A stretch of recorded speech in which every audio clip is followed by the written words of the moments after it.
Today, we also witnessing the inauguration of the high-tech upgradation of the Dr. Punjabrao Deshmukh Auditorium Hall, a proud moment for the entire institution.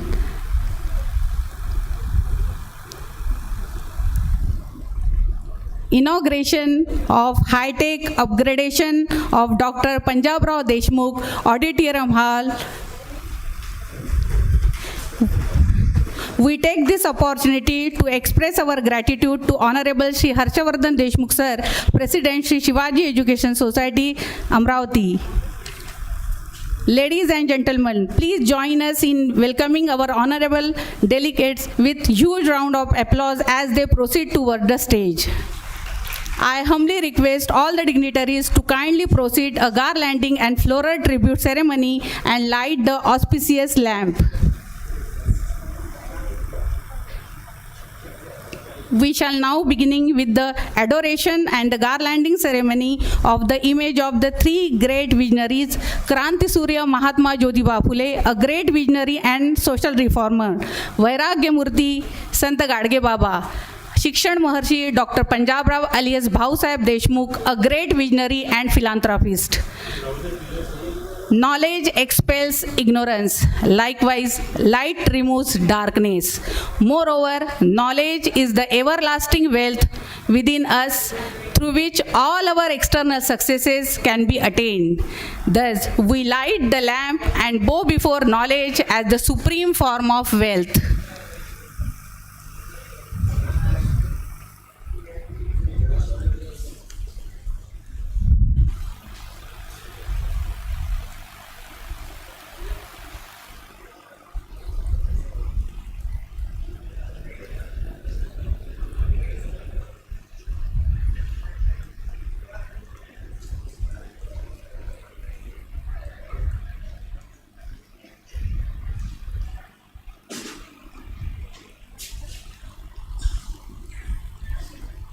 Knowledge expels ignorance, likewise light removes darkness.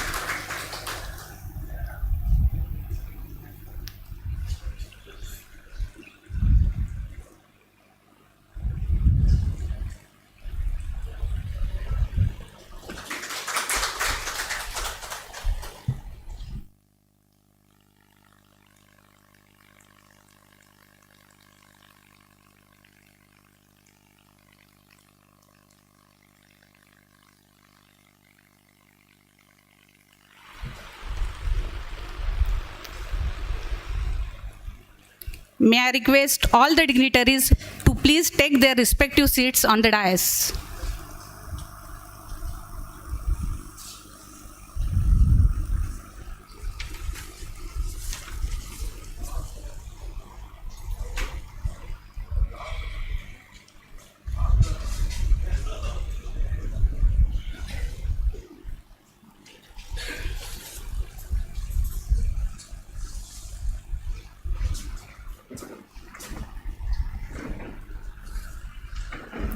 Respected dignitaries on the dais, honorable guests, respected faculty member, researcher, life members of Sri Shivaji Education Society, Amravati, and dear student. It is with immense pleasure and pride that we welcome you all in the National Conference on Recent Trade in Science and Technology 2025, organized by Mahatma Phule Arts, Commerce and Sitaramji Chaudhary Science Mahavidyalaya, Varud, which managed by Sri Shivaji Education Society, Amravati, and this college under the estimate aegis of Sant Gadge Baba, Amravati University, Amravati. It is indeed a privilege to host such a distinguished gathering of thoughts, leaders, scholars, researchers, and professionals from across the various states. I, Dr. Reena Yogiraj Bakale, are honored to be host today's National Conference on Recent Trend in Science and Technology 2025. Today, we, Mahatma Phule Arts, Commerce and Sitaramji Chaudhary Science Mahavidyalaya, Varud, embark on a journey of intellectual exchange and collaboration as we delve into the theme of recent trends in science and technology. This conference serves as a platform to explore, discuss, and innovate within this vital area. We believe insight, shares, and connections made here will be the invaluable as we move forward. We are truly honored to have with us today a distinguished group of individuals who have played a significant role in shaping our field. Chairperson of inaugural session, Honorable Shri Harshavardhan Deshmukh Sir, President Shri Shivaji Education Society Amravati, Inaugurator Honorable Dr. Milind Barhathe Sir, Vice Chancellor Sant Gadge Baba, Amravati University, Amravati, Chief Guest Professor T.L. Lakhanpal Sir, former Director, Institute of Integrated Himalayan Studies, Himachal Pradesh University, Shimla, Convener of National Conference, Principal Dr. D.V. Hande Sir, Organizing Secretary Dr. G.K. Reddy Sir. Now, let us invoke the spirit of unity and academic pride by standing together for University Song. I request everyone to join in singing.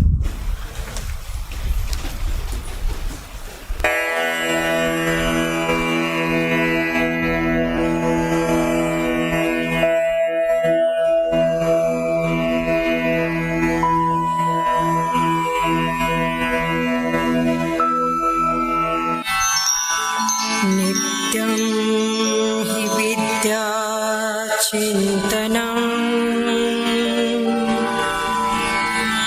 नित्यं च विद्यामन्थनं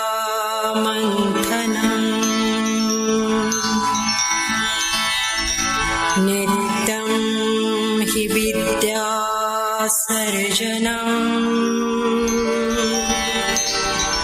नित्यं च विद्याजीवनम्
Thank you everyone.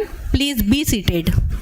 We are truly honored to welcome our respected chairperson, Honorable Shri Harshavardhan Deshmukh sir, President Shri Shivaji Education Society, Amravati. May I now request Dr. D.V. Hande sir, Principal of this college and convener of this conference, to kindly welcome our honorable chairperson with memento and present a sapling, a symbol of growth, sustainability and knowledge.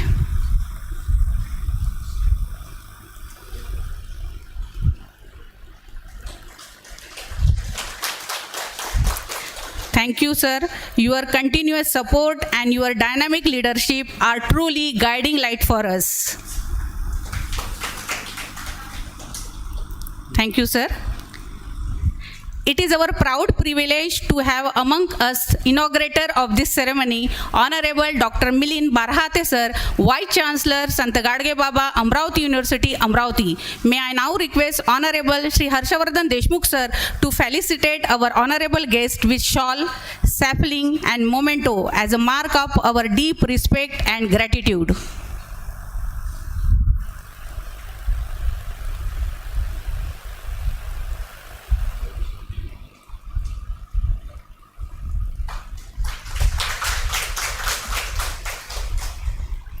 Thank you, sir. We are truly honored by your gracious presence today.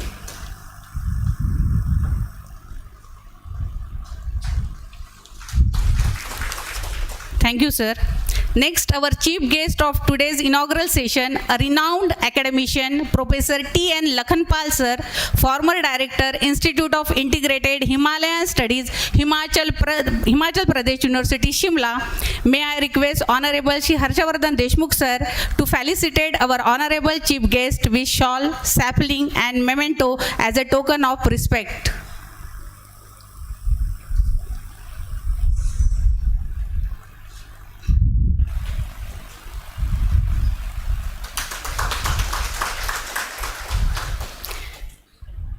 Thank you, sir, for blessing us this occasion with wisdom and presence.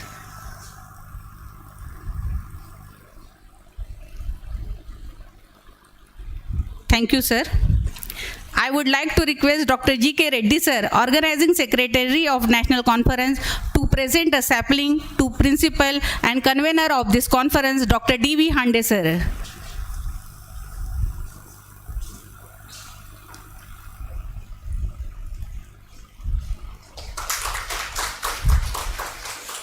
I invite Dr. R.P. Ganorkar sir, Head of Chemistry Department, to present a sapling to Organizing Secretary of National Conference, Dr. G.K. Reddy sir.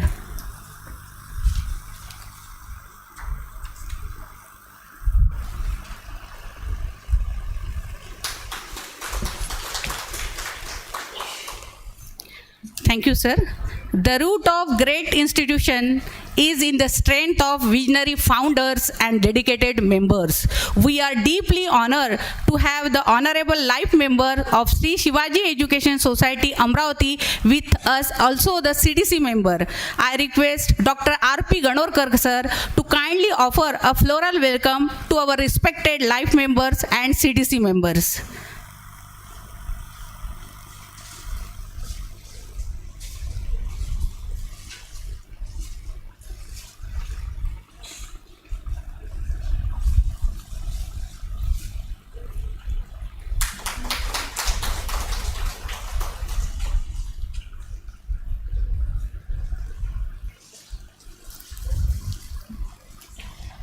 We are grateful for your continuous guidance and support.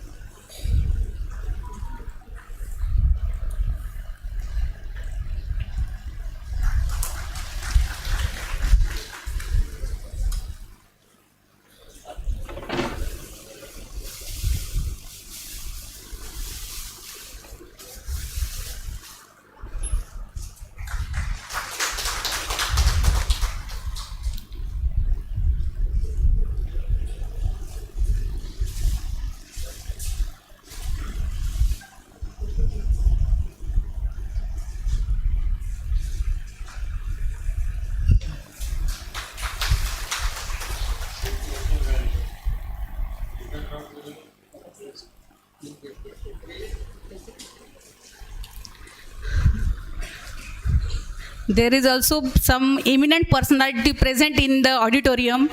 Today's guest. So Ganorkar sir also, I request Ganorkar sir to welcome. Also welcome the guests of honor which is present in the auditorium. Deepak Dhote sir and Nadda sir.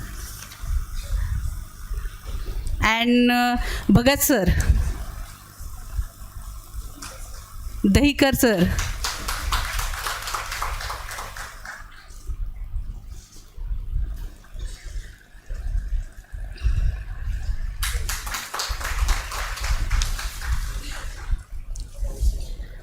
Adhau sir, Dahikar sir,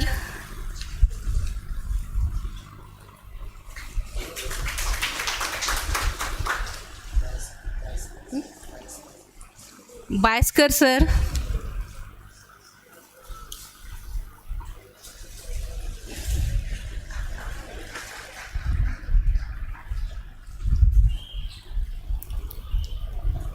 thank you sir. I would like to request Principal Dr. G.R. Tadas sir, Arts, Commerce and Science College, Varud, to kindly offer a floral bouquet to Honorable VC Dr. Milind Bharahate sir.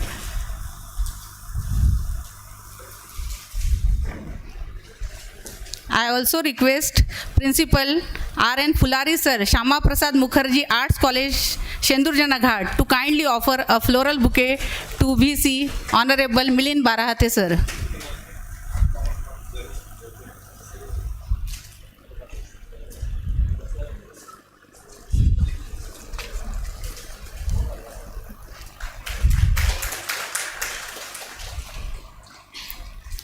Thank you, sir. To provide a brief outline and objective of the conference, I invite convener, Principal Dr. D.V. Hande sir, for his introductory remarks. Sir, please. A very good morning to all of you. It gives an immense pleasure to welcome you all for the National Conference of Recent Trends in Science and Technology at Sri Shivaji Education Society Amravati's Mahatma Phule Art, Commerce and Sitaramji Chaudhary Science College, Varud. A warm welcome to all of you at the inaugural session of National Conference. It's a great honor to get together over here with such a talented and diverse group of scientists, researchers, innovators. This conference aims to foster the collaboration to spark new ideas and address some of the most pressing scientific challenges we face today. At the very beginning, I offer my humble tribute to the towering visionaries Dr. Panjabrao Deshmukh, the founder president, Sri Shivaji Education Society Amravati, and the pioneer of the rural education, as well as president of the Shivaji Education Society and India's first Minister of Agriculture, whose ideals still continue to guide our academic mission. Equally, I offer my heartfelt tribute to Mahatma Jyotiba Phule, the great educationalist and social reformer who laid the foundation of inclusive education in India. I also take this moment to offer heartfelt homage to Sant Gadge Baba, the great Sant and social reformer of Maharashtra, whose message of cleanness, equality and service to humanities remain deeply relevant even today. I am honored to welcome our respected guest, whose presence graced this occasion, Honorable Harshavardhan Deshmukh, President, Sri Shivaji Education Society Amravati, Honorable Milindji Bharahate, Vice Chancellor of Sant Gadge Baba Amravati University Amravati, our Chief Guest, Dr. T.N. Lakhanpal, former Director, Institute of Integrated Himalayan Studies and leading voice in mycology, Organizing Secretary Dr. G.K. Reddy, all the pillars of the Shivaji Education Society, the life members. I extend my welcome to eminent speaker Dr. Girish Nadda, Dr. Pundlik Bhagat, Dr. D.S. Dhote, and all the honorable dignitaries, Dr. Sudhir Patil, Dr. Tadas, Dr. Fulari sir, Dr. Dhote madam, Dr. Prashant Gawande, and all dignitaries who bring immense expertise and vision of the today's deliberation.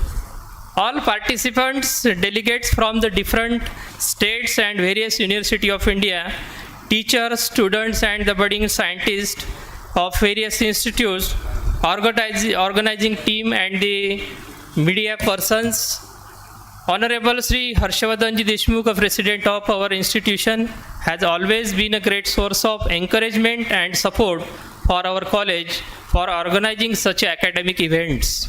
Your guidance truly motivates us to be better each time. We thank you for being with us today. It's a matter of pleasure that Honorable Vice Chancellor Dr. Milinji Bharate of Sant Gadge Baba Amravati University, Amravati, is amongst us today. He is not only a revered academician but also a renowned scholar in the field of science and technology. Your presence adds great value to this event. We are grateful to have you here and look forward to your inspiring words. Dr. T.N. Lakhanpal, a towering figure of the field of mycology and the academicians of the rare billions. He is our inspiration for the budding researchers in the mycology. Dr. Lakhanpal's journey in science begins with the exceptional academic excellence at Punjab University, Chandigarh, where he completed BSc and the MSc with gold medal. He later pursued his PhD in the University of Delhi. Throughout his academic career, Dr. Lakhanpal served esteemed positions including the Professor Emeritus, Director of the Institutes, Dean of the Faculties, Life Sciences, Chairman of the various departments.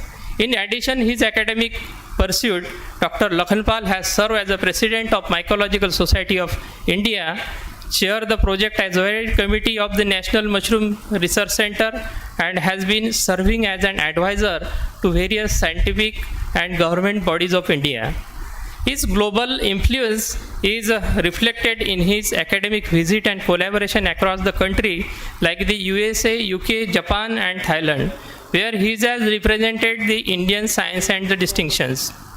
Dr. Lakhanpal has published over 200 research papers, authored and edited numerous monographs and books, and led several major and national and international research projects. At the age of 80, he is still active and present here. Thank you, sir.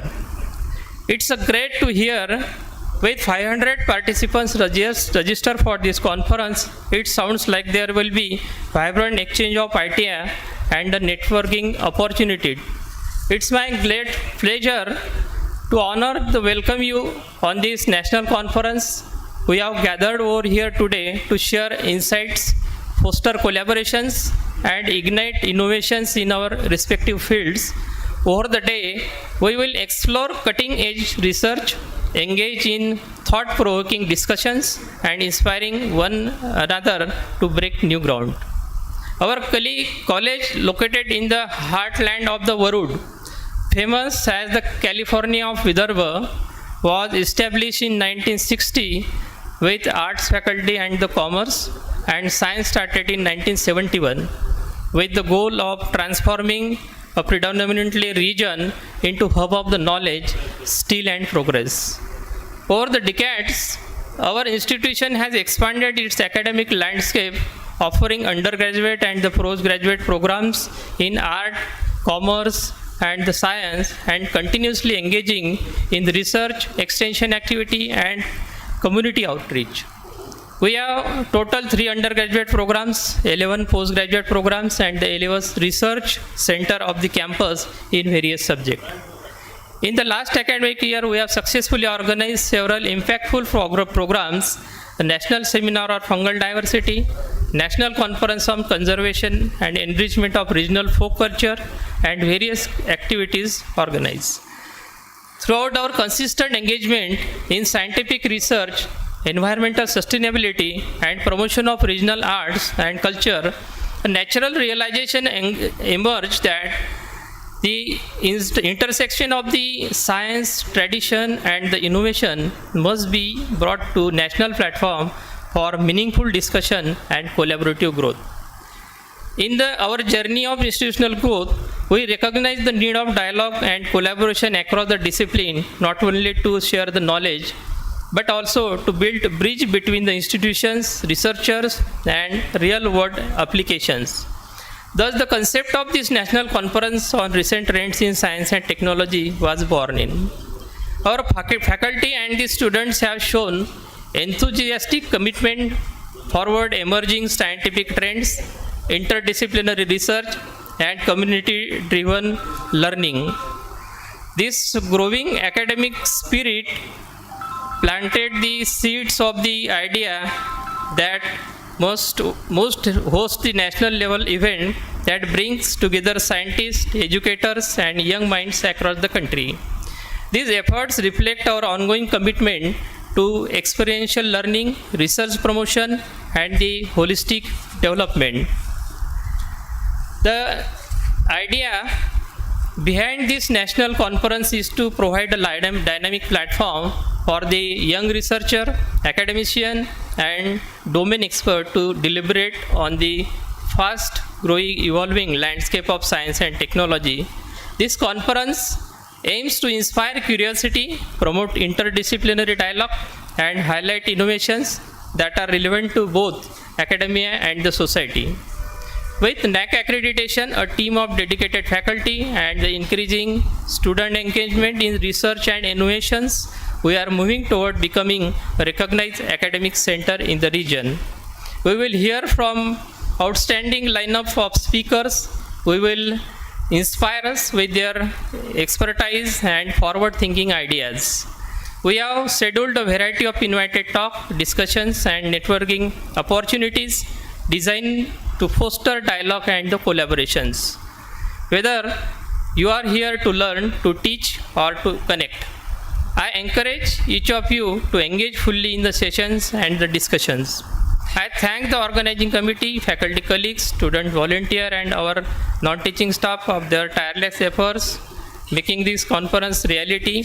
I hope this academic event will spark new ideas, strengthen academic relationship, and contribute meaningfully to the future of science and education. Thank you very much. Thank you. Thank you, sir, for setting the tone and purpose of today's gathering. On this proud occasion, we take a moment to recognize the outstanding achievement of our BCom English medium student 22-23 batch, Mr. Anuj Sanjay Yavle, who has successfully completed Chartered Accountant CA course. We are requested all the dignitaries on the dais to felicitate Mr. Anuj Yavle with sapling and memento. Anuj Yavle.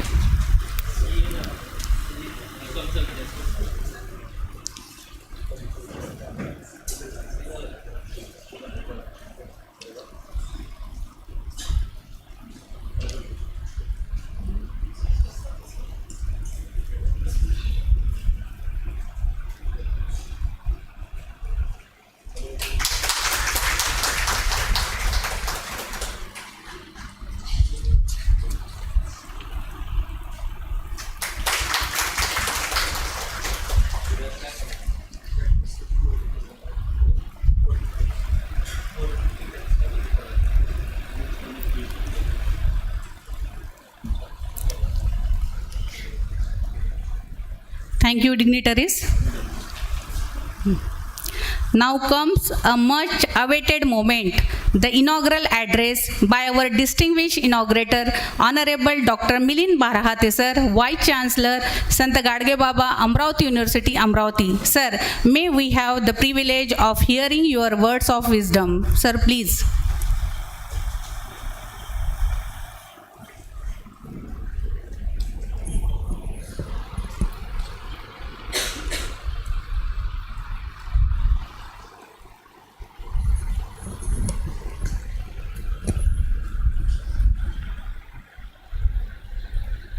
Chairperson of today's inaugural function and President of Sri Shivaji Education Society, Honorable Shri Harshavardhanji Deshmukh,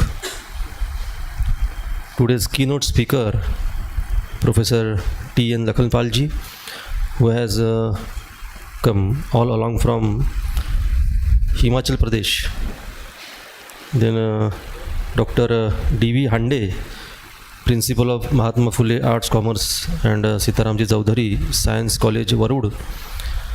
Organizing Secretary of this conference, Dr. G.K. Reddy.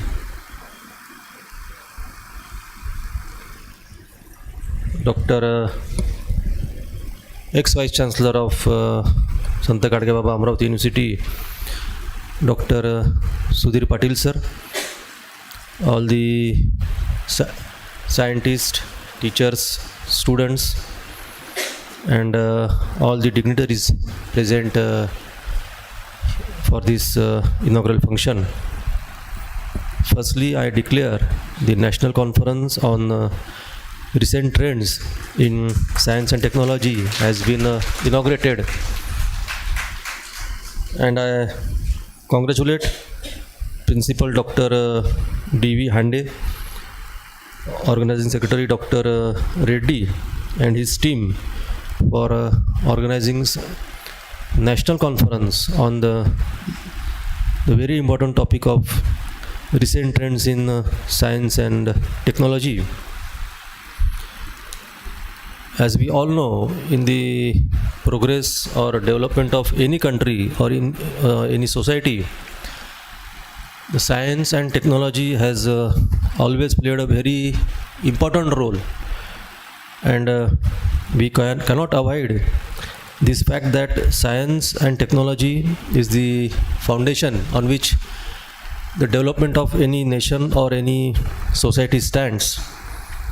But when we talk about technology, there are 2-3 crucial issues which has to be discussed, which has to be given importance. I think those are sustainable technology and ethics. As we all know, in today's world, what we see around us or in the world, that due to technology and other aspects, our environment and other things, they are getting adversely affected. So sustainability has become a very important keyword nowadays for the whole mankind.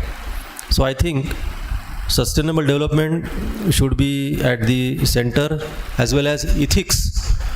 When we speak of technology, ethics should be given due importance when we go for research in or when we talk about science or technology.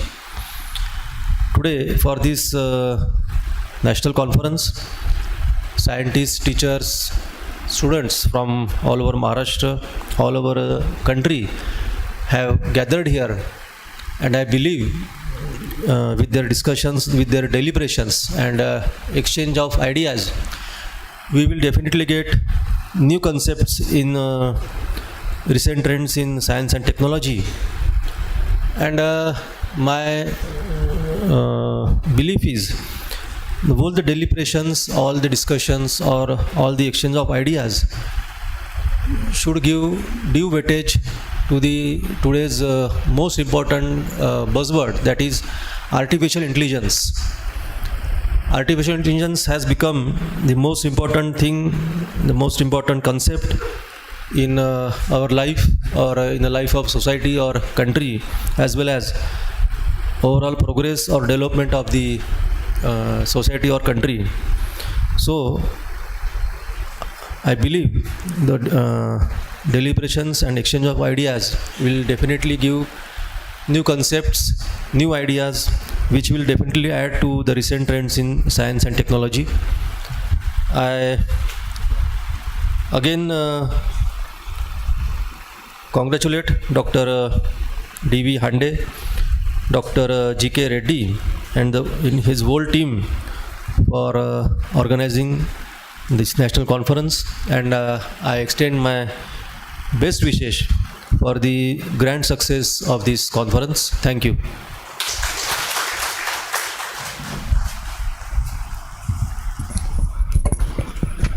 Thank you, sir, for your inspiring address. We now come to the release of conference souvenir, a completion of knowledge, abstract, and memories. I request all the dignitaries on the dais kindly release the souvenir.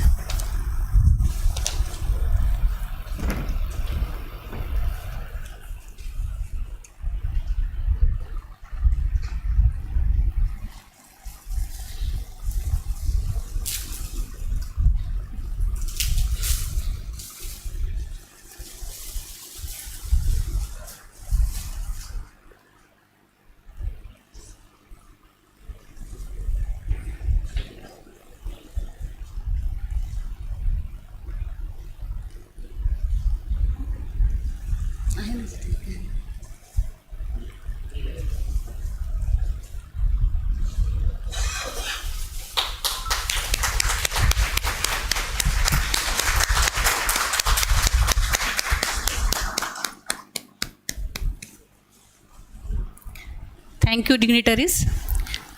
We now invite Chief Guest Professor T.N. Lakhanpal sir to share his thoughts and grace the occasion with your valuable words. Sir, please.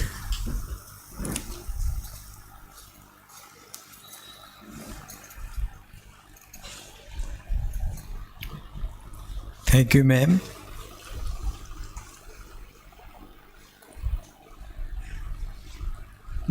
Honorable President, Shri Deshmukh ji, Honorable Vice Chancellor, the Principal Dr. Hande, and the Organizing Secretary Dr. Reddy, and the many dignitaries who had laid the foundation of this institution, because foundation is more important than the superstructure. मैं सबसे पहले इन महान अनुभूतियों को प्रणाम करना चाहता हूँ जिन्होंने ये सोच उस वक्त रखी जब हम गुलाम थे और बहुत सारी डिफ़िकल्टीज़ इन लोगों ने फेस की, उसके बावजूद ये आलीशान स्ट्रक्चर और educational system they have given this to us as a gift. मैं देशमुख जी का और इनकी फैमिली का धन्यवाद तो नहीं कर सकता, उसके लिए शब्द नहीं है, पर सचमुच ही आपके नाम ने साकार कर दिया है कि आपने देश को मुख बना दिया इन एजुकेशनल इंस्टीट्यूशंस को देके. तो आपका बहुत बहुत धन्यवाद.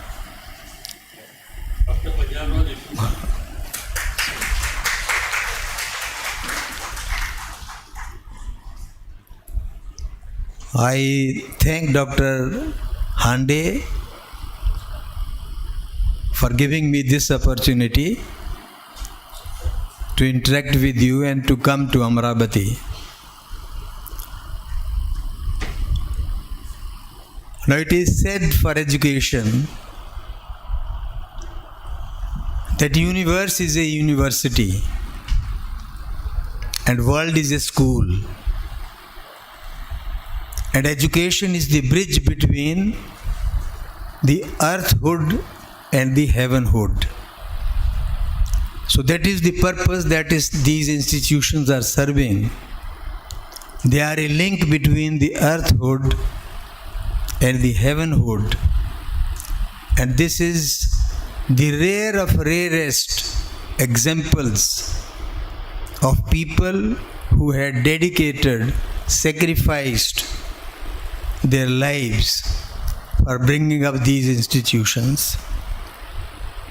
As the Honorable Vice Chancellor said, the key issues are the sustainability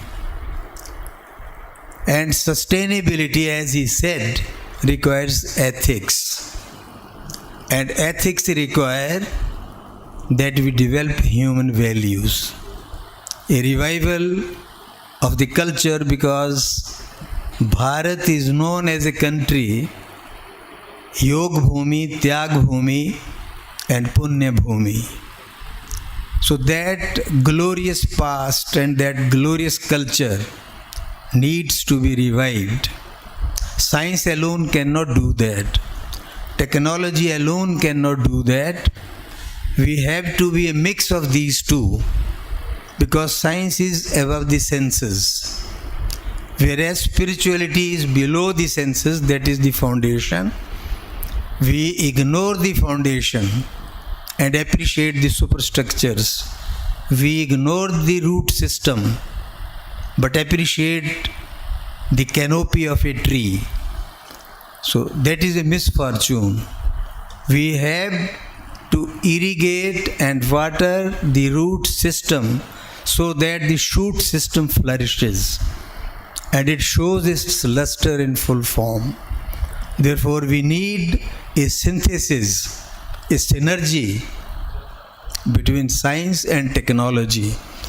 Until and unless we put it practically, we have developed so much in modern sense and with modern technologies that now we are coming to artificial intelligence, and some of the things, they do not appear to be technology, they appear to be technology. So let it not be diluted to that extent that we forget the real essence and the real sense for which science is meant, for which technology is meant.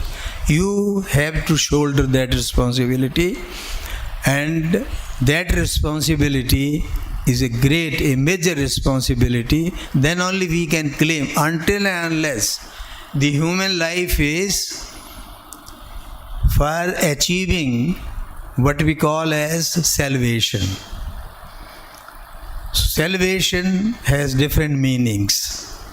This is one way such societies function, and such individuals who come down on earth and do social service in educare, medicare, socio-care, hydrocare, in all these fields, they have been pioneers.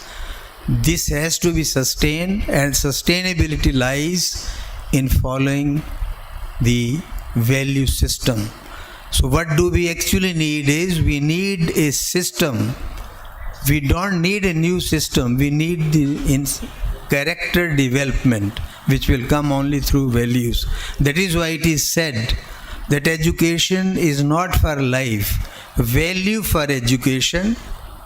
Education for life. It is not for a living. Life is for love. And whom to love? Love is for man. And what has man to do? Love for man and man for service. There should be service orientation. And service for whom? Science for service. Then we can have a fruitful system of education.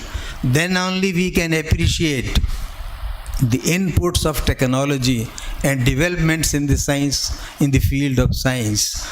So that will serve as the basis how much we put in the knowledge. We have general knowledge, we have bookish knowledge, we have common knowledge, we have discriminatory knowledge. But over and above all these four types of knowledges, we have a knowledge system which is called experiential knowledge. Anubhav Gyan. That is what we actually require, so that we serve the motto which is written outside every institution: come to learn and go to serve. So when we come to learn for learning, we should go and serve. We should not go with a begging bowl and beg for jobs. Such type of workshops, they are meant to elevate you spiritually, technologically and scientifically. And I must congratulate Dr. Hande for taking this initiative and the Honorable Vice Chancellor for encouraging the colleges to come up to this level so that they can lay the foundations for future. Thank you very much. Thank you very much, sir, for your insightful and enlightening thoughts. Now, I request our chairperson, Honorable Shri Harshavardhan Deshmukh, sir, to bless us with his address. Sir, please.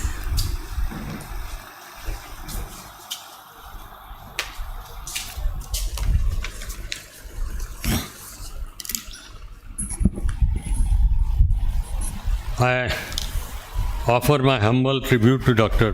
Punjabrao Deshmukh, the first Agriculture Minister of independent India and the renowned founder of Sri Shivaji Education Society Amravati. Through the establishment of hundreds of education institutions across the region, I would like to bring to the notice of Dr. Lakhanpal ji. Sir, he founded this society in 1933, and while making life members, he did not make a single member of his family the member of the society. So by just coincidence, after so many years, a Deshmukh happens to be the president of the society. In between, so I must bring to your notice that I have no relations with Dr. the founder and president of this society. It is whenever a guest comes who doesn't know much about the society, thinks that I must be from his family. I am from the east corner of the society and the district, and he was from the west corner of the district. So there was no relationship or anything. There is no relation as such. Only the work ethics and the principles are just followed by me. That's all. So that was the greatness of that great man. Goodwill is the link, sir. Ji Goodwill is the link. या जी goodwill उनका आशीर्वाद, उससे ये आशीर्वाद से ये इतना बड़ा सब चल रहा है, और उसी सक्सेसफुल होने के लिए उसी आशीर्वाद की मैं हमेशा अपेक्षा रखता हूँ, और मेरे को पूरी उम्मीद है कि उनका आशीर्वाद निश्चित है हम सब शिव कुटुंब के पीछे है. Thank you. I also Sir, when the prayers go up, blessings come down. the prayer is always going up and he is always looking after us.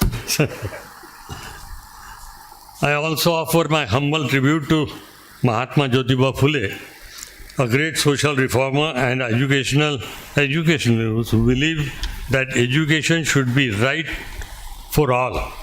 He worked tirelessly against the caste discrimination and inequality, and his efforts laid the foundation for modern education in India.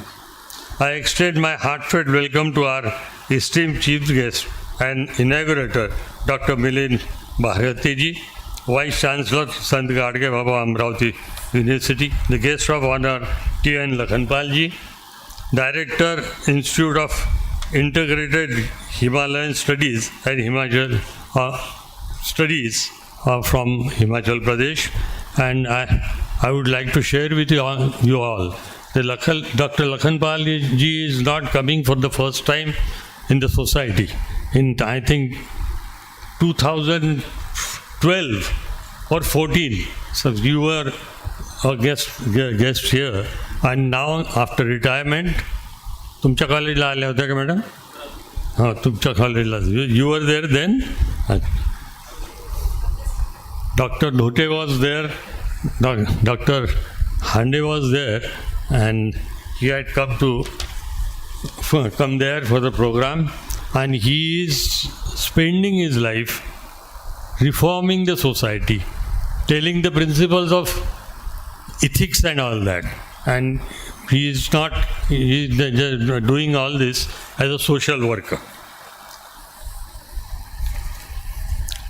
I can also I am also delighted to welcome our esteemed speaker, Dr. Girish Nadda ji, Dr. Pundlik Bhagat ji, Dr. D.S. Dhote ji, who brings, Dr. Sahib now घेतलं बरं, who brings with them vast experience, innovative insight, and enduring commitment to scientific scholarship. And also, I welcome all the life members of the society and all the esteemed guests who have gathered here on our invitation. Principal Dr. D.V. Hande, academic colleagues, scholars, researchers, students, and all participants who have gathered here to share knowledge and scientific inquiry. It is a matter of great pride for me to preside over the National Conference on Recent Trends in Science and Technology, being hosted by one of the most dynamic institutions under our society, Mahatma Phule Arts, Commerce and Sitaramji Chaudhary Science Mahavidyalaya, Varun. On behalf of Sri Shivaji Education Society, Amravati, I extend my warm and heartfelt welcome to all distinguished academicians, scientists, researchers, and students who have gathered here to participate in this intellectually enriching academic forum. The conference, focusing on the recent advancements and the trend in science and technology, is of immense relevance in today's rapidly evolving academic and industrial landscape. The transformation power of science is the cornerstone of modern civilization. As researchers and educators, we bear the responsibility not only to keep pace with the global development, but also to contribute meaningfully to national progress through innovative and critical inquiry. Our education society, inspired by the legacy of social reformer Dr. Panjabrao Deshmukh and guided by the ideas of Chhatrapati Shivaji Maharaj, has always prioritized quality education, research and rural empowerment. We believe that academic events such as this conference act as a bridge between traditional knowledge and modern scientific advancement. I must appreciate the leadership of principal and the efforts of the organizing committee for conceptualizing and executing this conference with such a dedication. I am confident that this session lined up over the coming days will spark valuable dialogue, promote collaboration, and motivate young minds to pursue research with purpose and passion. I encourage students and young researchers to be inquisitive and proactive. Ask bold questions, think beyond textbooks, and use this opportunity to network with senior researchers and experts. I urge you to absorb, inquire, and aspire. Use this platform not just to listen, but to interact, challenge ideas, and seek clarity.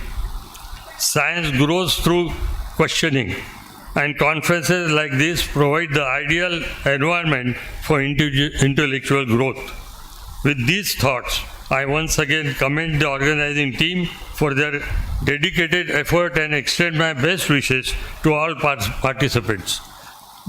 May this conference lead to meaningful dialogue, innovative thinking, and collaborative progress. Let us continue to pursue knowledge, not just for career, but for creating a better society. Thank you very much. Namaste.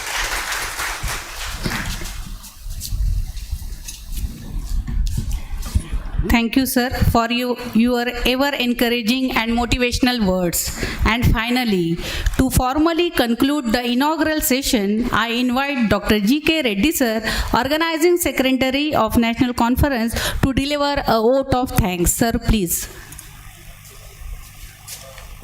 A very good afternoon, all of you. First of all, I would like to express my sincere gratitude and homage to Dr. Panjabrao Upake Bahusaheb Deshmukh, Founder President of Shivaji Education Society, Amravati, then great visionary Mahatma Phule, then Vairagya Murti, Sant Gadge Baba, all the respected dignitaries on the dais, and my dear friends. I would like to extend my heartfelt gratitude who chaired the function, Honorable Harshvardhan Deshmukh Sahib, President of Sri Shivaji Education Society, who guide us what is role of conference, how we can split up our knowledge among the researchers, and what are the challenges. All these types of information he nicely delivered here. So I am again thankful, sir. Thank you, sir. Then inaugurator of this conference, Honorable Milinji Bharate, sir, Vice Chancellor, Sant Gadge Baba, Amravati University, Amravati. He nicely explained what is the role of sustainable development, what is the role of technology, what is artificial intelligence, and how we can overcome these things by using this technological development. Thank you, sir. Then once again we have a renowned personality with us, Dr. Lakhanpal sir from Himachal Pradesh. He nicely explained what is the use of sustainable development, what is ethics, then how these ethics can be helpful to solve the problems of society and how it can be affected on environment. So again, thank you, sir. The convener of this conference, Dr. D.V. Hande sir, principal of our college, who consistently guide us, monitor us, and give us strength, boost up for success of this conference. Thank you, sir. I also thankful all the delegates from other side of the college, Dr. Dhote sir, Dr. Dahikar sir, Fulari sir, Dr. Arau sir, Dr. Gajanan Mude sir, Dr. Dhote madam, Savarkar sir, all life members, all teaching, non-teaching staff, media personnel, all coordinators of organizing committee, all volunteers, students, and as the organizing secretary of conference, I would like to thank everyone for their tireless assistance for success of event. Thank you.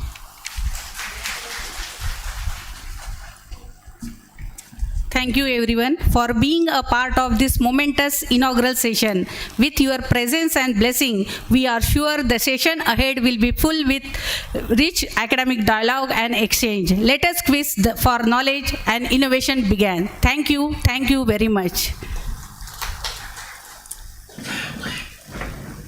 Session, the keynote address of the National Conference of Recent Trends in Science and Technology 2025. So please be seated for the keynote address.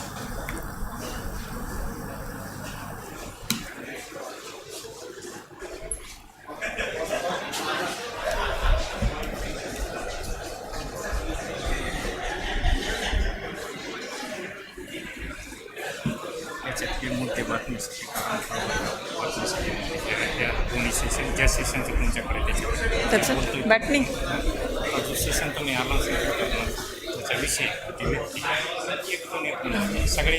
ठीक है ना.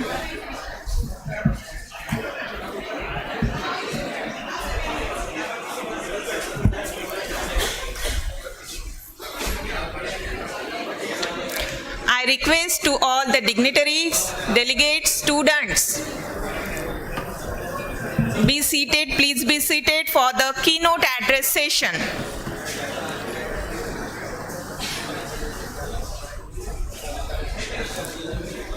This conference has brought together great minds, innovative ideas, and spirit of collaboration. And the keynote address is always one of the highlights. It sets the tones, inspires thought, and creates roadmap for the discussion that follows. I would now start with the keynote address. With huge round of applause, let us welcome the dignitaries who have graced this occasion with their presence. I request to all to kindly join your hands together to welcome Chairperson Dr. Prashant Gawande sir, Professor, Department of Botany, Sant Gadge Baba, Amravati University. University, Amravati. Co-chairperson, Dr. A.K. Ane, officiating principal, head and professor of Science College, Pauni, District Bhandara. And speaker, Dr. T.N. Lakhanpal sir, former director, Institute of Integrated Himalayan Studies, Himachal Pradesh, University, Shimla. I would request to all, please come on the stage. Thank you, sir. It is our immense pleasure to welcome the dignified presence of our honorable guest, who bring with them immense experience and the wisdom to guide our participant today. As a gesture of gratitude, to honor your presence, we wish to present you with a sapling, a symbol of life, growth and hope. I kindly invited Dr. M.B. Bobre sir to come forward and present sapling to our respected chairman of the session, Dr. Prashant Gawande sir, which is the professor of Department of Botany, Sant Gadge Baba, Amravati University, Amravati. Thank you, sir. I now request to Dr. Mr. Ingre sir to kindly come forward and present the sapling to our esteemed co-chair, Dr. A.K. Ane sir, which is the officiating principal of Science College, Pauni, District, Bhandara. I request to Sarkar sir, to kindly come forward and offer the sapling to our respected speaker, Dr. T.N. Lakhanpal sir, who is the former director, Institute of Integrated Himalayan Studies, Himachal Pradesh, University, Shimla.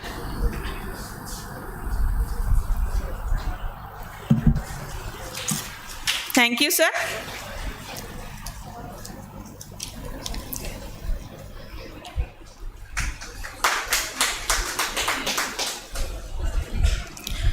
Once again, we warmly welcome to you, sir.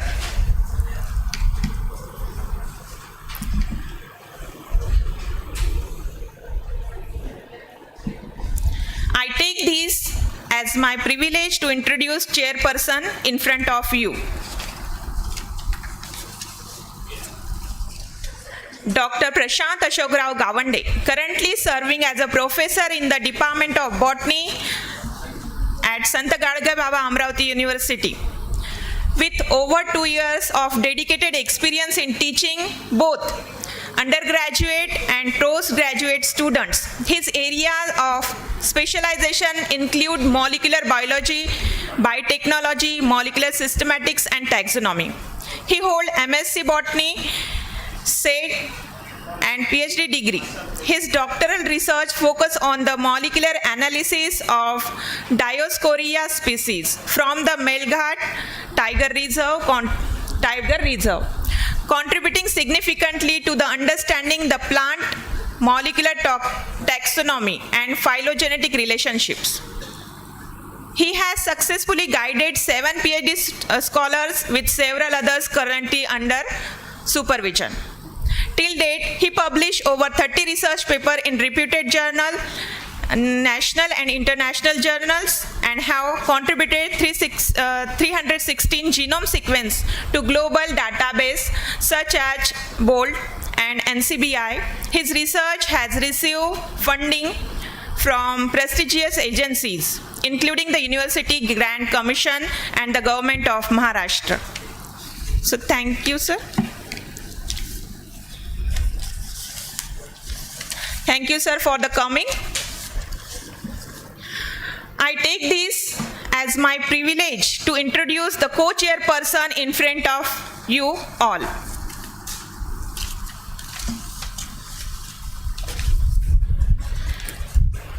Our keynote speaker's co-chairperson is Dr. Avinash Kashinath Ane, is currently serving as a principal at Science College, Pauni, District Bhandara, Maharashtra. He holds a PhD in botany from Rashtra Sant Tukdoji Maharaj, Nagpur University. with research focus on the cultivation and improvement of Rivinia humilis for natural dye enhancement. With over 27 years of undergraduate and 5 years of postgraduate teaching experience, Dr. Ane has expertise in the cytogenetics, plants, biotechnology, molecular biology, and genetic engineering. He has 15 years research experience, published 16 research papers and 5 books. Dr. Ane is the recipient of the Rashtriya Gaurav Award in 2005 and Distinguished Researchers Award in 2017. He has also qualified the PhD. He was awarded a teacher fellowship under UGC's Faculty Improvement Program during 2010 to 2013 in recognition of his academic excellence and research contribution. Thank you, sir, for the coming.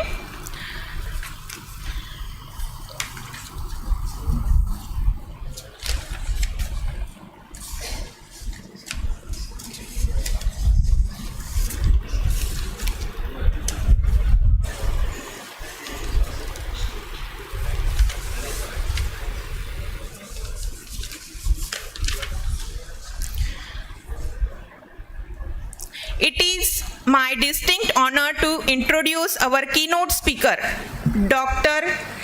T.N. Lakhanpal sir. Dr. T.N. Lakhanpal sir is celebrated for his pioneering contribution to mycology. He earned his BSc Honours and MSc Honours in Botany from the Punjab University, Chandigarh, securing top honours and receiving prestigious awards, including gold medal. His doctoral research at the University of the Delhi under Professor K.G. Mukherjee focused on the taxa-ecological and experimental studies of Maxomycetes, pioneering cultivation method and life cycle studies. This work laid the groundwork for the seminal monograph on Indian Maxomycetes published in 1982.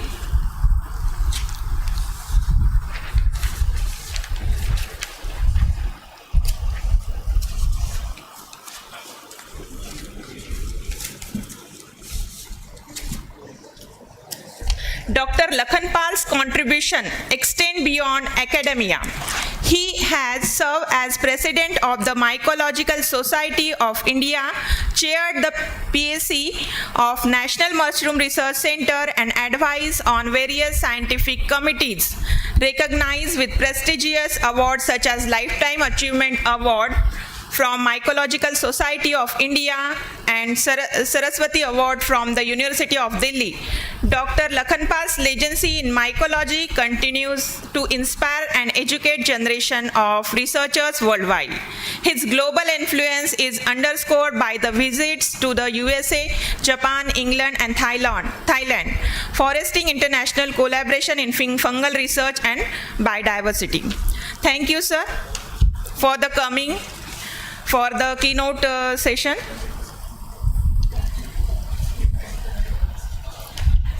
The Lakhanpal sir's topic of his keynote address is investigation and exploration of the mushroom wealth.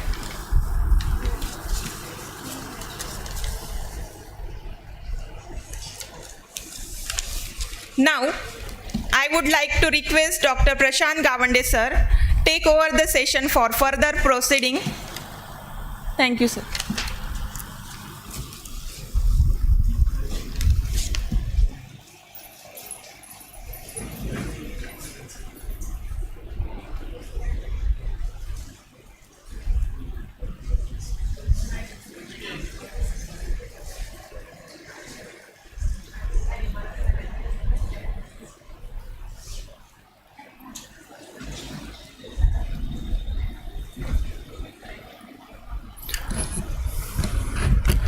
On behalf of the college, I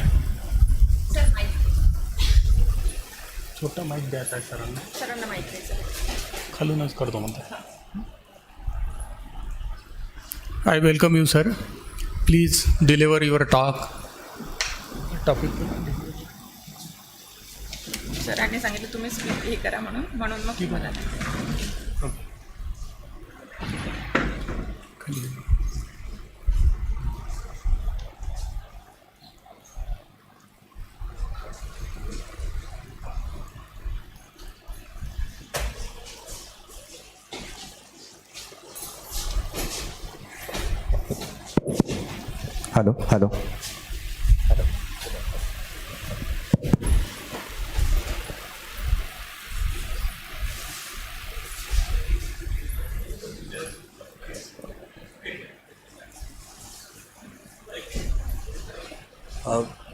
Thank you very much.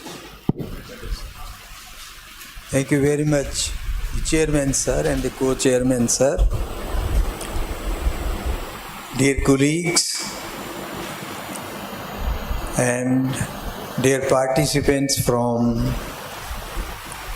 different parts of the country. आप आगे आ जाइए, आगे बहुत space है.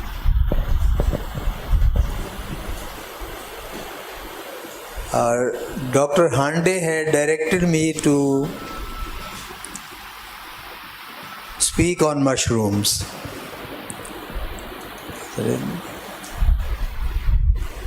Now I always begin, I am an old timer. So gratefulness is in our blood, in our culture. So I always pay respects to the Almighty, to my family, and two of my teachers, Professor Thin at Punjab University, Chandigarh, and Professor K.G. Mukherjee at the University of Delhi. Next, please.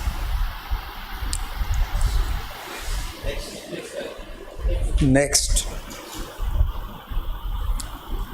And I must thank my students. These are all 30 PhD students who worked with me, but there have been numerous MSc and MPhil students. I thank them all because the ideas and inquisitiveness is their contribution to my upbringing. Next, please. So the topic is investigation and exploration of mushroom wealth. Now we learn about mushrooms, और जो नाम है वो भी room है, but they are more comfortable outside the rooms in the wild. We have more number of mushrooms in the wild than we have in the rooms.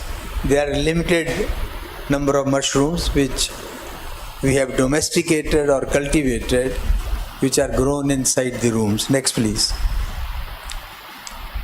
Now, we were just talking about science and technology. We need, in plant sciences, biodiversity is the base, but biodiversity is lame without biotechnology. But biotechnology is blind without biodiversity unless we know how to put it into practice, then it is blind. They serve no purpose. Next, please. So the first aspect is, because time is limited, Dr. Hande will tell me, because part 2 we can shift to the lab because it is meant for identification, and this is the general aspect. I don't know how many of you must have seen mushrooms, but mushroom is the name given to a macroscopic fungus. Fungi are ordinarily microscopic, but these are called larger fungi because they have a cap, a pipe or pileus, a stalk, and then they are rooted in the soil or on substratum. Next, please. And mushrooms, they have been in the legends. They are very mysterious. They are mysterious because those who work with mushrooms, they know that they just appear and within no time they will disappear. So they are very mysterious. Then they are magnificent. They are pleasing to the eye because They are colorful, although fungi are colorless, but mushrooms are most colorful organisms, and they produce fairy rings. And these fairy rings were considered to be the path of the dancing fairies in the legends. And in the legends also you must have seen this cartoon like structure. They are depicted in this manner. They grow on different types of substrates, all types of substrates, and we give them different names. Then, for our purpose, for this audience, we have edible mushrooms, we have non-edible mushrooms, and we have poisonous mushrooms. We are mushrooms which are psychotropic or hallucinogenic. We have mushrooms which emit light. They are bioluminescent. Next, please. In modern times, the mushrooms, we grow them and we consume them. And why do we consume them? Because they are good, they have good nutritional value, they are palatable. They now, 1992 onwards, we have known their medicinal value. And there is a specific group of mushrooms. All mushrooms have some or the other medicinal value, but they are called nutraceutical or pro or prebiotic mushrooms. And they provide us lot of inputs in terms of health benefits. So, and why is diet important? Diet is important because in our scriptures it is said, as is the food, so is the mind. As is the mind, so is the thought. As are the thoughts, so is the conduct. And as is the conduct, so is the health. So they are immunomodulators. They are health potentiators. They help give us health benefits. So they support good health or homeostasis. Next, please. And homeostasis, it reduces the risk of chronic diseases. Their different names have come in literature. They are called dietary supplements or food supplements, or they function, all these terms, phytochemicals, mycochemicals, so many terms have come up only after 1992. And now they are recognized as functional foods or dietary supplements. Next, please. At the world level, we have varying figures, and we put normally that mushrooms, 150,000 fungi they have been named, and only 10% of the mushrooms, they are edible. Most of them are non-edible, or we do not know about them. Extensive surveys are now available in almost all the countries. Next, please. These are the mushrooms which are cultivated all the world over. We have technology developed for all these mushrooms. Coprinus is there for Ashish. Shubham. Next, please. So, because Himachal Pradesh has dense vegetation, Himalayas attract people, so large groups. This was one of the US groups which came on survey of mushrooms to my lab. Next, please. We have around 2,500 species recorded from India. About 300 species, they are edible. Cultivation technology is developed for 15 species, but commercially cultivated mushrooms are only 5 or 7. Next, please. Just for those who work on mushrooms, what is the type of literature that is available in India? We have these significant contributions on publications on fungi, on mushrooms, starting from 1980 onwards. There have been, previous to 1970, we had scattered information on mushrooms.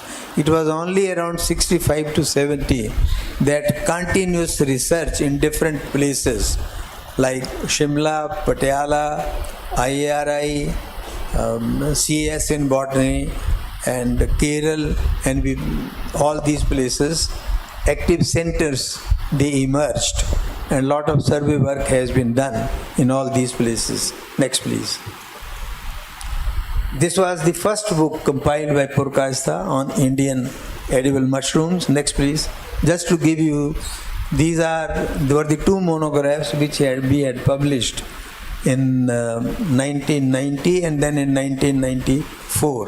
Amenitaceae of India and Polytaceae of India. Next, please. Then this is Rusulaceae of Kannar Das and J.R. Sharma. So more monographs have come up. Next, please. Mushrooms of Sikkim, again by Kannar Das. Next, please. Then these recent publications have come from Punjab University, Patiala, on Coprophilus mushrooms and on a wild agaric flora of Haryana. Next, please. Then poisonous mushrooms, they are very excellent workers. Brijesh, Pradeep and Brinda in Kerala region, on the South Indian Natarajan and this group, they have been very active in mushroom explorations. Next, please. Now, how mushrooms grow, that is important. When we are beginning how to identify mushrooms, and then how do they grow? Why do they form fairy rings? The mycelium, which originates from a spore, it grows centrifugally and it grows in a circle. And before rains come in, they are in the form of small buds. And it is said that whenever rain falls, or when there is electric current, or when there is lightning, because of lightning the mushrooms come up. They do not come up because of lightning. They come up because lightning always is associated with some amount of rain. And those germinal buds in which they hibernate, they are on the periphery, formed on the periphery, and those hibernating buds, as soon as they receive moisture, then they immediately erupt and produce the mushrooms. And because they grow in a centrifugal manner and in a circle, so that is why they appear, and that is why traditionally they have been called as fairy rings, because it was considered those days that these circles, they represent the path which the dancing fairies follow. Next, please. This is how they look in nature. Next, please. In legends also, we have many excavations where such type of structures have been. These are from Guatemala, but such type of sculptures which have been carved out on the shape of the mushrooms. Next, please. And this is the mushroom emitting itself light. They have a compound called luciferase, and luciferase enzymatically is active, so it gives rise to, it emits light. And Armillaria is one species. During World War I and II, soldiers, because at night when there is no light and they have to crawl difficult places, then the soldiers would take out the mushrooms and then they will be used as pathfinders because of this luminescence. Next, please. So basic is the luciferase system, and this describes how does it emit light. Next, please. Then there are mushrooms which we call as hallucinogenic mushrooms. Hallucinogenic mushrooms are those which produce psychotropic principles.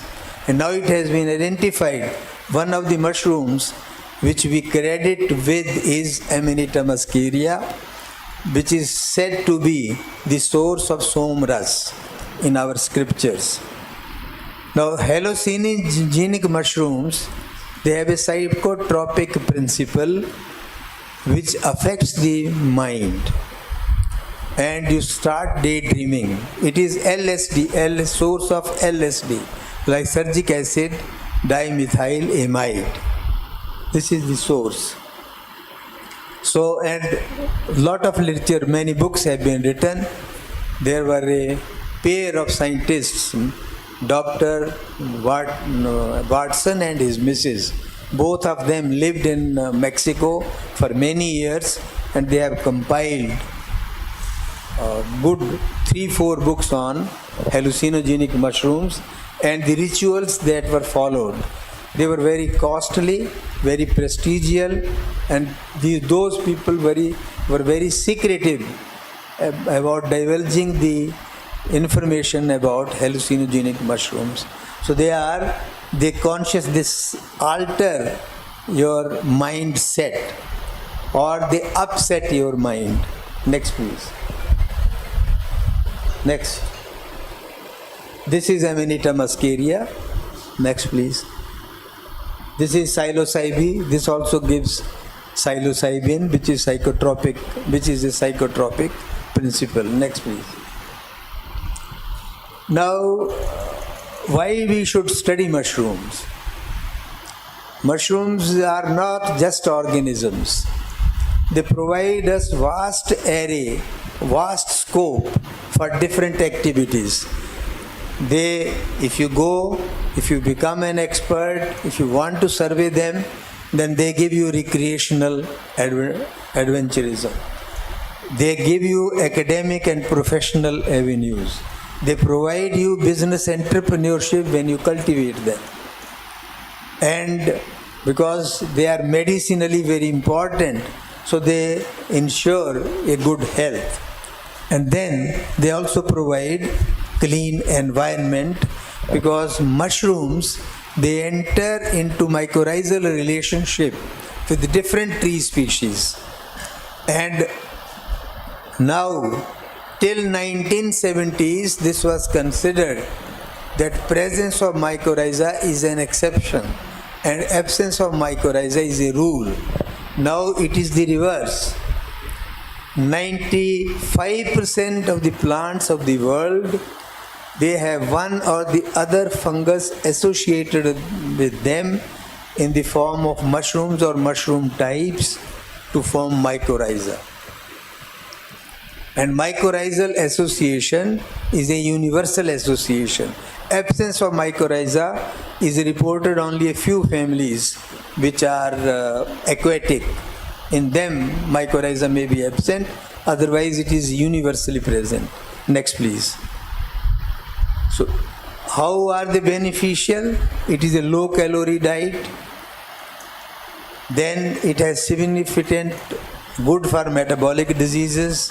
It has low glucose, low sodium, then high content of vitamin D. And in 2011, there was a paper, the deficiency of vitamin D amount can be 100 times multiplied, increased, if the mushroom is exposed to ultraviolet rays. So since then, the area has become even more significant because it can cater most of the people. You get your blood test done, you will be deficient in vitamin D. So they provide high content of vitamin D. Next, please. These are the mushrooms which are cultivated, commercially cultivated mushrooms, 6 of them. There are some others which are at a lower scale, but at industrial scale, these are the mushrooms which are cultivated throughout the world. Next, please. Now this is just to show you that I was with Dr. Trappi in Oregon State University, and this is a suppresses. This is called cauliflower fungus. It can weigh up to 7 kilograms. Now this is cultivated also. Next please. What are the health stimulating compounds that they produce? They are antioxidants, polysaccharides, carbohydrates, proteins, lobestatin, erythritymine, gamma-aminobutyric acid, ergothioneine. These are some of the compounds which are medicinally important, for which now they are valued more than they were valued earlier. Next please. And mushrooms have all these properties. They have immunomodulators, antimicrobial, antifibrotic, anti-diabetic, antiviral, anti-cancerous. They are blood pressure lowering, liver protective, anti-inflammatory, and cholesterol lowering. All these benefits accrue from mushrooms. The amount might vary, but all the mushrooms, they have all these components in them in one or the other aspect. Next please.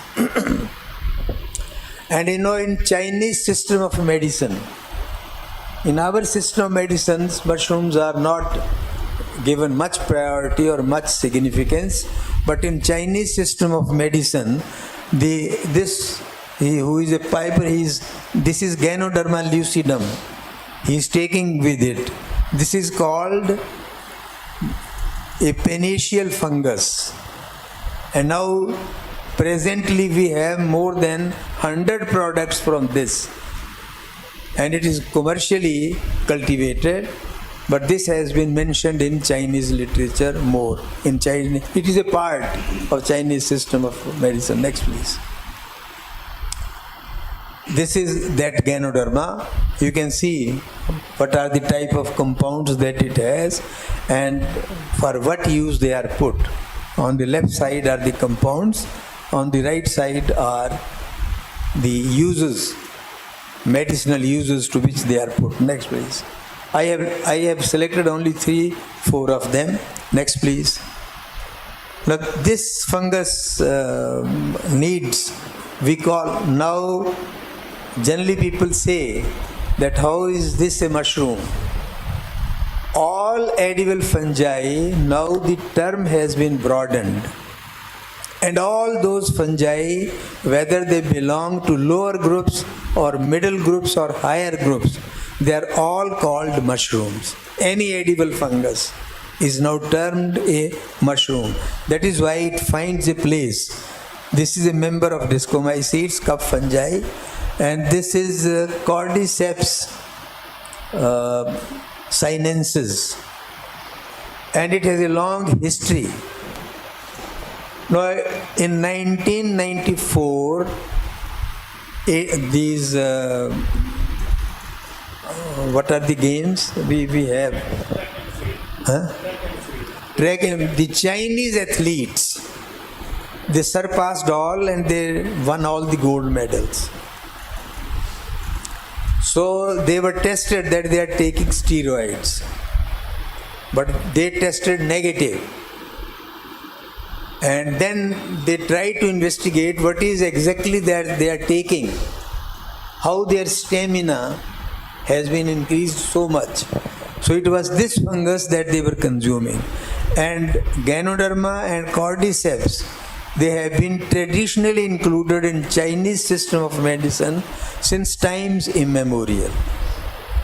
At that time, we were not much aware. From Pithoragarh and Nepal, this was smuggled into China, and the price at that time in 1994 till 1909, it was only 5, 10 rupees, 20 rupees, 50 rupees.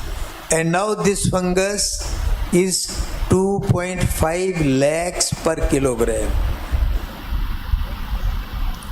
And this has all the properties, good properties, that are medically recommended for increasing the immunity or taking good care of health. So it is used for all types of medical ailments. And most of these, they have been authenticated not only on guinea pigs, but also on human beings through ethical committees. Next, please. This is another fungus, Agaricus blazei. This was also discovered quite late in the 80s and in Argentina or Mexico. And this also, and how was this discovered? This was discovered when a goat man, he found that some of the goats, when they came after grazing, they were more active than the others. So he wanted to investigate why are they more active than rest of the herd. Then what he found was, he followed them and he found they will not graze on grass. They had marked spots. They will visit those stops, the goats and sheep, and they will consume this mushroom. So then this mushroom came into limelight, and now this is one of the very important medicinal mushrooms. Next, please. Then this is shiitake. It is Japanese mushroom. This also is as good as any other mushroom, and it has a lot of medicinal properties. And most of these are now commercially available, and their compounds have been commercially isolated. Next, please. This Corius versicolor, I have included this with a specific purpose, because this was the first one which is called PSK. This was used for breast cancer. This was the only medicine available till we discovered Taxol from Texas. So this was the only, this also has anti-cancerous properties. Next, please. So this is the research in medicinal mushrooms, only is 3-4 decades old. Ethnic knowledge, how do we, most of these, if you look back, how Ganoderma was, how Cordyceps was discovered, how Agaricus blazei was discovered, only from ethnic communities. So ethnic information is very important. Till date, we have no definite criteria to say that this is edible and this is non-edible mushroom. The only basis of our saying is what the traditional system gives us. So exploration and investigation on the ethnic communities and the type of mushrooms that they use and why they use. Every mushroom that is used has some or the other ethnically important or medicinal value. Therefore, at this aspect, unfortunately, this has not been taken care of in our country, though we have in the northeast, still we have many communities. In MP and adjoining areas, we still have. In Himachal Pradesh, Uttarakhand, Kashmir, we still have ethnic communities. But there is little information that we have derived. So this is one field which somebody must take up and authenticate. The CSIR and ICAR, about 15 years ago, traditional ITK, indigenous knowledge system, they had developed, but I have not seen any publication coming out of that. So, but somebody needs to authenticate the ethnic medicinal value and ethnic knowledge on the mushrooms, and then we will be on more firm footing. We never know How many out of 2,500 mushrooms can yield some mushroom which can be better than cordyceps, or which can be better than the Japanese mushroom, or which can be better than Agaricus blazei or Ganoderma, or can be equivalent to them? So noble compounds can come only when we have information on them, and information has to be collected or gathered only from ethnic communities. They are more scientific than most of us scientists. So that information needs to be collected and collated and recorded and put up in a form that should serve as the basis for using them for their medicinal traits. Next, please.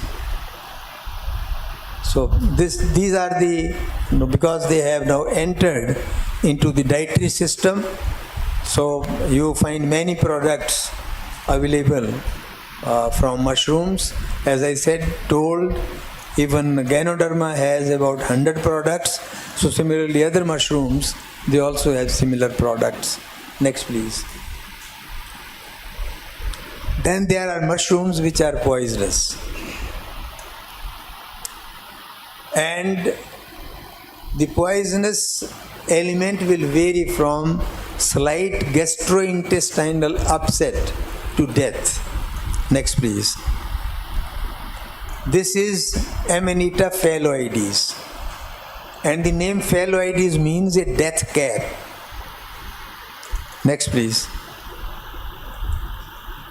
Next. No, that slide is not included here, but we have Amanita caesarea, and there are only 2 species of Amanitas which are edible. Amanita caesarea is one that is reported from Palampur in Himachal and now from other different places also. And Amanita caesarea also has a legend. It is named after King Caesar. And it has earned a bad name, notoriety, because King Caesar was served a dish from a mushroom which killed him. And who served that dish? His wife. And he was instantaneously killed. But Amanita caesarea is edible. So that mushroom, when it was given nomenclature, so that was called as Amanita caesarea. But it was not of Amanita caesarea. In fact, the previous slide that I showed you of Amanita phalloides, so there Amanita phalloides was served in place of Amanita caesarea and the king was killed. So notoriety come in different ways. But I have a point even for poisonous mushrooms. Now, those of you who are familiar with homeopathic system of medicine, arsenic, we do not know arsenic whether it is alkaline or it is acidic. You know the story, all of us, when we were students and we started with chemistry, this was told. Arsenic is a deadly poison. But arsenic is a very important medicine in homeopathy. By technology and transformations, why can't we have the mushroom poisons modified into some homeopathic type of preparations which could be as powerful or equal powerful to those which are used for curing other diseases? So this also is an open field with an open challenge. This might take many years, but I am sure ultimately something will come out which would benefit the society and the humanity as a whole. Next. So, no, the previous one. This is to show that mushrooms enter into mycorrhizal relationship with plants, and mycorrhiza, as I said, is a universal component of all the plant species except the aquatics. There are 7 families in aquatics which are not reported to have mycorrhiza. All other plants, and it is of utmost importance in case of conifers, pines and pine-like trees. There are 7 types of mycorrhizae. All the 7 types of mycorrhizae are distributed in different measures among different plants, and they provide the nitrogen, phosphorus and potassium, more phosphorus. And you know, our soils are deficient in phosphorus. How they help? Because they secrete enzymes, and those enzymes, they degrade the soil particles. Our soil, the phosphorus is locked up with soil particles. Fungal enzymes, they degrade soil particles and release phosphorus in amounts which can be absorbed easily by plants. Therefore, it becomes readily available to the plant. So that is how it is called a biofertilizer. Potassium and phosphorus, both, are released by them. Next, please. Next. This was the first fungus, Physolithus tinctorius. If you have eucalyptus growing here, at some distance from eucalyptus, initially you will find some ball-like structures. They will be Physolithus. Later on, the covering is removed.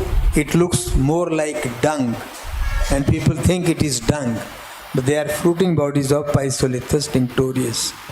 And this is a very versatile fungus. This can produce mycorrhiza. This was found with eucalyptus, but now it is inoculated into 172 angiospermic and gymnospermic plants as an associate of mycorrhiza.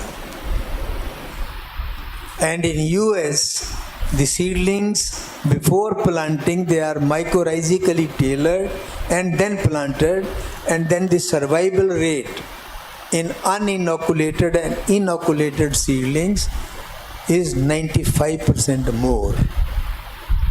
So this relationship is a beneficial as a relationship, and many other fungi, most of the fungi, as I said, they are mycorrhiza forming fungi. Next, please. This is Lacteria laccata. This also is a mycorrhizal fungus, and this has a host range of 52 plant species. Next, please. So what is the future course of research? Development of cultivation technology for more indigenous mushrooms, scale up of nutraceutical potential, intensive and extensive investigation not only on edible mushrooms but on poisonous, hallucinogenic, termite associated mushrooms. Termite mushrooms have not so far been cultivated because they have a specific relationship with termites. They grow only on termite mounds. Then field application of mycorrhizal biotechnology, exploration and conservation of diverse fungal groups, entire biodiversity for safe flight and landing of biotechnology. Then only the biotechnology becomes supportive to biodiversity. If we treat them independently, then both are useless. Both do not serve a long purpose. They have to be supported, they have to be supplemented. Then only they will become useful to society. Next, please. So this, I think, ये हम उसमें कर देंगे. Okay. Thank you very much. If you have any questions or any queries, you are most welcome.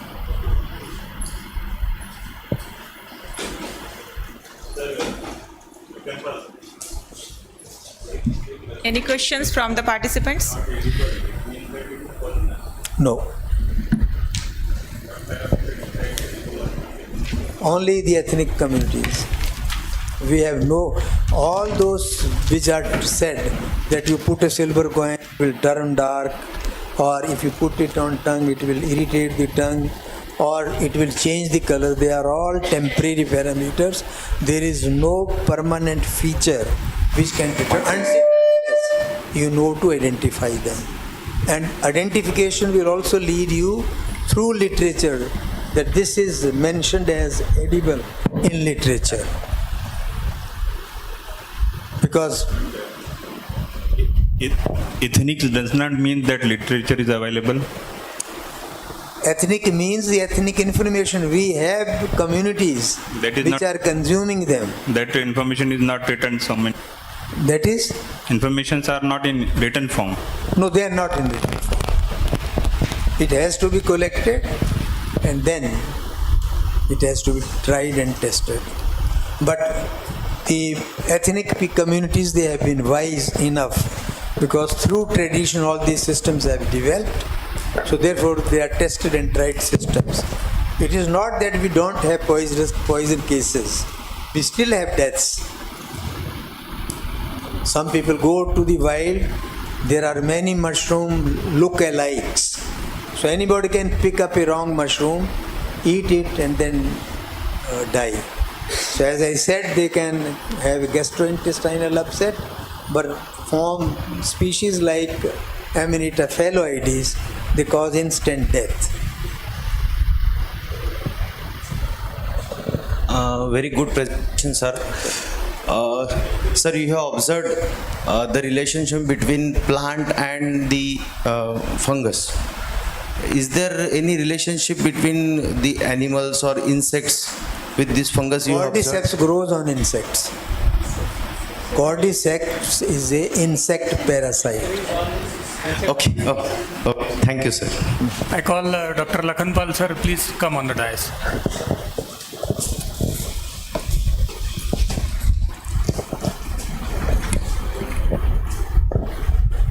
Sir, one more question.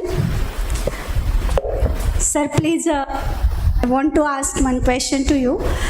You just said that whatever the plant and fungus relationship, it is when fungus is exposed to ultraviolet rays, it increases vitamin D. So what is the mechanism? Where I could not get your question.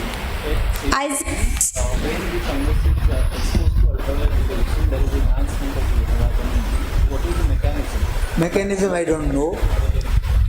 Even those who have reported it, they also do not know.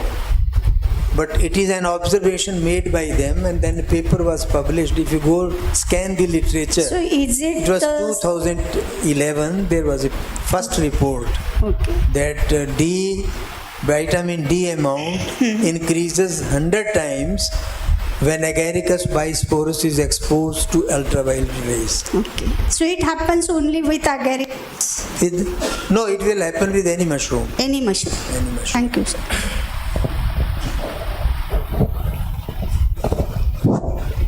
Sir, thank you. Very important.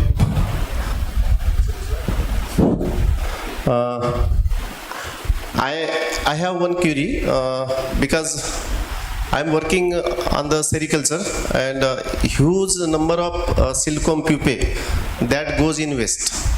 So this that is Kidajadi Cordyceps militaris. So I have gone through several. So it can be grown on potent dextrose agar PDA. But can I get the technology or the protocol that this can be utilized as a medium for cultivation of this Cordyceps militaris or sinensis, whatever so may be? No, as I understood from your question has two parts. Yes. One is that you are working with the sericulture and you have pupae. Now, what is what is the pupil covering made up of? Made up of chitin. It is chitin. Yes. So chitin, it doesn't grow because it grows from their soft tissue. Yeah. Maybe it is utilizing. Lot of studies have been done on that, but they have now been able to grow. But there have been attempts to because it has a specific obligate relationship with an insect, and lot of trials have been made. Some people have succeeded, even reports are there. I do not know whether they are confirmatory reports, because we have a trend that even if you get a slight variation, you report it just to get limelight. So that has been the trend. I worked on Morshella for 30 years. And there were numerous reports from China for its cultivation. Yes, sir. But all were fake reports. Now it has been cultivated. So similarly with Cordyceps sinensis, because the prices from 10-20 rupees a kilogram, they escalated to 1 lakh, then 2.5 lakhs per kilogram, and it was available only from the wild. So lot of interest was shown by different, DRDO is working on this. So CSRTI Mysuru has developed this technology. I have read, but still I am not getting the technology. So that's why I had query. Thank you. Look, it is just hit and trial. Okay. Thank you, sir. Maybe it works, maybe it doesn't work. But even if it doesn't work, at least you have something to deny that it doesn't work. Thank you. Thank you very much, sir. That also is a part of research. Yeah, thanks. Thank you, Professor Lakhanpal sir. I have to summarize today's invited talk. I think his keynote address. Because sir is a man behind the cultivation of mushrooms and the identification of mushrooms and mycological things. I am not a proper man to be here as a chairman of the mycological session, because I am a man of taxonomy, angiosperm taxonomy, systematics. But he focus on both type of the genera. Somehow some of the genera belong to Ascomycetes and somehow some with Basidiomycetes. Because the mushroom not at all fall under the category of only the simple how to have the basidiospore or the ascospores, because both have somehow some of the mushroom with ascospores and some with basidiospores. Now he talking about very broad concept on mushroom. He talking about the edible as well as non-edible mushrooms. At the time of our college days, we always come across with one of the very not beautiful type of mushroom, but that produce one of the acid, that is what we call it as amanitin alpha, from Amanita phalloides. We usually use this amanitin as a poison for the degradation of RNA in our molecular biology purpose. That's why somehow some of the mushroom, though they have the properties like the edible properties as well as non-edible properties, we utilize for these mushrooms for human welfare. Sir, I want to share one thing with you. Mycena is a genera. Earlier we located from the hills of the Harihareshwar from Western Ghat of Maharashtra state. Later on, same type of mushroom we again located from Tamni Ghat, just close to Pune, 2 to 3 years back. This is what the luminescence mushroom we have in Maharashtra also.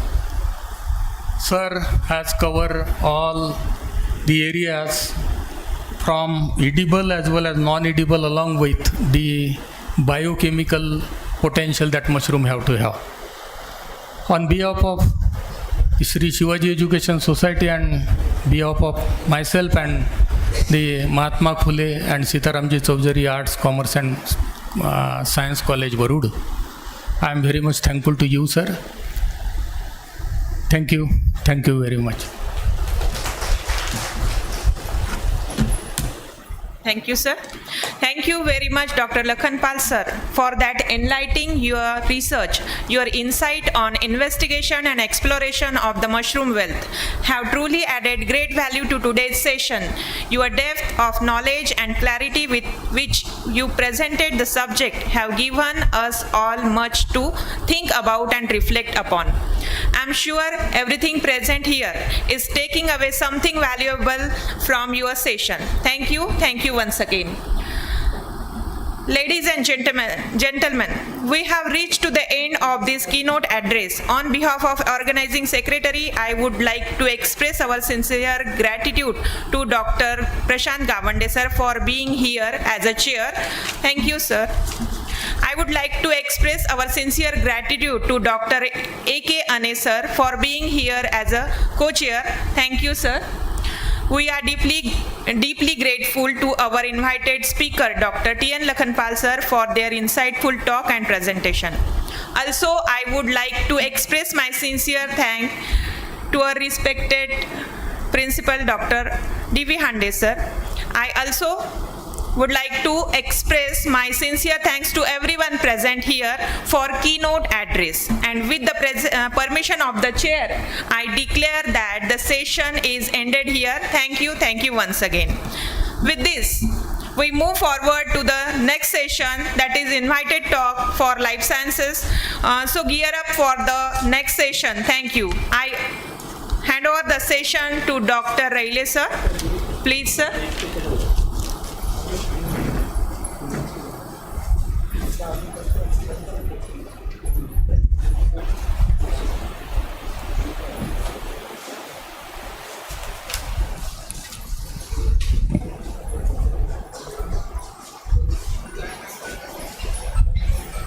Her seat.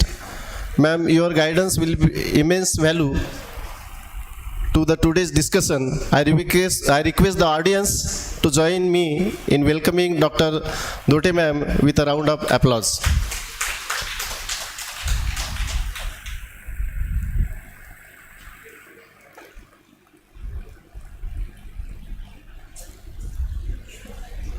Thank you, madam. We are also privileged to have with us today's Dr. Narendra Shahare, Professor and Head, Bianimi Science College, Amravati, who is the co-chairperson of this session. I request the audience also to welcome Dr. Shahare with a round of applause. Thank you, sir.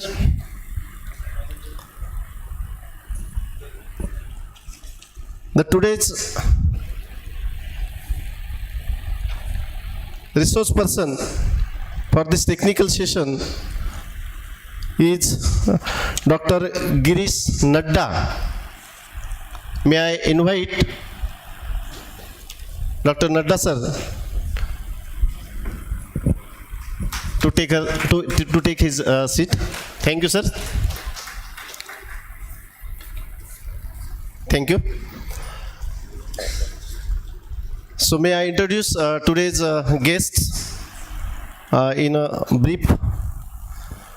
The chairperson of today's session, Dr. Jayashree Dhote madam. She is the Chairman Board of Studies, Sant Gadge Baba University, Amravati. She is also PhD guide, and under her supervision, 6 students have been awarded, 2 students are working, and she has completed MSc projects, total number 62. There is one major research project is completed by ma'am, patent published 2, paper published 45. She has written 4 books. She has been invited talk and guest lecture delivered near about 25. One minor project have been also sanctioned. Madam is taking held the positions at university at various bodies. She is chairman BOS, member academic council, member board of examination, and so on. So we are fortunate the madam is chairperson for today's session. Our co-chairperson Dr. Narendra Haridas Share. He is head and professor Brijlal Biani Science College Amravati, head of department botany. He has also near about 28 years of teaching experience. He is the supervisor, and total students working for PhD 6 and 3 students have been already awarded PhD under his supervision. He has completed 1 research project, book published 7. He is also member of several professional bodies like Indian Science Congress, Mycological Society of India, life members of Association of Fungal Biologists, and so on. So thank you, sir. Our today's guest speaker, Dr. Girish Nadda, sir, Principal Scientist Entomology, CSIR Institute of Himalayan Bioresearch Technology. His area of expertise, entomology and pest management.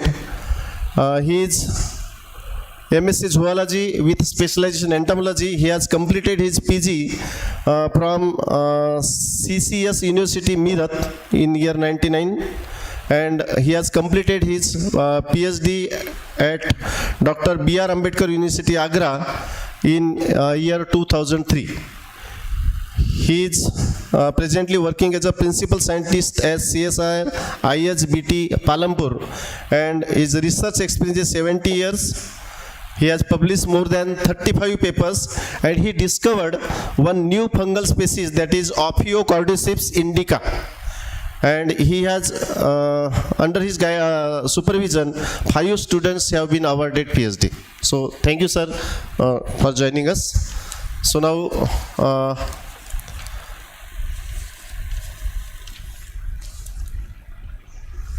may I hand over the mic to today's chairperson, Ma'am Jayashree Dhote, madam, please.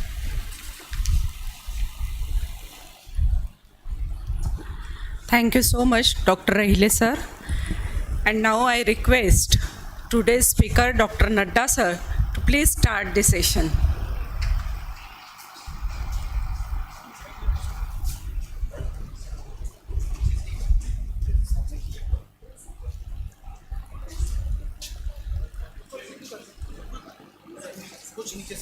Okay, sir.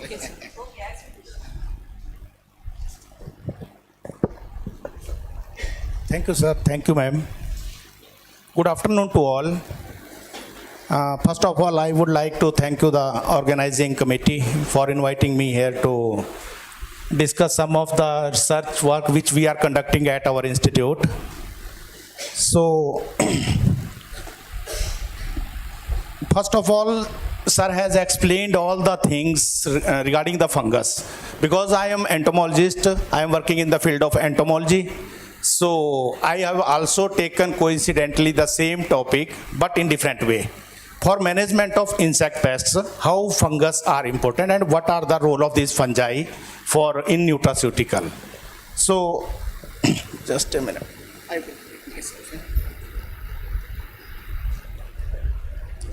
This one? No, next slide.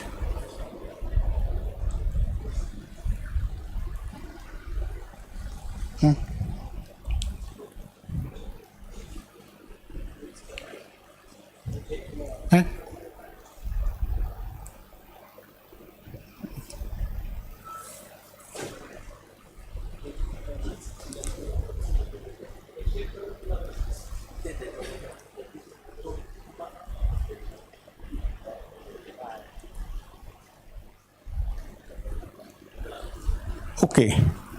So I am from this CSIR lab. CSIR is the Council of Scientific and Industrial Research. And we have 37 labs in India. And one lab is in Himachal Pradesh, that is the IHBT, Institute of Himalayan Bioresource Technology. And this is our lab. And this one is in the winter season. Next, please. And in our institute, we have these 6 divisions: agrotechnology, biotechnology, chemical technology, dietetics and nutritional technology, then environmental technology, fermentation and phytofarming technology. These are 6 divisions. I have kept these intentionally because this is the recent trends in science and technology. All the fields are interrelated, and I am going to take you a journey through my this research work. And sir has told that mushroom, they have told much about the mushrooms, and they told that it is very adventurous, thrilling to isolate, identify. So we are working on the plants, algae, fungi and insects and these animals. Next please. And one of our center is in Lahaul Spiti, that is a center for high altitude biology. So this is one of our research center that is in the Lahaul Spiti. Next please. I am taking to you through the Himalayas for next few slides. So you will see this Himalayas virtually. So this is our center. Next please. This is also our center in Lahaul Spiti. Next please. This is next please. So sir has explained about the mushrooms. Now I will focus on this Kida Jadi, that is Cordyceps sinensis. So our institute has started working on this Kida Jadi.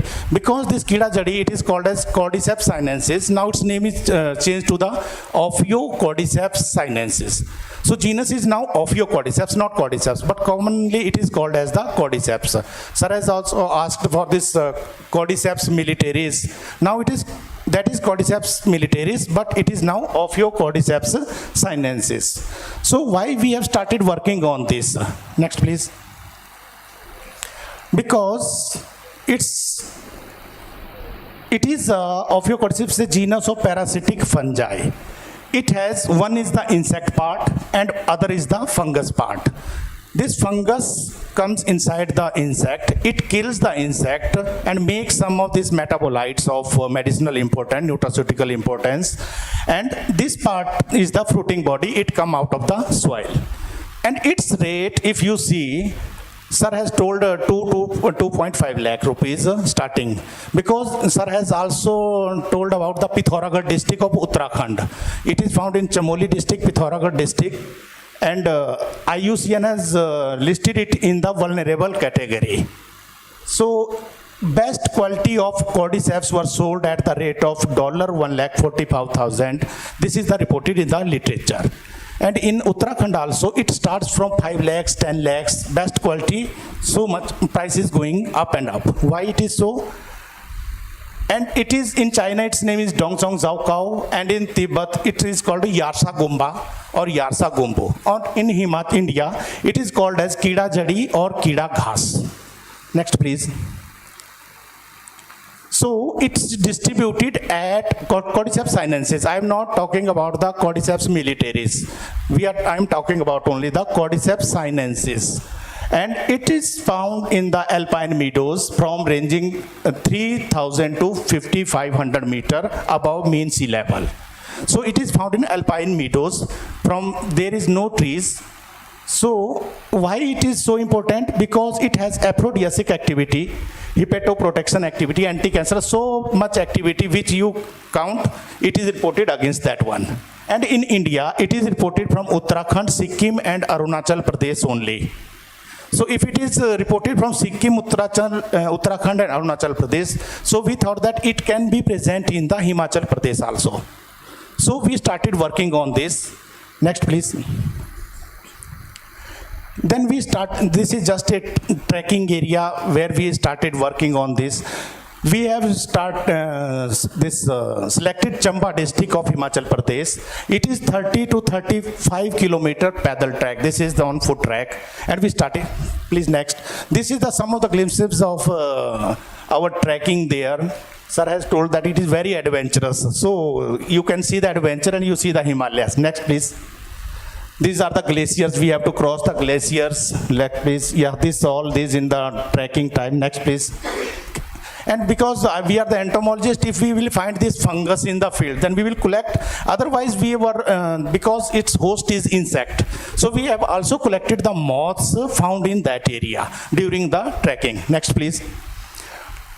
These are the moths there. Next, please. This is the one of the, sir, we have found there one fungus there. This is medicinal, this is mushroom, and we ate this as a food in one night. Yeah. This next, please. This is the total area which we have tried to collect this of your cordyceps. Next, please. Carry on. Next, please. This is only glimpses of the activities. Yeah. Next, please. Next, please. Next, please. Go on. This is I am taking to this tour to Himalaya. Next, please. Next, please. This is the last target our this Gatasuru Mahadev Lake, because we were targeting expecting that we will get the mushroom here, this Ophiocordyceps. Next, please. Then we returned back. Next, please. And these are the outcomes. What are the outcomes?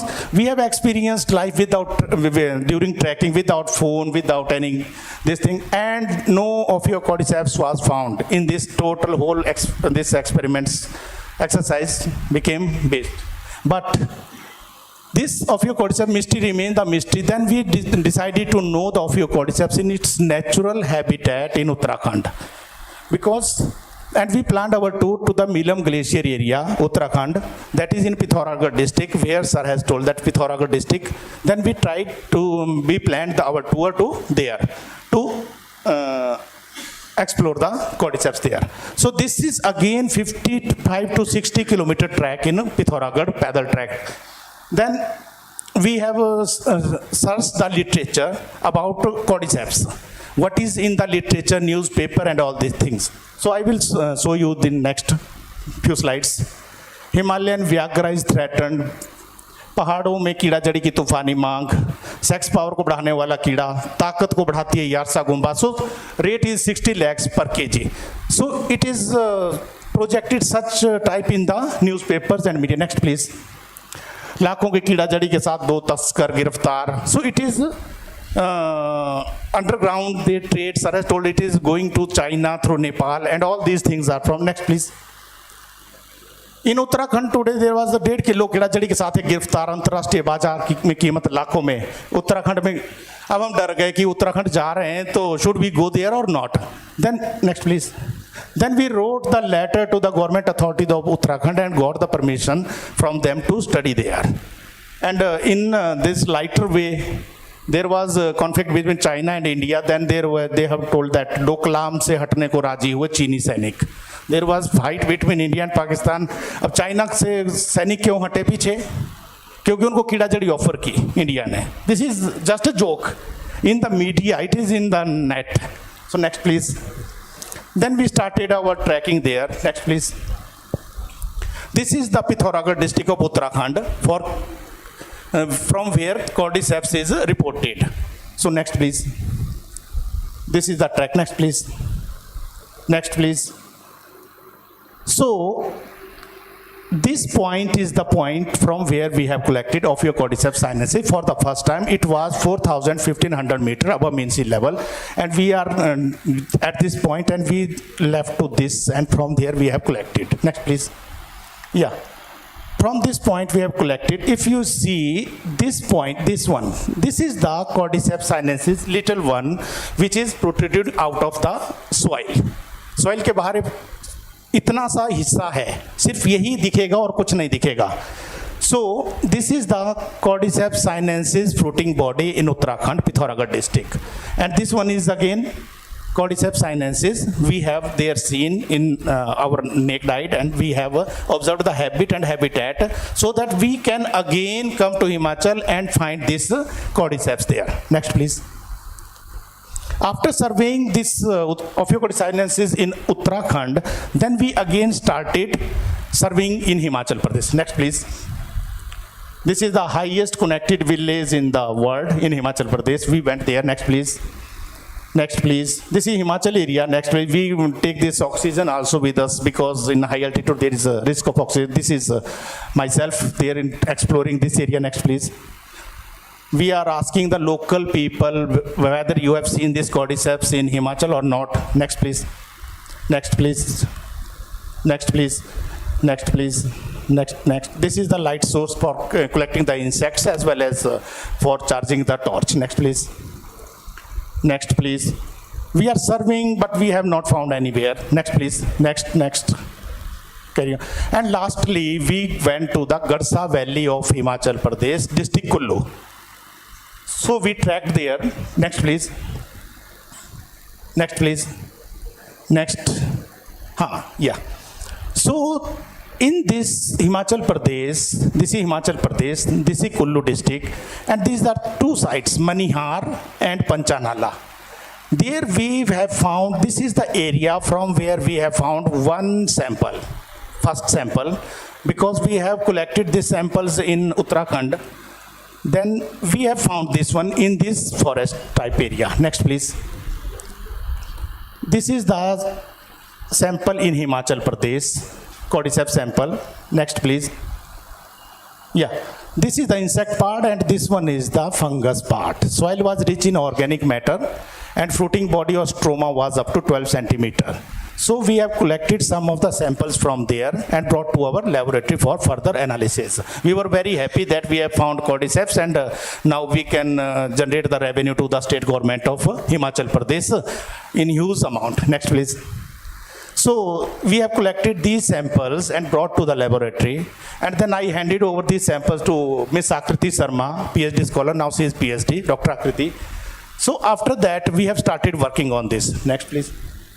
So when Akriti has started working and comparative studies, so in case of Uttarakhand, it was found from 4,015 meter, and it is 2,450 meter in Himachal Pradesh. And this one is the sample, and it is from the alpine meadow, but here trees are also there in the forest area. Next, please. Then we went for the morphological characterization. When we studied it, this one is the sample from the Uttarakhand, and these are the samples from the Himachal Pradesh. So caterpillar was, in this case, was dark brown, but here is the golden in case of Cordyceps sinensis. So पहला झटका हमें ये लगा कि ये Cordyceps sinensis है नहीं है. So next was matured stroma was quite longer than that of the sinensis. Then we, next please. This is the morphological characterization. Then we studied it based on the ITS sequence, genetic level. Then it shows 97.54% similarity with Histutella uncinata. Now it is confirmed that it is not Ophiocordyceps sinensis. It is a new species of Ophiocordyceps. So we started our next experiment. Next, please. So we went for this naming of a new fungus. If we knew, then what should we do? So we followed this paper, IMA fungus, where there are certain requirements. It should be submitted to this NCBI gene sequence, then index fungorum number. There should be holotype, and it should be submitted to some herbarium. Next, please. Then stroma, we went for macromorphology. Its stroma was solitary. Then this some of the electron microscopy we did there. And after that, we went for the micromorphology of this one. Next, please. Now, at this point, Dr. Dilip Hande, sitting in there, principal of this college, he's a taxonomist, fungal taxonomist. We contacted him, and he identified, confirmed that Asci was cylindrical, filiform, thread-like, ascospore. All these are the taxonomical terms required for identification of a new species. So I'm thankful to Dr. Hande for this taxonomic work. Next, please. Based on the morphological characterization, this is the Ophiocordyceps species, and in this study we have compared with all the other existing literature with Sinensis, Zoophagensis, Lampingiensis, and it is found that this one is the new species and it is not Ophiocordyceps sinensis. Next, please. So this one is the host, and these are the different, based on the different markers, SSU and RLSU, we conducted this study. Next, please. I am telling this because I am an entomologist, then we took the help of taxonomist, now this molecular biologist, and then we went for we did the whole genome sequencing of this fungus, and then bioinformatician confirmed that. Next, please. Its genome size was 59.2 MB.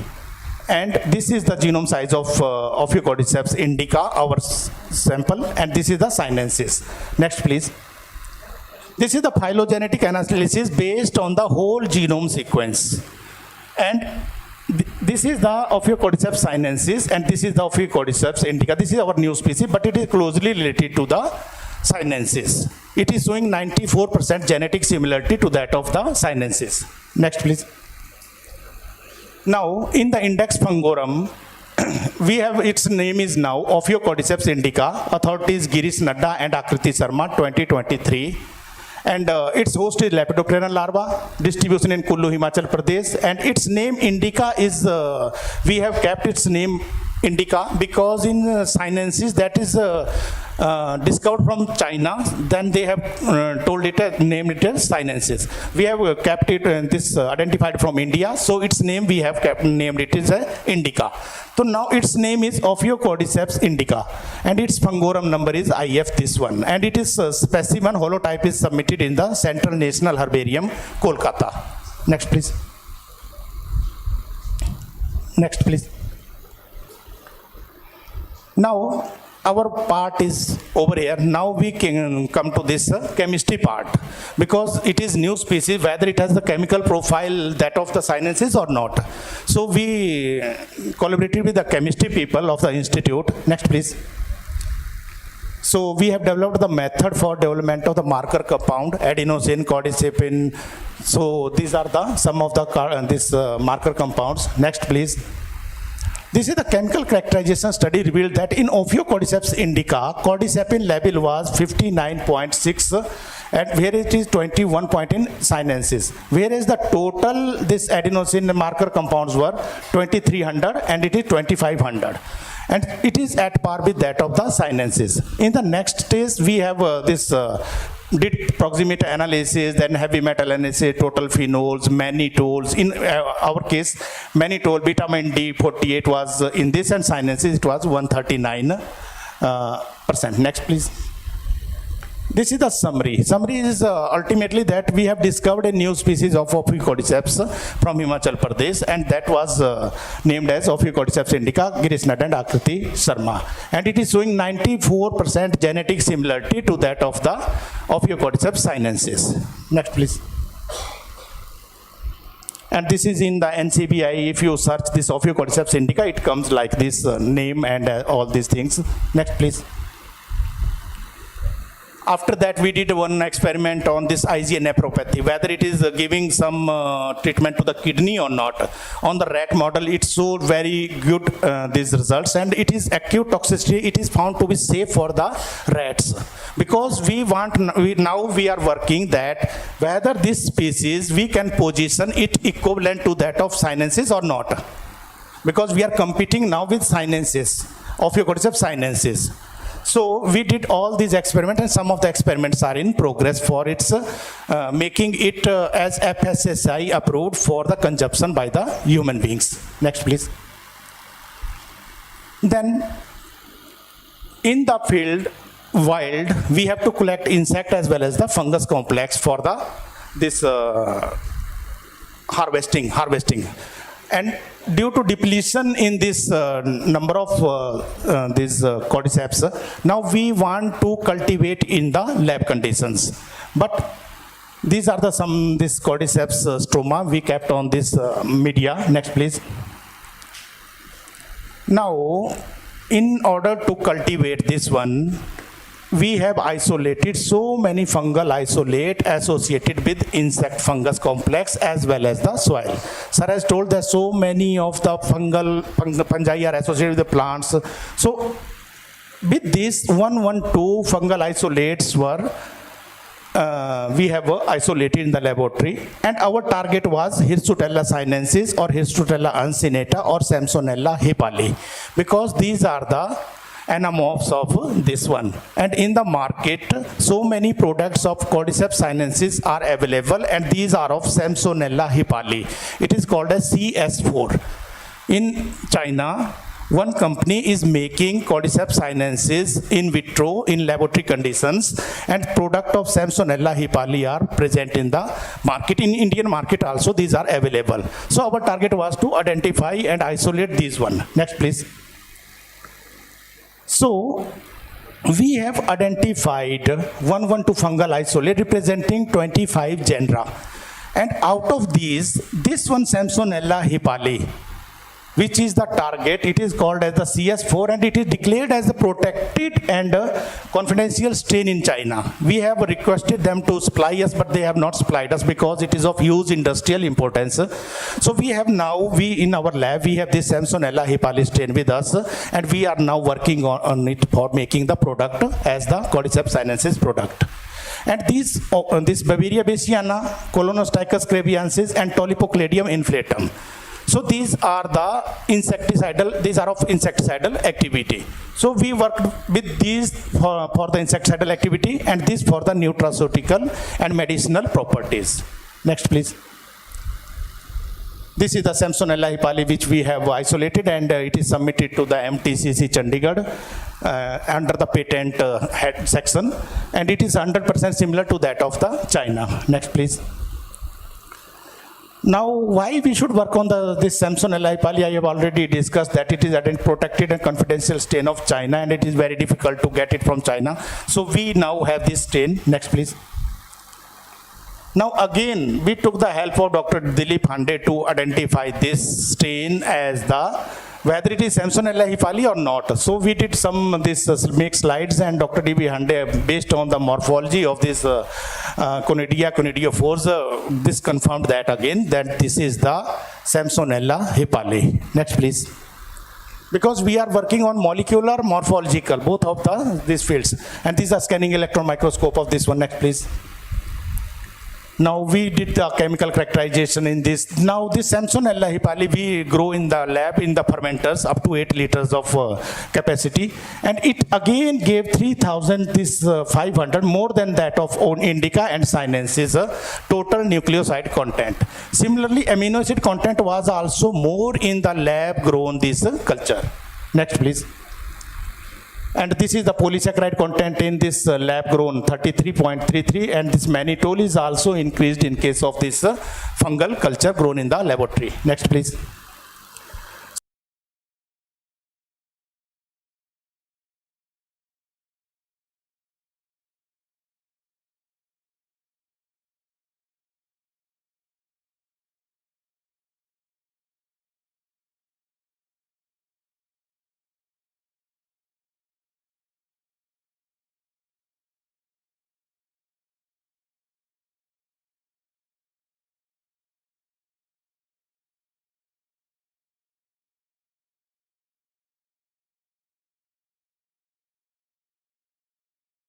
Gaining much importance in this due to this organic farming.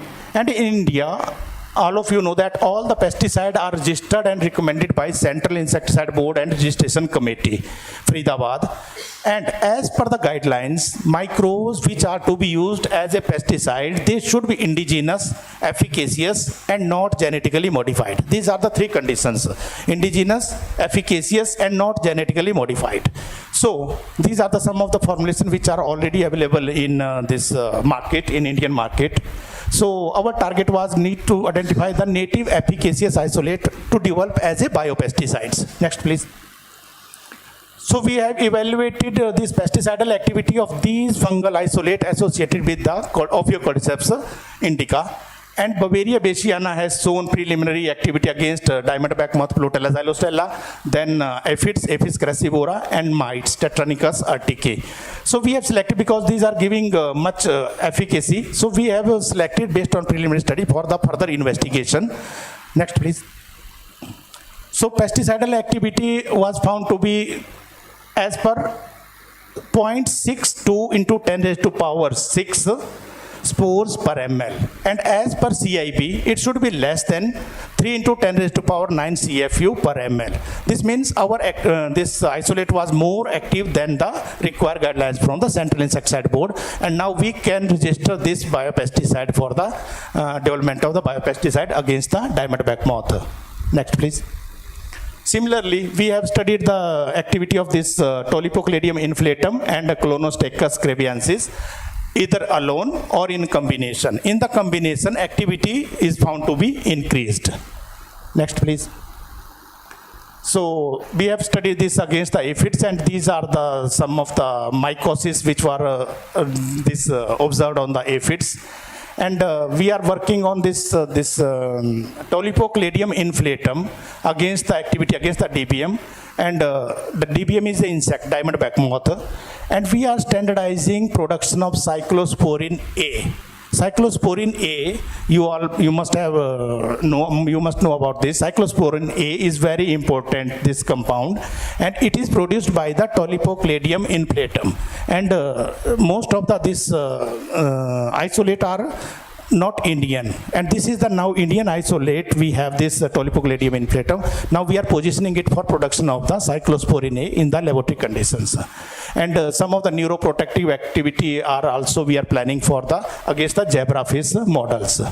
Next, please. So this is we are working in the direction development of process technology for artificial production of cordyceps, development of in vivo production for the Ophiocordyceps indica, and the development of fungal based biopesticides and production of cyclosporin A. So thank you very much. And besides, we are also working on the Cordyceps militaris, because that is not very tough to grow in the laboratory condition. We can easily grow that one on the PDA or other media. So, but this one is very tedious and very time-consuming process to grow this Ophiocordyceps sinensis based on this Bacillomyces hipali or Samsonella hipali. So this is the whole journey. We are working on this fungus and entomopathogenic controlling of the insect, development of biopesticide in our institute. Thank you. Thank you very much.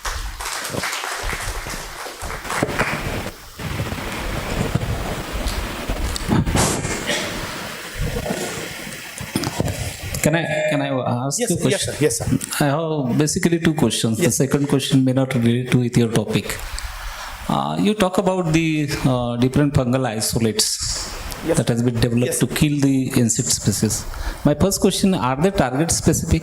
Because so far I am not from zoological background, I am from life sciences, basically person belonging to the botany. But my question is that there are certain kinds of species of the insects which are beneficial, not only to the ecosystem, but also to the human population and the agricultural point of view also.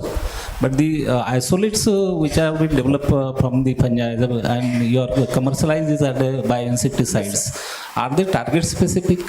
Sir, these are not target specific. They have broad spectrum of the activity, because these are, suppose this one product, this Bavaria bassiana, Metrrhizum anisopoli, all these are already available in the market, but there are some restrictions to their use. Where there are honeybees, there are this silkworm. We have to take extra precautions, otherwise there is no harm and people are using this one. These are not target specific. These are broad spectrum biopesticides. Okay, thank you. And the second question may not be related to your topic, please. But as a matter of curiosity, I am asking it. You are working on the different fungal isolates for killing the insect, harmful insect. Is there any attempt made for the degradation of this plastic by the fungi? Because this is a global concern question, issue. Actually, plastic pollution is a very fast and very dangerous issue. We are not working on the plastic degradation, but we have some isolate of fungus they may work. But we have not still initiated that work because it will become huge work. Once you got it, the plastic pollution will be stopped automatically. There are reports of some fungus as well as bacteria. They are working. I have also gone through the news recently that at a global level some attempts are being made. Thank you. Thank you, sir.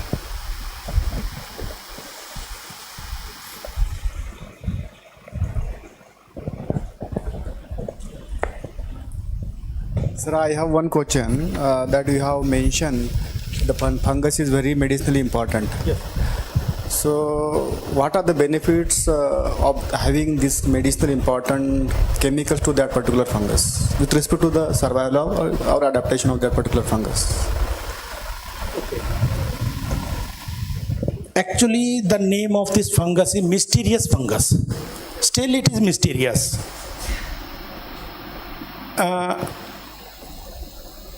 When there is insect, it go inside the insect.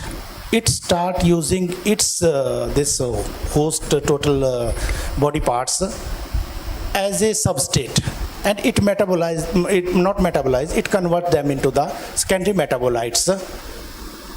And that is the specific relationship of this fungus because it is host specific. Host is Theta rod species. Only ghost moths are attacked by this fungus. So there are many questions which are not clear that why it is producing so. Yeah. Screen the markers from the fungi. So what is the basic criteria to declare or to use that particular chemical or chemical as a marker? Actually, sir, this your question is related to how the quality control parameters are decided or markers are decided.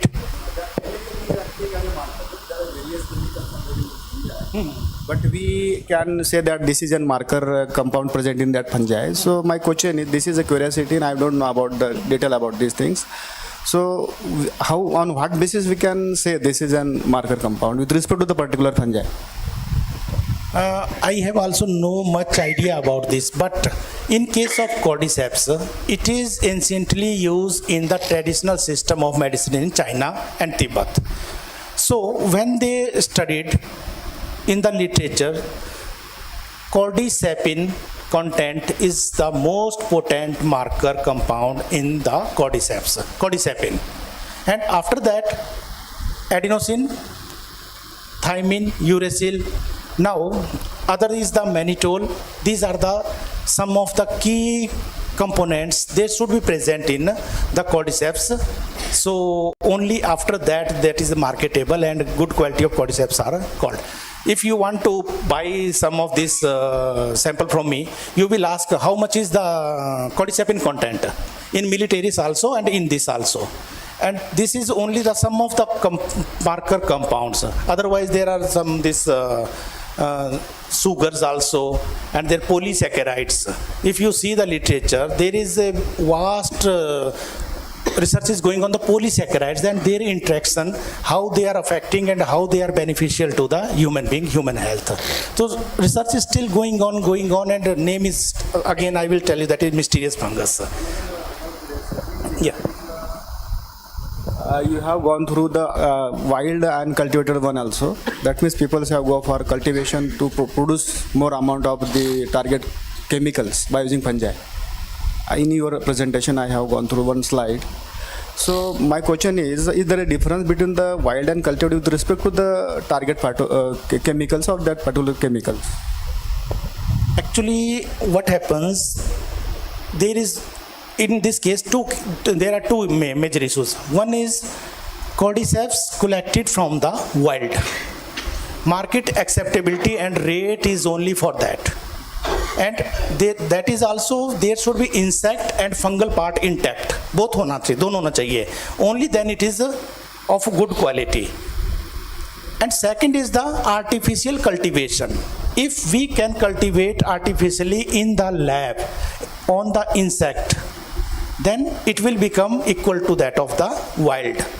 But it is not possible because life cycle of insect is 3 to 5 years. and it is to be grown in the alpine meadow under snow. There is then sunlight, then slow 2-3 years. So it is very difficult. China has succeeded to some extent to grow in the laboratory just like wild, but cost benefit ratio was very we cannot achieve. Now second part is to get all these bioactive components. So fungus has two parts. One is anamorph and telomorph. This is the telomorph part, insect and this. And anamorph part is the fungal part, this mycelia and all these things. So in China, in India and in US, this its anamorph part is the Samsonella hipali.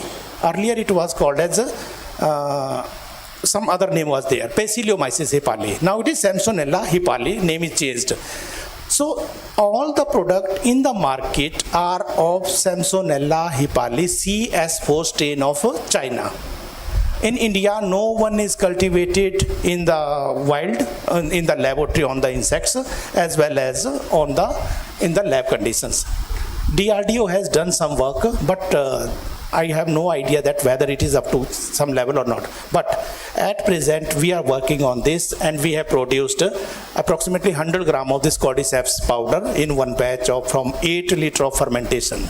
So this is based on the fungal, that is Samsonella hipali, that is producing most of the active biocomponents. And in the laboratory condition, these are the more in quantity.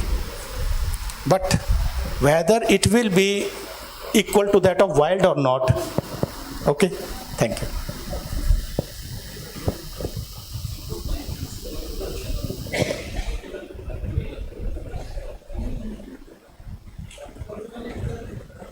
Thank you, Nadda sir. Thank you. Please have a seat. May I request also chairperson and co-chairperson to join the dais. Principal Dr. Hande sir.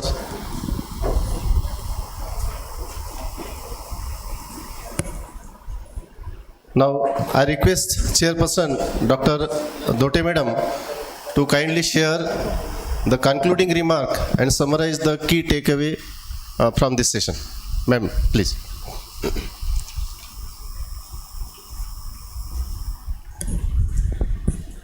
Again, thank you so much, Dr. Rahile. First of all, I pay my homage to Punjabrao alias Bhausaheb Deshmukh,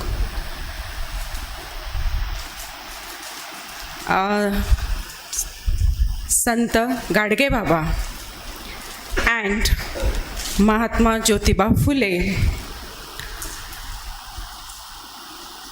It's my privilege to chair this technical session, but before I start,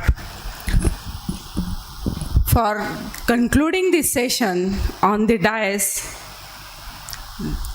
the principal of this college, Dr. Dilip Hande, today's resource person, Dr.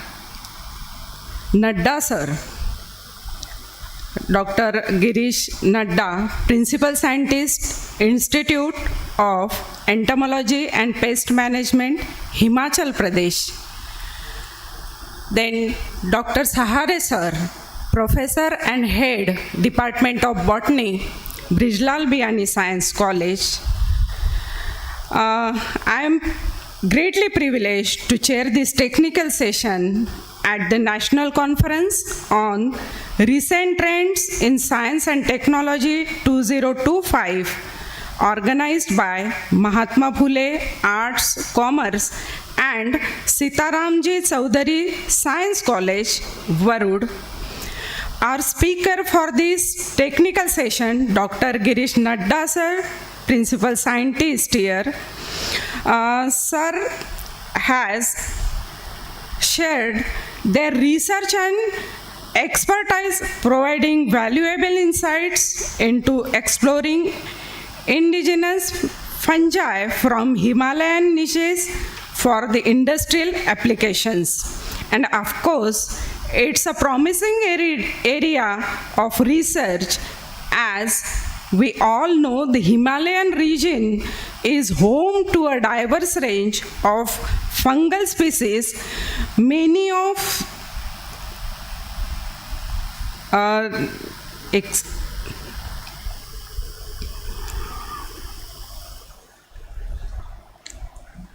Just a minute.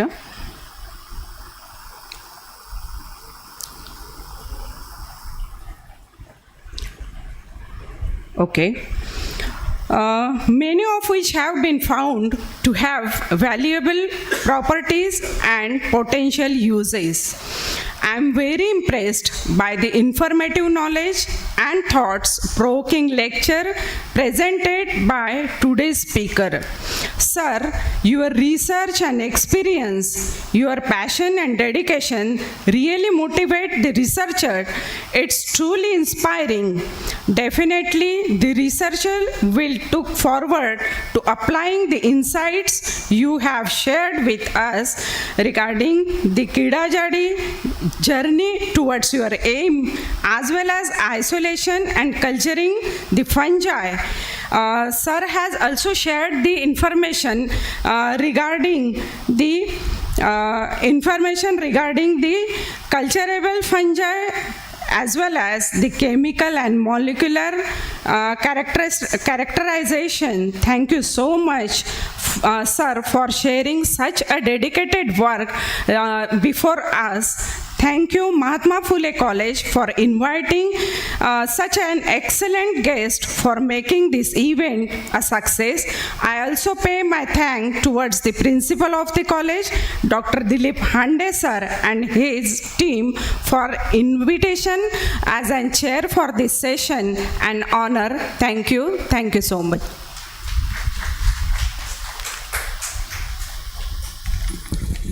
Thank you, madam, for encapsulating the essence of this session. Thank you all the participants for your gracious presence. Now, as a token of love and deep respect and gratitude, so we would like to present the mementos as a symbol of our appreciation to our guests. So first of all, may I invite Mrs. Dhote madam to accept the felicitation, and I would like to invite Dr. V.S. Tinkhede madam kindly to do honor presenting the memento and a sapling to Dhote madam.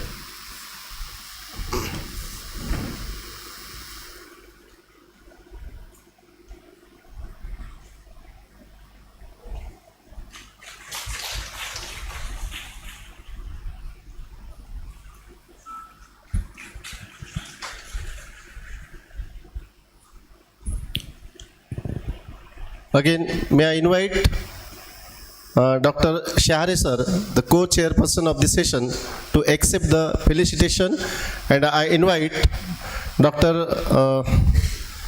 Satpute sir, IQC coordinator, kindly do the honor, the presenting memento and a sapling.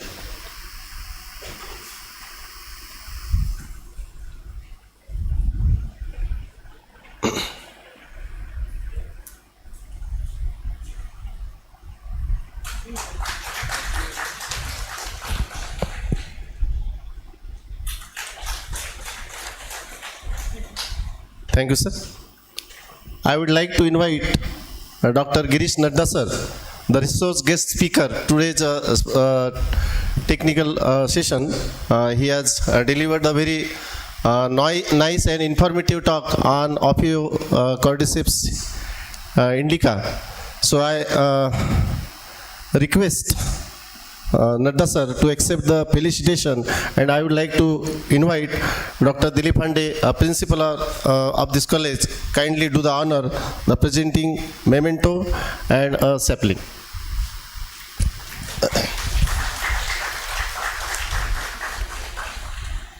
Thank you, sir.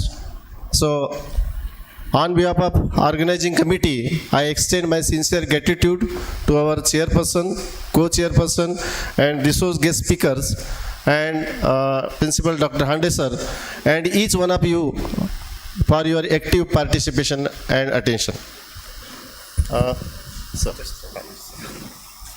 Thank you one and all. I have to say something. In our institute, that is in Palampur, Himachal Pradesh, Institute of Himalayan Bioresource Technology, you are most welcome to come there for educational visits anytime. You can mail to us and we will permit you to there, because I am looking after that area also. And if any faculty or any student, BSc, MSc, MPhil, PhD, they want to come there for this internship or training purpose, whether they are ongoing or completed. So on payment basis, there is option, and I am also heading that coordinator. I am coordinator for that training and this internship program. All information is available on the website, and approximately 300 students per year from throughout India, they are getting their internship and project work as well as training from our institute in any of the field. So this is this invitation to all of you. Thank you. Thank you very much. Thank you, sir. So on behalf of organizing committee, I invite one and all for the lunch. Lunch is ready. Thank you. Thank you.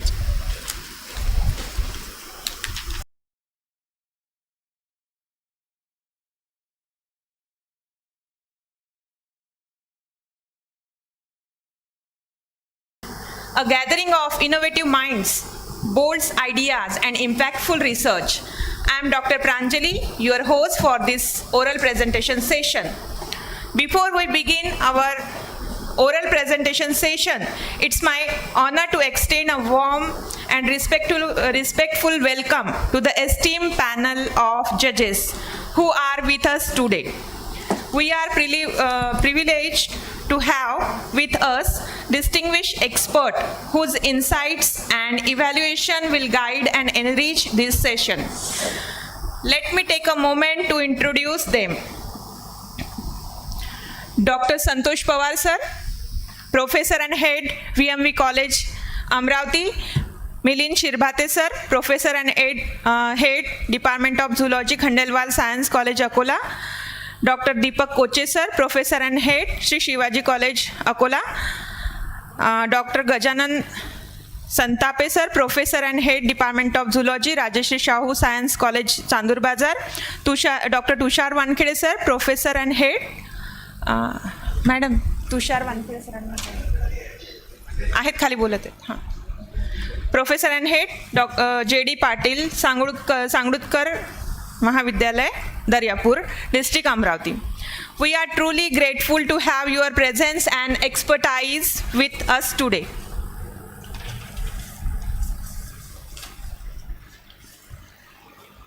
Thank you for taking the time to be part of this important academic exchange.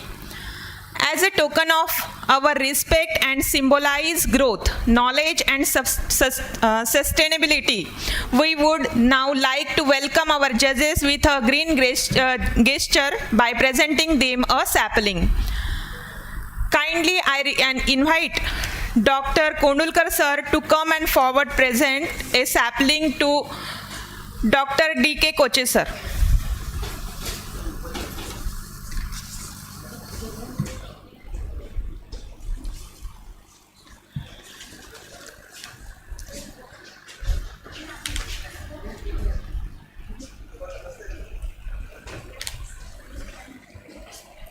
Sapling any moment, ho?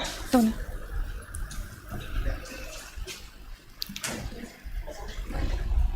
Please be seated. Thank you, sir. I kindly invite to Dr. Kondulkar sir to forward and present a sapling to our respected judges, Dr. Deepak Koche sir.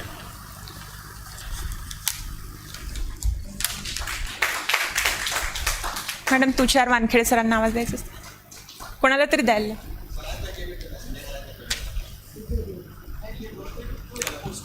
Poster पण म्हटलं इथेच त्यांचं welcome करून घेतलं असतं.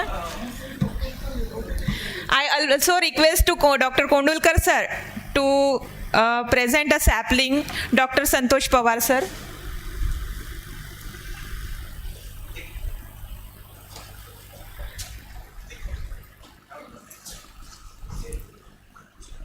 I request to Dr. Panchote madam,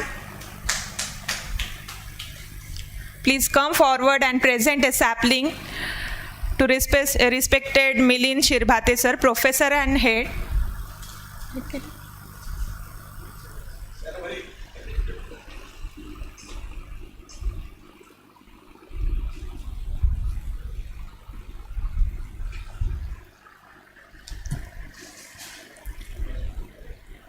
I kindly invite to Dr. Panchavate ma'am to come forward and present a sapling to Dr. Milind Chirbhate sir, Professor and Head, Khandelwal Science College, Akola.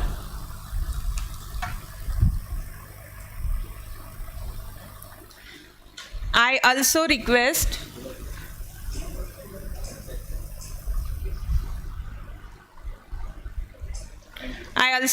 to Dr. Vaishali ma'am, please present a sapling to Dr. Santosh Pawar sir. झालं का आणखी कोण sir Santape sir हां sorry to doctor Gajanan Santape sir professor department of zoology Rajashri Shahu college Chandur.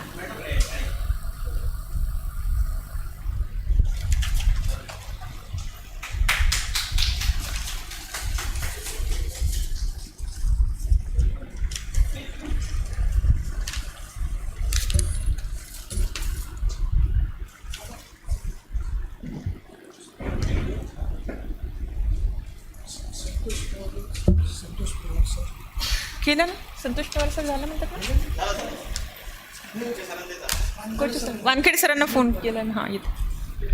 Thank you for taking the time to be part of this important academic exchange.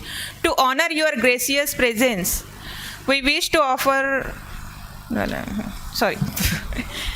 just as your guidance help young minds and growth flourish.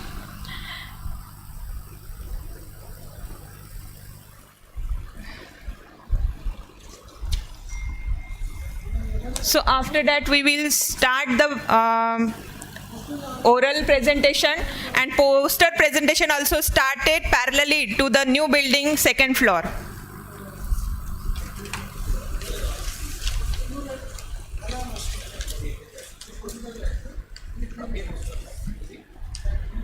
तुम्ही oral ला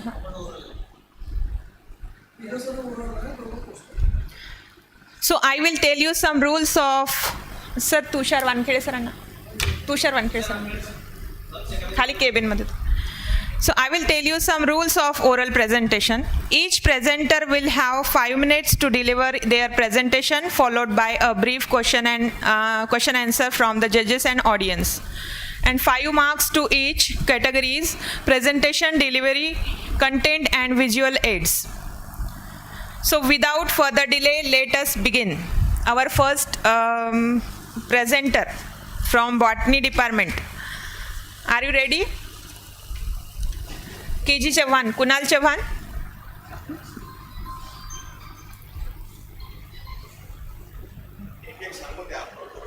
हाँ, Kunal Chavan, PS कास्टे, Janvi Patil,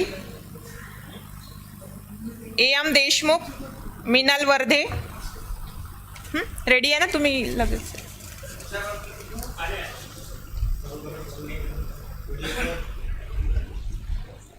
सोनूने, NS सोनूने आणि अभिजित पाखरे from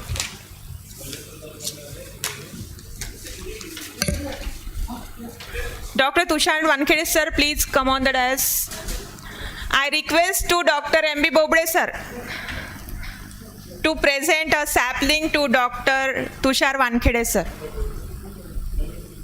and memento.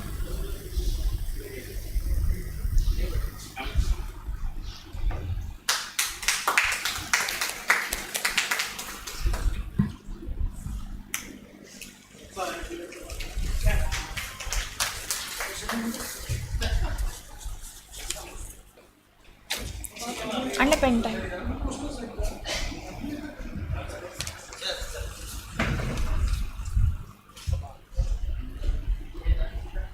वैशिल सरांनी दिलाय का?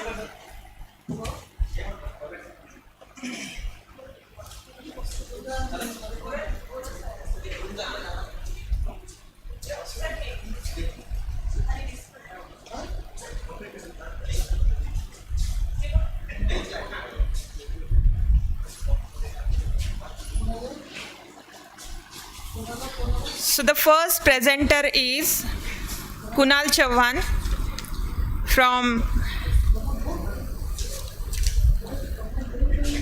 HVPM College. The topic of the Kunal. पहिले आधी botany घेऊ पास. हो हो बॉटनीच्या आधी घेऊन घेऊ मग. हां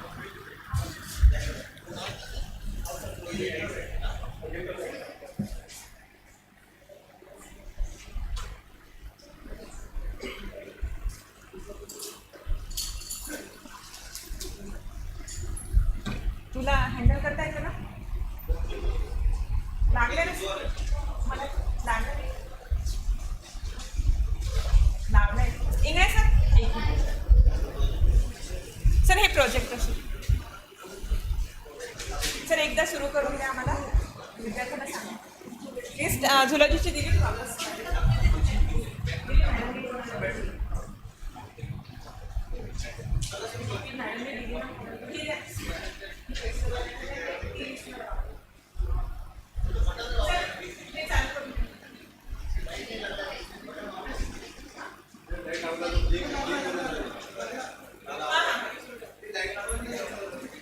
हे इथले लाईट्स बंद नरेंद्र नाही हे लाईट्स वरचे बंद करून.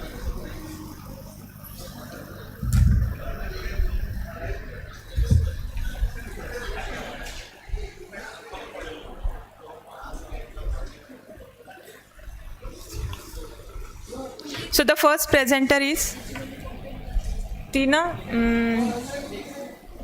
धनश्री लाणे काहीतरी. हाँ the first presenter is Kunal Chauhan from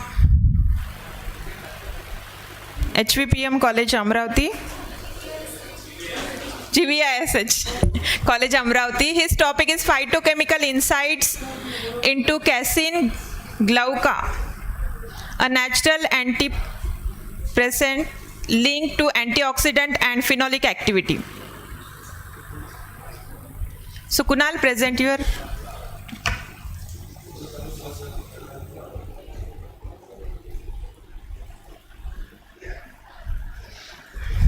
Janvi Patil आहे. आनंद देशमुख. आनंद देशमुख आहे का. आनंद देशमुख. मीनल वर्दे. सोनू ने. अभिजीत पाखरे नाही आहे. ठीक आहे.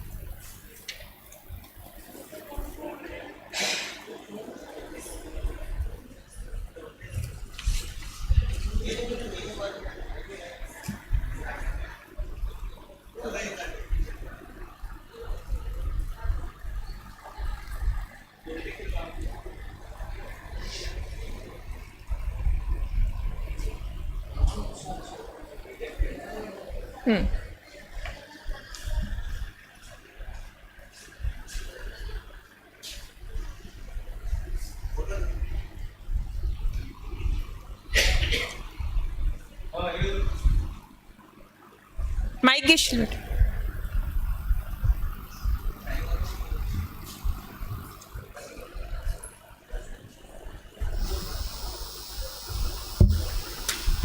Good afternoon. Chauhan. Today I am here to present a abstract on the topic phytochemical insights into casein glauca, a natural antidepressant linked to antioxidant activity, under the guidance of Dr. Monish N. Bokod, Department of Botany, GVISH Amravati. Next. These are the contents. Next. Introduction. Next. Origin of problem. Vidarbha region is mostly known for suicide. Suicide is a major main problem that is related to depression. Most of the peoples in India are suffer from that disorder. It is a neurodegenerative disorder. Next. From the current scenario, according to the WHO, more than 60% people are suffer from that disorder. According to the census, it is the largest disorder after the cardiovascular disease. Next. Steps to aware. Next. What is 10 October? Anyone? 10 October. Next. 10 October is known as Mental Health Day. It is the steps to aware. That is, we aware all about the mental health. That is celebrated on 10 October. Next. These are the symptoms of depression: loss of mood, that is change in appetite, sleep undisturbance, agitation, fatigue, and difficulty in concentration. Next, tribal communities have relied herbal effects, that is herbal traditional medicines used to medicine the mental condition, depression, through common traditional knowledge system. Cassin glauca is a potent genus which is used by the traditional people to heal the depression. In the present study, it is focused scientifically to validate the antidepressant potential of the Cassin glauca and the antioxidant, that is phytochemical and antioxidant properties of that plant. Next, aims and objective. From the aim, it is related that to study the pharmacological character of the plant, to study the phytochemical estimation of the plant, especially the phenolic compounds and the flavonoids. And after that, the antioxidant activity. Next, these are the materials and method. In the first phase of for the material and method, in the first phase we have done the survey regarding to the Vidarbha region. In that, from the last 2 years, I have done 3 district survey. From that, we collected the plants, that is Cassin glauca, and the collected specimen was identified with the help of traditional healer and the standard floras given by the M.A. Dhore sir and V.N. Naik sir. After that, the extract preparation. In that, the preliminary phytochemical test was done by the standard procedure mentioned by Sadashiv and Manikam, Harmon and Kokate. After that, the quantitative phytochemical estimation was done by the Thimaya, and the antioxidant activity is determined by the Wang et al. 2008. Next, formulas to use the antioxidant activity. Next, observation: Cassin glauca is a mid-range tree which is mostly medium-sized tree, and flowering season is February to June. In that, the fruiting season may be May to November and belonging to the family Celastraceae. Next, in the phytochemical test, this is the table.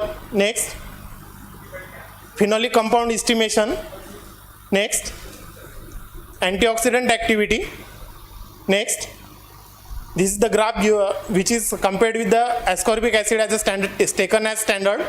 Next, ascorbic acid shows the highest antioxidant activity overall with the peak effectiveness at 20%, 20 microgram, that is 86.41, and the IC50 value, that is 40 microgram per milliliter. It confirms that its efficacy, and as a Raper standard, the antioxidant activity of leaves demonstrated that increase in concentration with respect to the next, ma'am. Next, the conclusion. Scientifically validating the antidepressant of Cassin glauca by evaluating its phytochemical composition and antioxidant properties. The phytochemical profiling of Cassin glauca underscores the rich biochemical diversity. It exhibits the higher level of bond phenolic compound in the leaf as primary residuals compared to the polyphenolic compound. Next, findings the validate ethnomedical reputation of Cassin glauca as a natural antidepressant and antioxidant agent. Next, these are the references.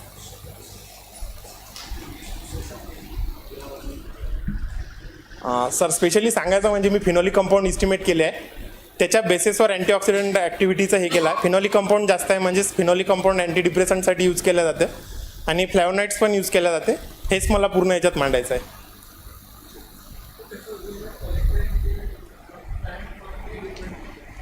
Yes sir, but the plant is same sir.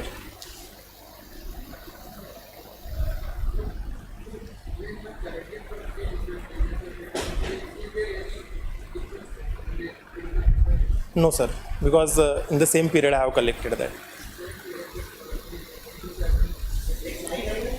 No sir, that is not a more. ठीक है मैं घेते मी collect करते. हां, DPPH method sir. DPPH as a method. What is the range of the antioxidant? IC50 value कैसे calculate किया? पहिले standard graph केला सर ॲस्कॉर्बिक ॲसिडचा. Maximum minus half of maximum minus minimum. पहिले रेडिकल स्कॅव्हेंजिंग ॲक्टिव्हिटी पर्सेंटेज काढला जान्हवी आणि त्याच्यावरून IC50 value काढली. Pen drive How you correlate the activity of antioxidant activity or IC50 with the antioxidant activity? How you correlate the antioxidant activity and IC50 value? If antioxidant जर sir हे कमी असेल म्हणजे IC50 value कमी आहे म्हणजे तो मोर antioxidant आहे. Which phytochemical compound plays important role in mental health? Flavonoids and phenolic compounds. And in your study or in your data or in a result, show the amount, quantity of your flavonoids. Yes, sir. Which flavonoids? Particularly total flavonoids, sir. Total Not flavonoids. particular isolated. Okay. Quantification. हां. फर्दरचा structural विश्लेषणकडे जाणार आहे मी. Any question from audience? Next we have Janvi Patil. The topic of Janvi Patil's presentation: preliminary phytochemicals analysis of stem, leaves and flowers of Telosma pallida from Apicaceae family. You have 6 minutes for presentation. Okay. And 1 minute for comparison. Okay, sir. Good afternoon, one all of present here. Myself Janvi Patil, and I am going to introduce my topic: preliminary phytochemical analysis of stem, leaves, and flower of the Telosma pallida, belonging to family Apicaceae. Next.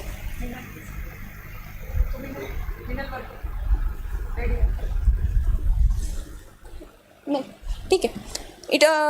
We all know that wild vegetable plays a very important role in hectic life.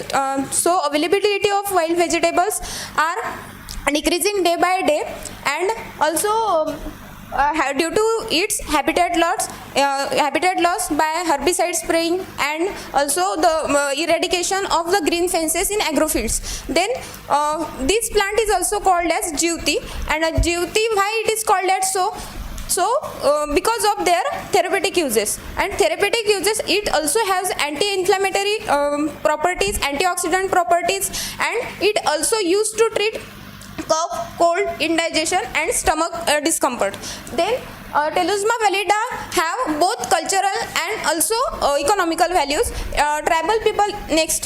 Tribal people use this Jyoti plant up to the Deep Amavasya in Vidarbha region. We all know that Deep Amavasya is also known as the Jyoti festival. In that Jyoti festival, we worship the god there is that stick on frame of the doors, and after that worship of the god, and these tribal people doesn't use it after this festival. Due to its unique flavor and popularity, it is sold up to 200 to 400 kgs per kilo in monsoon, means its active seasons. And next, my study aims to find out next. To investigate the preliminary analysis of preliminary phytochemical composition of different stem, leaf and flowers part of the Telosma pallida, and to evaluate the influence of the different solvent on the efficiency of phytochemical extraction and contribute to pharmacokinetic profiling and therapeutic potential of Telosma pallida. And it has most of the time it has a cultural value in tribal people. So I have to conclude that here the bridge the gap between tribal traditions and the scientific investigation and validation. Next, the materials and method used. The sample was collected from the area of the Varud. Varud is the eastern most end of the Amravati district region, and it is famous for the orange orchids. Next, the plant material was collected in active seasons of the active growing season, that is June to mid August of the plant, and mature flowering twig, leaves and stem were collected and dried, and herbarium specimens were subsequently identified using available standard floras. Next, the preparation of the extract: 5 gram of the powder, 5 gram of the dried powder of each plant part, macerated separately in various solvent, that is butanol, petroleum ether, acetone, chloroform, toluene, benzene solvent at room temperature for 24 hours.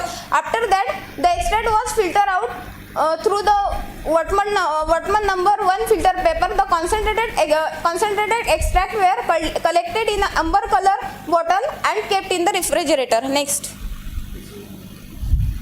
qualitative analysis were followed the method by the Harbon in 1998. Analyze the stem, leaf and flower by using various solvent. Next, the detected phytochemicals test, that is carbohydrate test, protein test, and we perform many tests, that is carbohydrate test, protein test, cardiac glycoside, steroids, alkaloids. Next, flavonoid, tannins, saponins, glycoside and quinones. Next, here are the observation table of the phytochemical analysis of the stem. Next, phytochemical analysis of the leaves. Next, due to the this is the phytochemical analysis of the flower. Next, here are the some pictures. Next, from our study, we studied that the diverse phytochemical was detected, that is more carbohydrate, protein, glycosides, flavonoids and so on. Carbohydrate, proteins, glycosides, and by the in that overall study we observed that the solvent polarity matters. Means here that extraction efficiency means solvent polarity, non-polar solvent is more effective in the extraction processes due to its lipophilic compound. Next, continue. Tilosma pallida exhibit a rich phytochemical diversity across stem, leaf and leaves, and flower part. Solvent polarity significantly influenced. Flavonoids were detected in the flowers, and the alkaloids, phenoloids were dominant in the leaf and leaf and stem. The findings support the potential of Tilosma pallida herbal drugs development and natural therapeutic uses. Next, I sincerely acknowledge my principal, sincerely acknowledge Dr. P.S. Enkar ma'am for the particularly provided facilities, and heartfelt thanks to Dr. Satpute sir for continuous support and guidance, and I am also gratefully thankful to HOD of the and teaching non-teaching staff of the Vidya Bharati Mahavidyalaya Amravati. Thank you. Here are the references. Now the session open for question and answer. So here there's the primary phytochemistry, only primary phytochemistry. Yes. So which solvent is most suitable for the extraction? A non-polar solvent, benzene, and most of the time the benzene.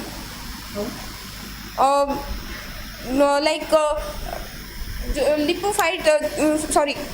Lipophilic जो compound रहते हैं तो वो ज़्यादा से ज़्यादा extraction procedure में efficiently वहाँ पे रिजल्ट दिखाई दे रहा है बेंजीन पे. हाँ, हाँ, लिखा हुआ है कंफ्यूजन में.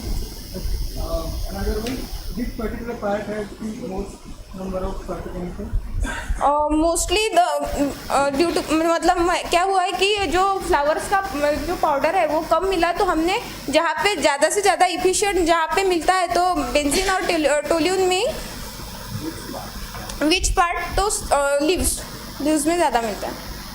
तो व्हाईट व्हेजिटेबल्स लीव्ज आणि फ्लावर दोन्हीमध्ये जास्त मिळतात, पण कसं आहे की जे लीव्ज आहेत तर त्या लीव्जमध्ये आपण भाजी म्हणून पण यूज करतो आहे आणि बाकी जे कफ आणि कोल्डमध्ये आपण हे घेतो आहे काढा घेतो आहे तर त्यामध्ये बरेचदा तिथे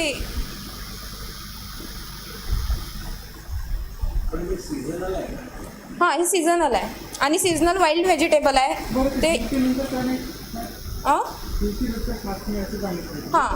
तर तसे तर जर सायंटिफिक जे रिझन आहे ते असं आहे की त्याच्या प्रोपोगेशनसाठी आणि रिप्रोडक्शनसाठी व्यवस्थित जो टाईम पिरियड भेटायला पाहिजे म्हणून ते ट्रायबल पीपल लीड करत नाही पण त्यांच्या जे कल्चरल जे हे आहे जो फीडबॅक आहे त्यानुसार ते असं म्हणतात की आमचा जो सण आहे जीवती त्या सणानंतर आम्ही खात नाही टेलोजमा पॅलिडा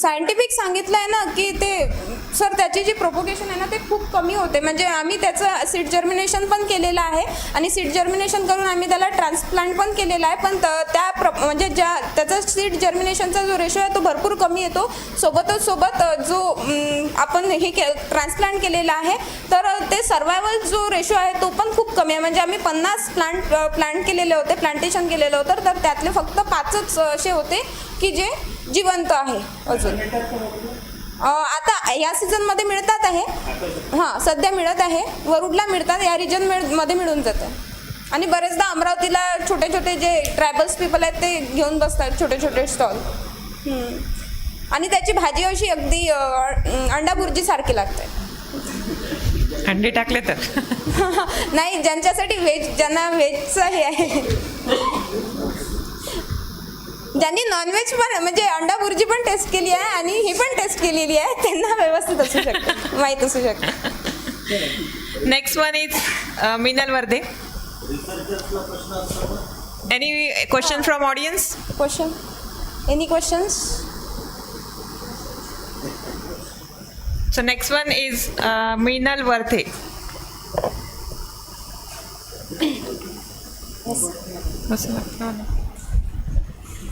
Good afternoon, everyone.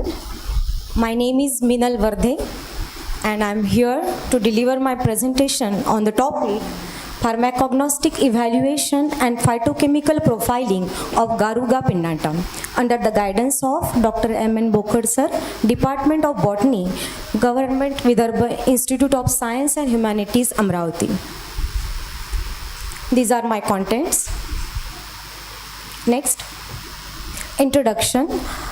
As my topic suggesting about pharmacognosy, so I start with the pharmacognosy. Pharmacognosy is the study of medicines derived from natural resources, mainly plants. If we peep into the history of medicines, plants are the best source of the medicines, and they are play very crucial role in the medical science, medicinal science particularly. So more than 85% people use traditional medicines. So what happened in case of traditional medicines, their result is more natural. They cause less side effects, we say, and also low cost. And due to that, all these reasons, people are believe or trust in their effectiveness. So nowadays, considering all the factors regarding the synthetic drugs, people are shifting towards the natural drugs more. So my topic is pharmacognosy, that to fulfill this growing demand of herbal drugs or natural drugs, adulteration may cause the serious risk in case of traditional drugs, and to prevent the adulteration in case of natural drug, my topic is to put a standard parameters for the natural drug, and particularly in respiratory diseases. If I say about the respiratory diseases have become more common and complex largely due to the environmental pollution, changing lifestyle, and the post effects of the COVID. So though there are many researchers are at advanced stages in case of respiratory diseases and the related technology also, but respiratory diseases are extending their domain in every passing year. So that is why I am choosing the plants which are useful on the respiratory diseases and the pharmacognostic study related to that. Next, please. Here are my aims and objective.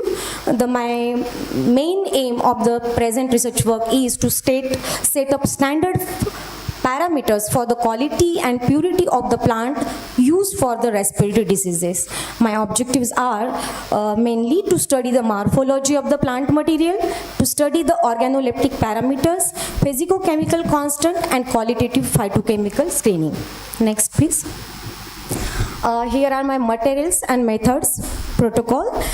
Firstly, before 2 years, I started my field survey and tried to reach up to the tribal villages and tried to reach up to the traditional healers who have the authentic information about the use of medicinal plants on particular diseases. So in that field survey, I reach up to some traditional healers and try to get the information about the plants used as a medicine on the respiratory diseases. Next, identification of the collected plant specimens made with the standard floras, and next extract preparation, and I took 4 parameters, that is the leaf morphology, organoleptic study, preliminary phytochemical test and some physiochemical constant. Next please.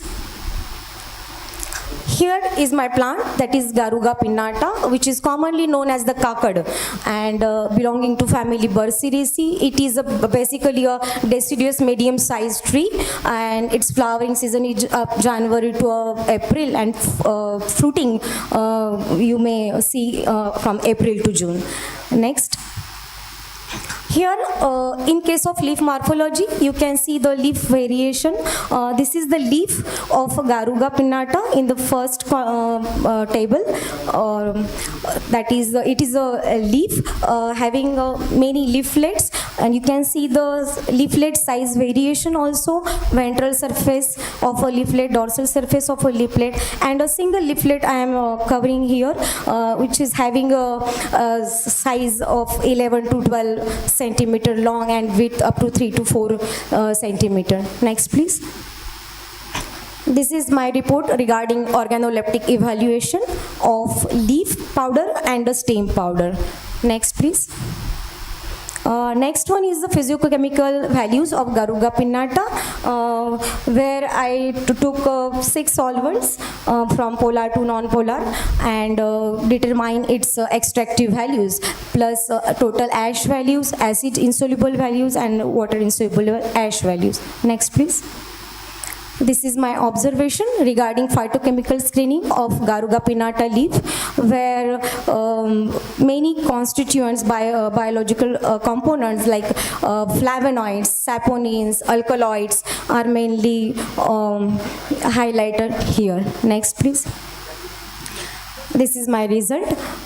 In my result, extractive value was the useful parameter to determine the nature of the chemical constituent extracted with respect to solvent in that particular solvent, which is mentioned in the table number 2, and the total ash value, acid insoluble value, ash value, water soluble ash value were also given in the second table, I guess. So sorry, here it is not mentioned here. Sorry. Next, please. Conclusion. The present work is carried out to obtain the pharmacognostic data of Garuga pinnata. Yes, ma'am. Yes, sir. Conclusion. Okay. My conclusion is to set a standard parameters to prevent the adulteration in case of a medicinal plant or medicinal crude drugs, which is useful on the respiratory diseases. Okay, which type of parameters you are used for the setting? In this research, I undertaken only 4 parameters: leaf morphology, organoleptic study, phytochemical analysis, and qualitative phytochemical analysis, and physiochemical like extractive values and ash values only. Rest are 8 to done. This is basically general things. One thing I want to suggest you that leaf morphology will not help you to identify. It will help you to identify the plant in nature. Yes. आपको क्या है कि ये adulteration काम मिलेगा आपको market में जो पाउडर मिलता है Right. उसके बारे में There are some parameters like powder microscopy is there, stomatal index, leaf constant we say, stomatal index, stomatal number, Vance inlet. These are the parameters plus HPTLC and other parameters. not No. not done yet. Only for parameters I considered. Good presentation, but parameters are like that. Yes. Okay, thank you, sir. कशाला याला झाडाला काकड त्या लोकॅलिटीमधले लोक त्याला हे खटकली region Melghat त्या रिजनमध्ये तिथे patches आहेत याचे तिथे येस खटकाली पोपटखेड वगैरे जो आहे तो त्या रिजनमध्ये there I located. I heartily acknowledge to animal model. No, antimicrobial activity I am going to perform. NS सोनूने नाही का आहे ना Not in mind yet. त्यांचं लावायचं एक बॉटनीचं लास्ट वन Yes, अभिजित पाखरे नाही आहे सध्या सर आम्ही फक्त एक डाटा प्रिपेअर्ड करतो आहे त्याच्यानंतर मग येस नो गारुगा पिन्हाटावरती अजून फार्मॅकॉग्नॉस्टिकवर नाही झालेलं yes okay thank you next one is the NS सोनूने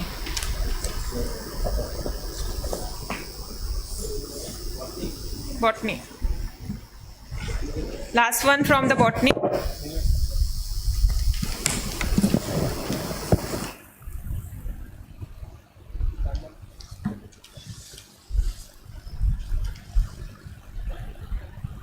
बस बाकी आलेच नाही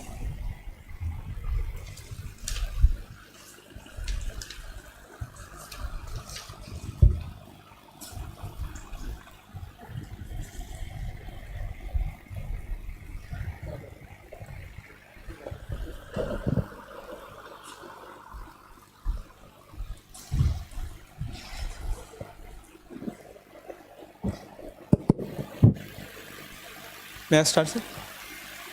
Good afternoon, everyone. I am here to present the topic isolation and morphological characterization of the soybean mutants.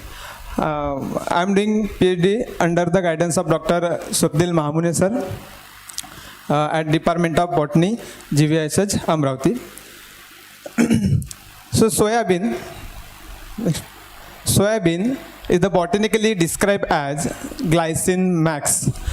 It belongs to the family Fabaceae. It is a leguminous crop and rich in oil and protein source. It is also known as the poor man's meat. Next. So next thing is, for the recent work, mutation breeding technique was used, which is the tool for the crop. It is a mutation breeding is the crop plant is an effective tool in hands of plant breeders, especially in crop having the narrow genetic base. Mutagenesis is one of the way to expand the genetic diversity of the soybean. So here physical and chemical mutagens were used to use in this research work. Next please. First one is the Guy rays, gamma radiation. It is a physical mutagen, ionizing radiation that breaks the DNA strand and cause the point as well as the frame shape mutation by insertion or deletion of bases. Second thing, EMS, ethyl methane sulfonate, cause the mutation at the DNA level by changing the DNA bases. Sodium azide can induce DNA single strand break in plants, and translocation takes place under specific condition. It also causes the point mutation. Then most important thing, material and methods. For the research work, the soybean variety Phule Kalyani was procured from the Agricultural Research Station, Kasbe Digraj district, Sangli, which under the Mahatma Phule Krishi Vidyapith, Rahuri. Next please. physical and chemical treatment was given at the different places. Physical treatment given at the Department of Chemistry, Rashtrasanta Tukaduji Maharaj, Nagpur University, Nagpur, and chemical mutagenesis was done at the Department of Botany, Government Vidarbha Institute of Science and Humanities, Amravati. Next, please. It is a chemical mutagenesis time period. Next.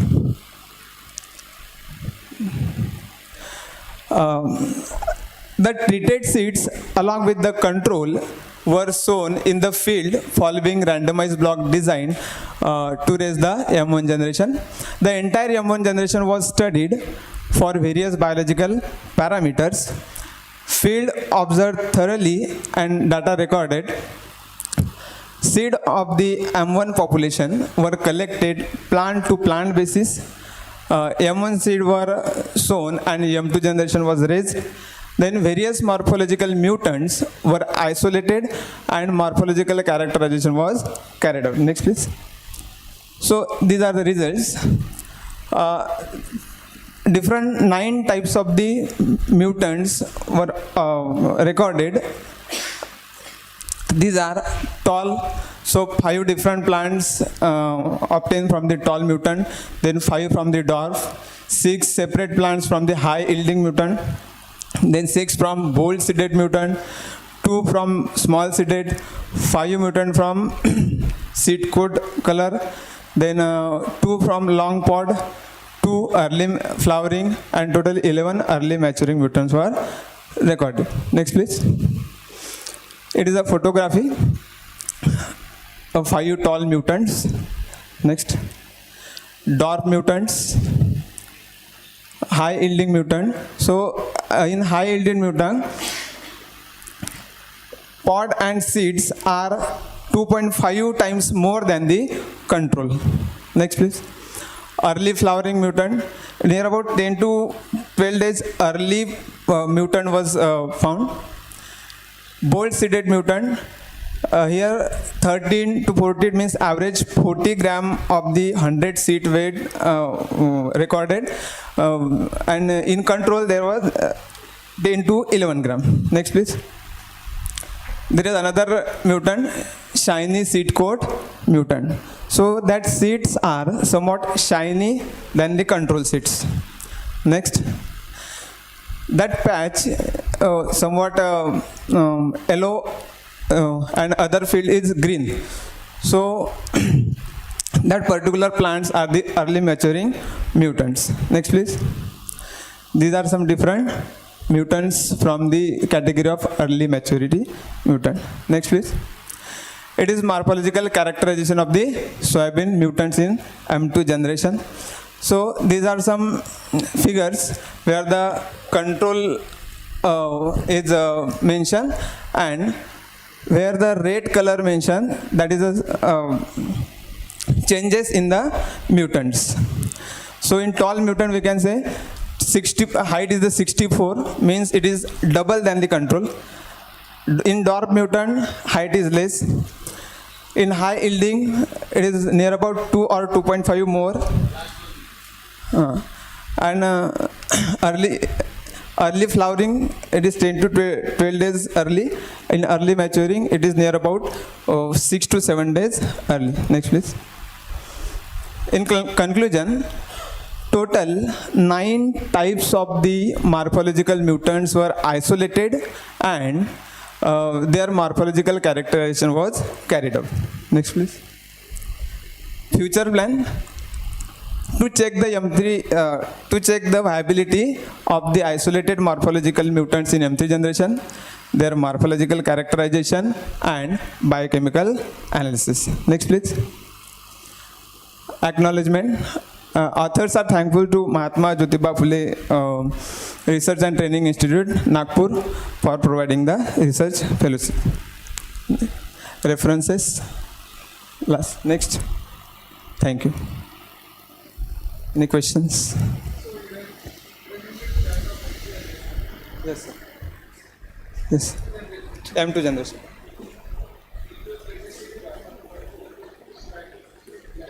Okay, sir.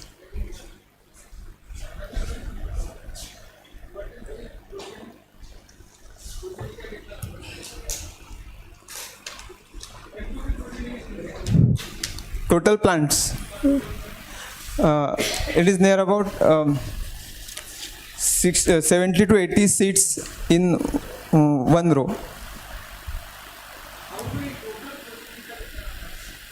Total population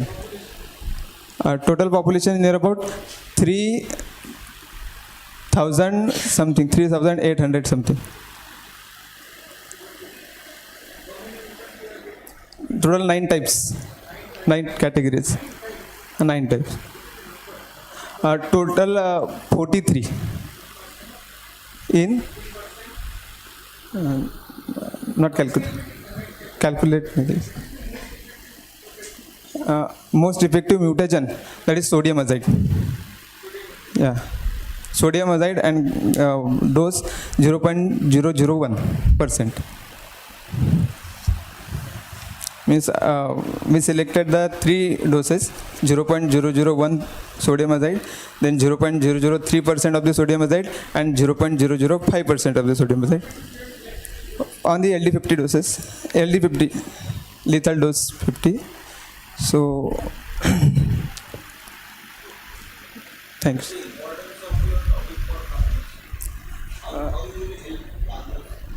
Sir, most important thing is that due to the climate change, environmental change, each and every variety or any type of the variety can cause some dramatic effects. So they cannot give that much yield, whatever that give earlier. So in that condition, we are going to try for the better variety for better traits. अगर ये जर good variety जर आपल्याकडे समोर आली तर फार्मरसाठी ती helpful राहील, एक प्रॉपर यील्ड तिथं मिळू शकेल त्यांना हेल्प. सध्या आमचा प्लॅन तर आहे की 3 जनरेशन घ्यायचे. 3 जनरेशनमध्ये वेगवेगळे म्युटंट्स मिळू शकतात, ते आम्हाला सध्या मिळालेले आहेत. जर ते म्युटंट पुढे 3rd जनरेशन 4th जनरेशनमध्ये जर सर्वाईव्ह राहिले तर त्याला पुढे प्रोसेस करू शकतो.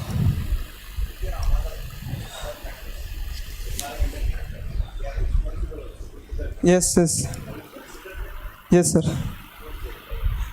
Drought condition.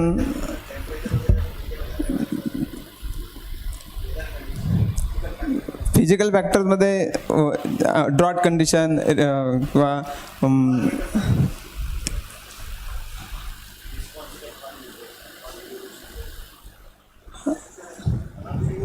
yes.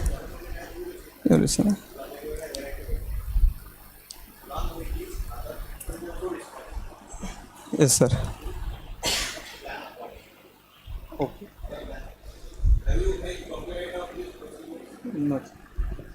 No, sir.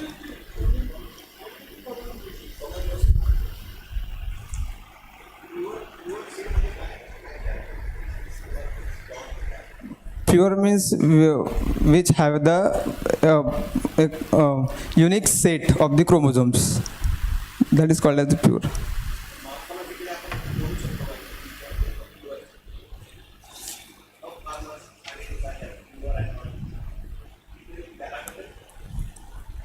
Sir, I have not idea about that. Properly, nahi. With this, here we completed botany presentations. So thank you, Dr. Koche sir, for evaluations. And we will start now contestant from the zoology department, Pratik Chaudhary. Good afternoon, everyone. My name is Pratik Chaudhary. I am a research fellow at Sri Shivaji Science College, Department of Zoology. Today I am giving a presentation on breeding ecology of river lapwing in the upper Tapi basin of Melghat landscape, Maharashtra, India, especially restricted to nest characteristic and trait. Next. This is the table of content. Next. So river are the most important of all ecosystems to assess the environmental changes. We all know the Indian river systems are made up of 8 major rivers and large number of tributaries. So for taking that, the riverine bird is a very essential component for biodiversity because they share both the features of biodiversity like adjacent upland and aquatic ecosystem. Lapwing are the equi-essential farmland bird found worldwide except the near Arctic region. There are 24 species of lapwing. 7 species of lapwing are found in India. Out of that, the river lapwing is near threatened and restricted to flowing rivers. Next, these right side 4 species are generally found in our area, but the left species are sociable lapwing, which is critically endangered, and river lapwing and northern lapwing are near threatened, according to IUCN. Next. This is the global distribution of river lapwing. Here you can see the Tapi River has no distribution of river lapwing, which is lagged this study, and the circle shows the study area. Next. Now materials and method for this study. Next. This study area is Melghat Tiger Reserve, the rivers of Melghat Tiger Reserve, basically the Tapi River basin, which is located at the northern part of Amravati district, and the Tapi River is also at the northern part of the Melghat Tiger Reserve, form the boundaries with the rivers like Signa, Gadga, Khapra, Khandu. Next, this is the Tapi River basin. Uppermost part shows the circle shows the study area. Next. These are the prominent 6 study stations. The study has been conducted in the 60-kilometer patch with the 6 study stations. Next, for the breeding biology study. Next. So the nest site survey. For surveying the ground nesting river lapwing, the riverine habitat of the Tapi River of 60 kilometer with study station visited 2 to 3 times in a month, about to 6 to 8 days gap. Then for the nesting, nests were identified through the direct sighting. A behavioral clues such as courtship, territorial displays, distraction behavior or incubation behavior. The devices. Next. Devices are used like binoculars, spot scope, Garmin GPS, 1-year caliper, cameras, lenses, etc. Next. This is the vantage point, that is the elevated observation site used for the monitoring of river lapwing breeding sites and their behavioral. Next. These are the glimpses of the study. Next.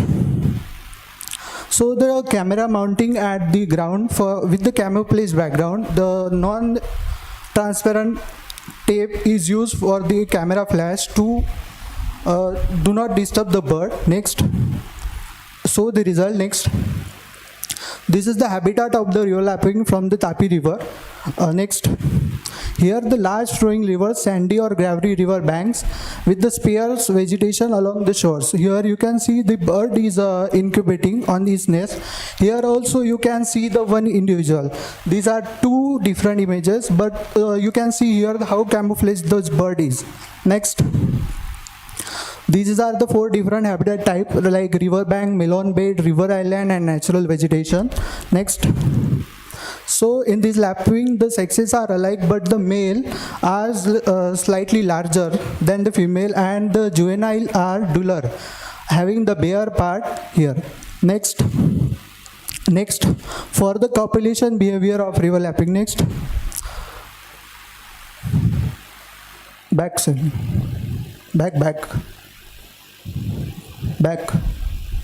Next. Next slide.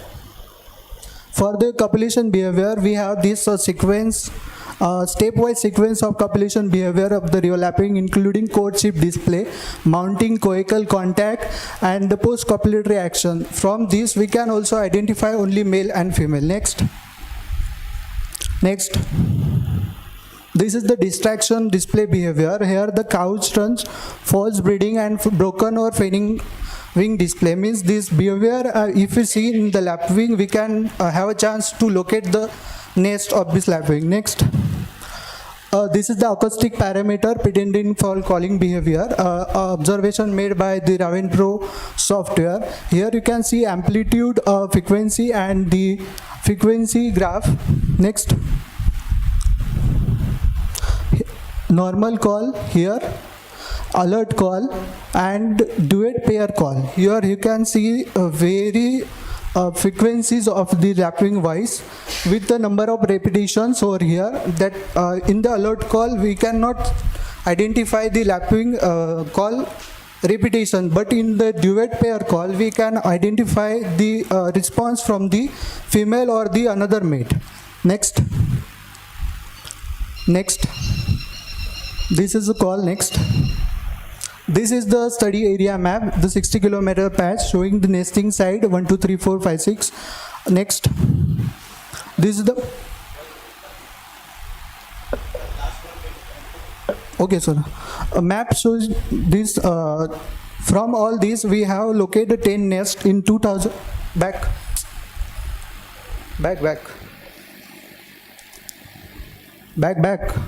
Yes. This table. Next.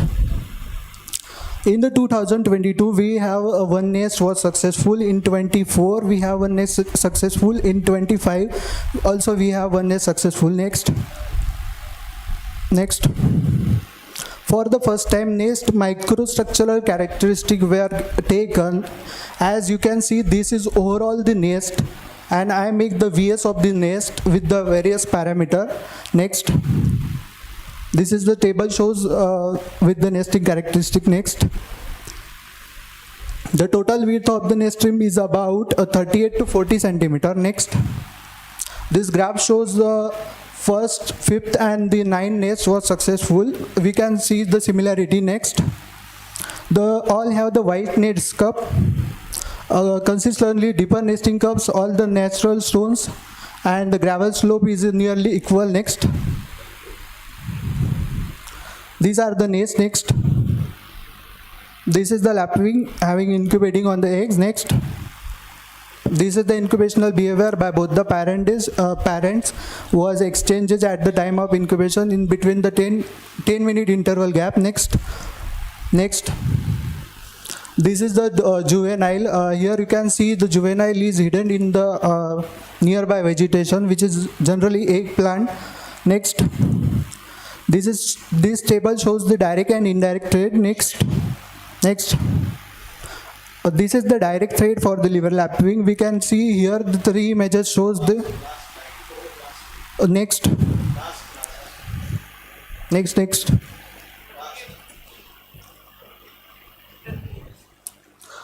Now the site-specific conservation strategy is needed for the space sector. Yes, sir.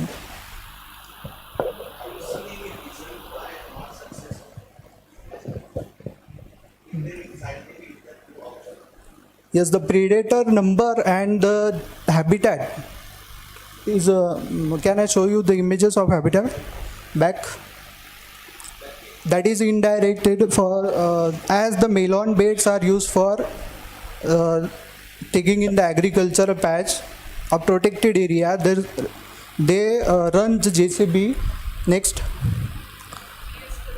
They run the JCB over here, and all the nest structural pattern and the stones get destroyed.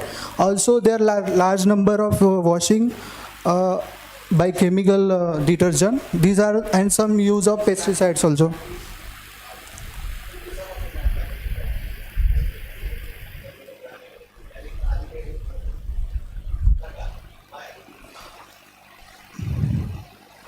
It is a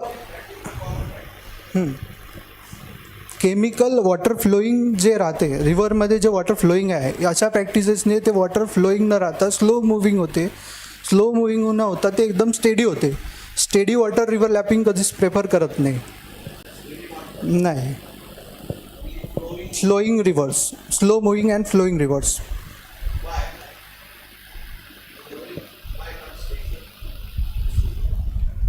sir same reason. What about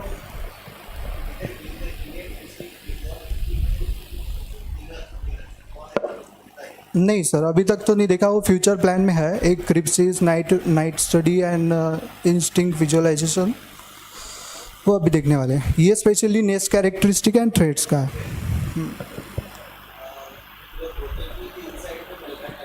yes sir.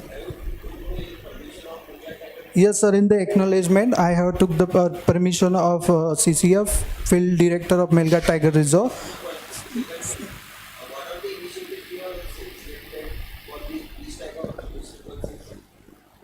Yes.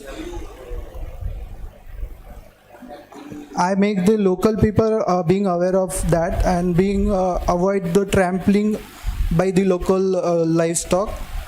make the habitat protected for the region in during the breeding season especially.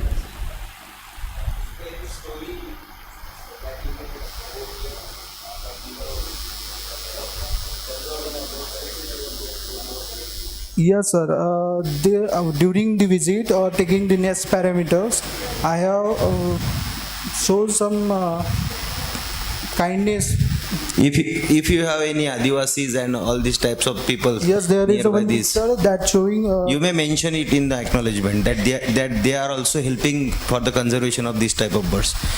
Yes, sir. Because this is very lesser known species I in also our area. aware the people there in the local community and also Adivasi people. But this patch has only one side in the Maharashtra and other side is in the MP. Yes. The people from the MP has not cooperate with like that. Okay. Nowadays, which river is favorable for lapping nesting in India? Majorly in India, the Ganga river is preferable for the lapping species, followed by Brahmaputra, and in the Bangladesh. In Maharashtra, which one? In Maharashtra, Tapi and Wainganga river has also a distributional range of river lapping. Have you any plan to protect, how to conserve this? Your side from your study. Plan for the future plan, I mentioned that the habitat protection is must instead of removal of predators. Habitat. Yes. Thank you. Next one is V.S. Kuradkar. सगळे मिळून highlight नहीं ये नहीं है close करो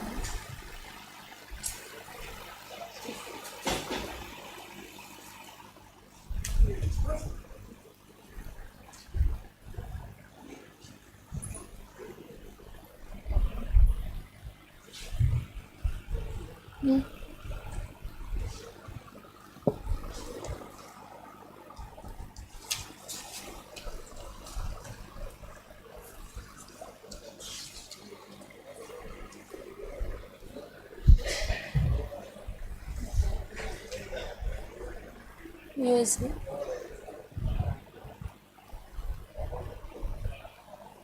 Zoological paper 7.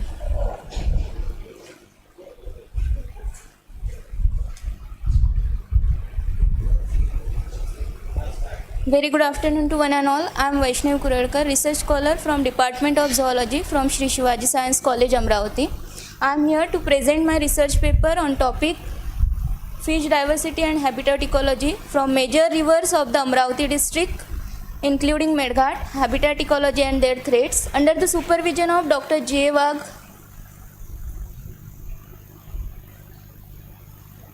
असं का दिसत आहे?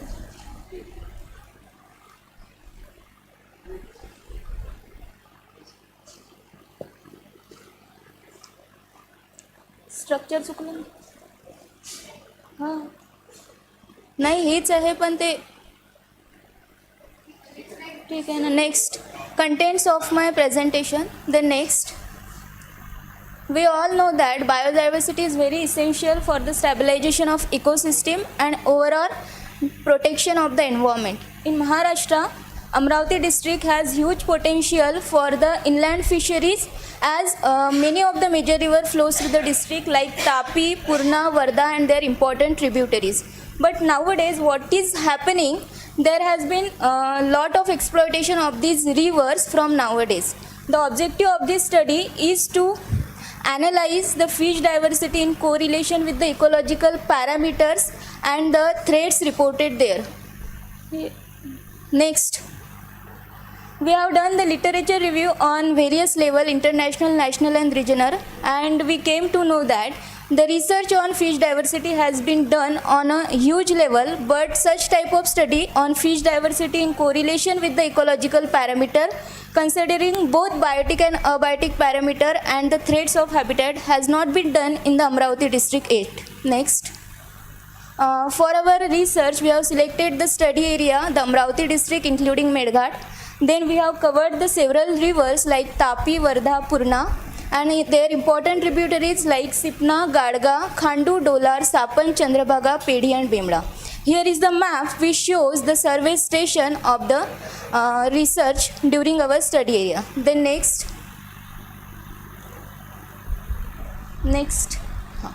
We have collected the fishes from local fishermen available at the research site and the local fish market from the study area.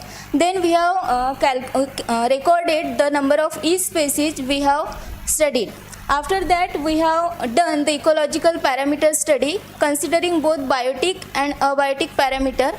For physicochemical parameter, we have recorded the seasonal parameter like pH, total dissolved solid, dissolved oxygen and water temperature. Here are some of the photographs which shown the photographs taken during the study. Then next.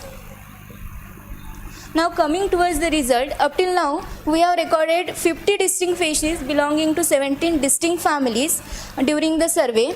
And from these 17 distinct families, the Cyprinidae family was discovered to be the most numerous among the all families.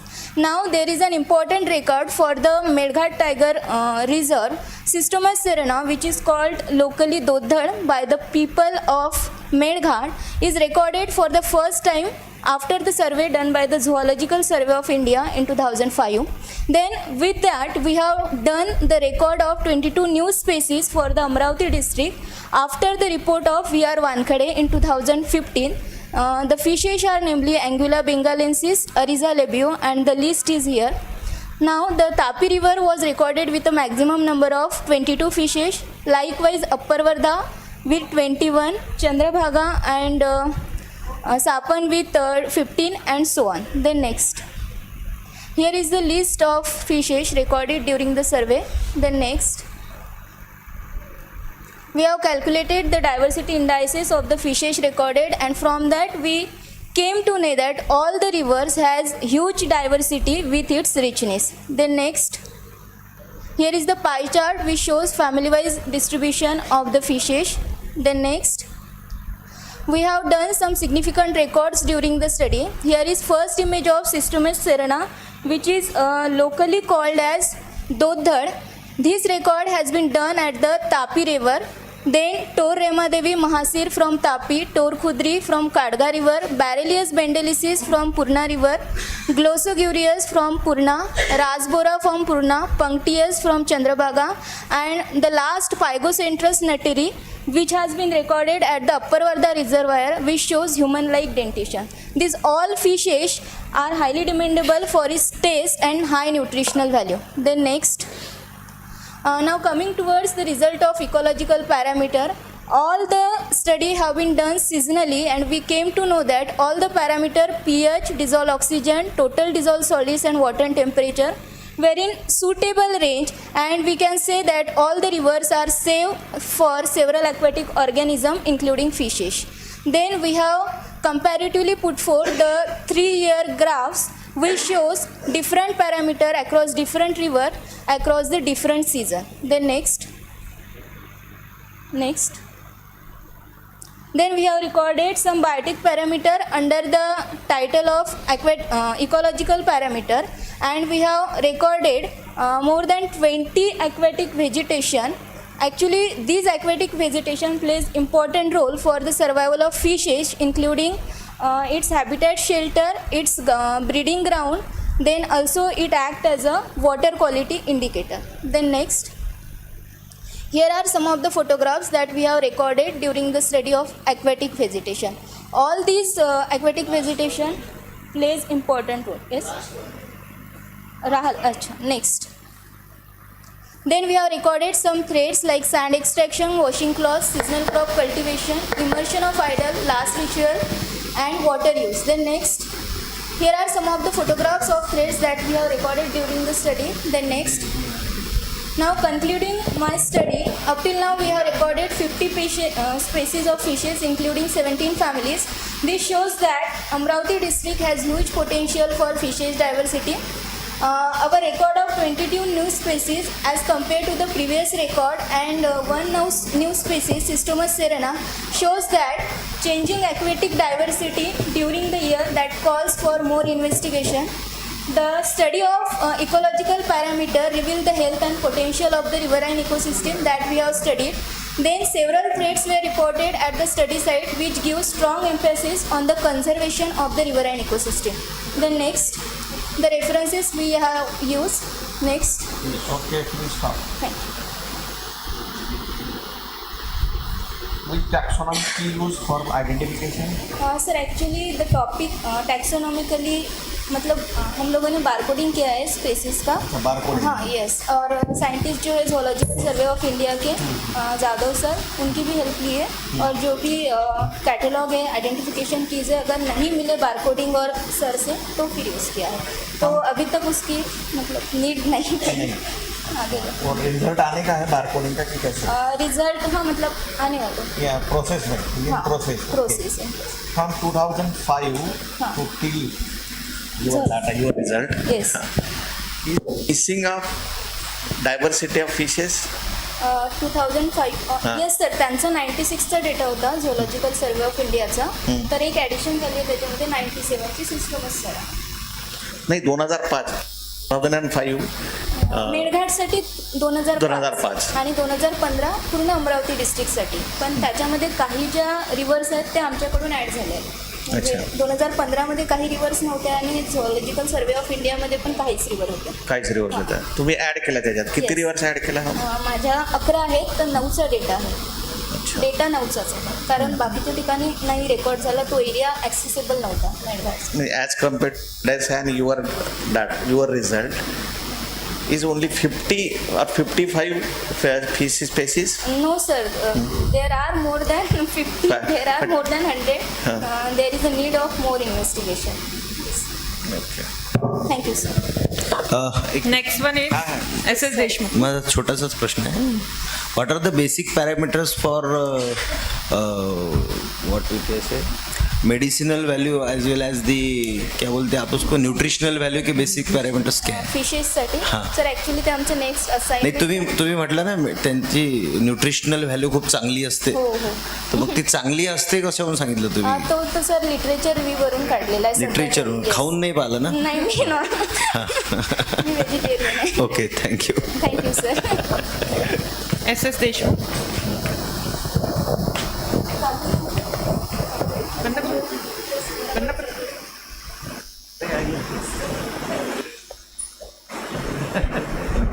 Good afternoon everyone. My name is Sharvari Deshmukh. I am a research student at Department of Zoology, Government Vidarbha Institute of Science and Humanities, Amravati. I am doing my PhD under the supervision of Dr. Professor Yashashree Gadikar. My today's topic is a preclinical rat model of treatment-resistant depression involving chronic stress and ACTH-induced HPA-axis activation. Depression is just not feeling sad. It is a serious mental health disorder. It is a serious mental health disorder affecting millions globally. Major depression disorder is a complex psychiatric condition associated with cognitive impairment, anhedonia, anxiety-like behavior. According to the WHO data, about 280 million individuals worldwide are affected. Treatment-resistant depression is a subset of major depression disorder. Treatment-resistant depression refers to a condition where a patient fails to respond to at least 2 different first-line antidepressant. Next. The aim of my study is to mimic the HPA-axis dysregulation that is a core symptom of treatment-resistant depression. The HPA-axis stands for the hypothalamus pituitary adrenal axis. The HPA-axis dysregulation is the consistent finding in TRD patients. Next. Now for the methodology, I have used the chronic unpredictable mild stress. Now what does chronic unpredictable mild stress means? It is a set of parameters given to the rat to make them depressed. The key features are unpredictability, that is, the stresses are random, and it prevents prevent habituation. Then next is mild intensity. The stresses are not actually very painful, but are accumulated over the time. Then next is the chronicity, that is, the treatment is given for longer time, for more than 4 to 8 weeks. Next. The 7 different stressors that I selected for my study are sleep deprivation, cold water exposure, wet cage, tail clipping, stroboscopic light, cage tilt, day-night inversion. Next. So the first one is cage tilting. The cages are tilted at an angle of 45 degrees to disturb the posture. Then next is cold water swimming. The rats are forced to swim in an ice cold water of 4 degrees for a period of 5 minutes. Next is the stroboscopic light. This is given for a period of 12 hours at night to disturb the normal cycle. Wet caging, the bed of the cage is made damp to provide unfavorable environment for a longer duration. Then this is sleep deprivation. During the day, for about 4 hours, the water is filled in the home cage for a height of about 3 centimeter, and the rat is made to sit on a small wooden or a plastic box measuring up to 5 centimeter in height and 6 centimeter width. You can see the rat is very uncomfortable. Then next is tail clipping. The end of the tail is clipped for a period of 1 minute with a clip. Experimental timeline. My main experiment consisted of 42 days. The CMS protocol was of 42 days. The last 2 weeks was subcutaneous injection of ACTH. And the control group was given saline during that time for the placebo effect. Observation and result. Behavioral tests are essential tools for evaluating depression-like symptoms and treatment efficacy in rodent model. These standardized assessment provide objective metric to distinguish between a control animal and those exhibiting treatment resistance. Next. So for behavioral test, I did 4 tests. The first one is sucrose preference test, or called as SPT. This test is done over a period of 3 days. On day 1, the rat is given 1% sucrose solution for a period of 24 hours. Day 2 marks the complete deprivation of water and sucrose, and on day 3, the rat is given choices between 1% sucrose solution and water. So what we find, what our results indicate, that in case of TRT group, the sucrose consumption decreases. This decrease is due to the feeling of depression, that reward is not accepted. Next.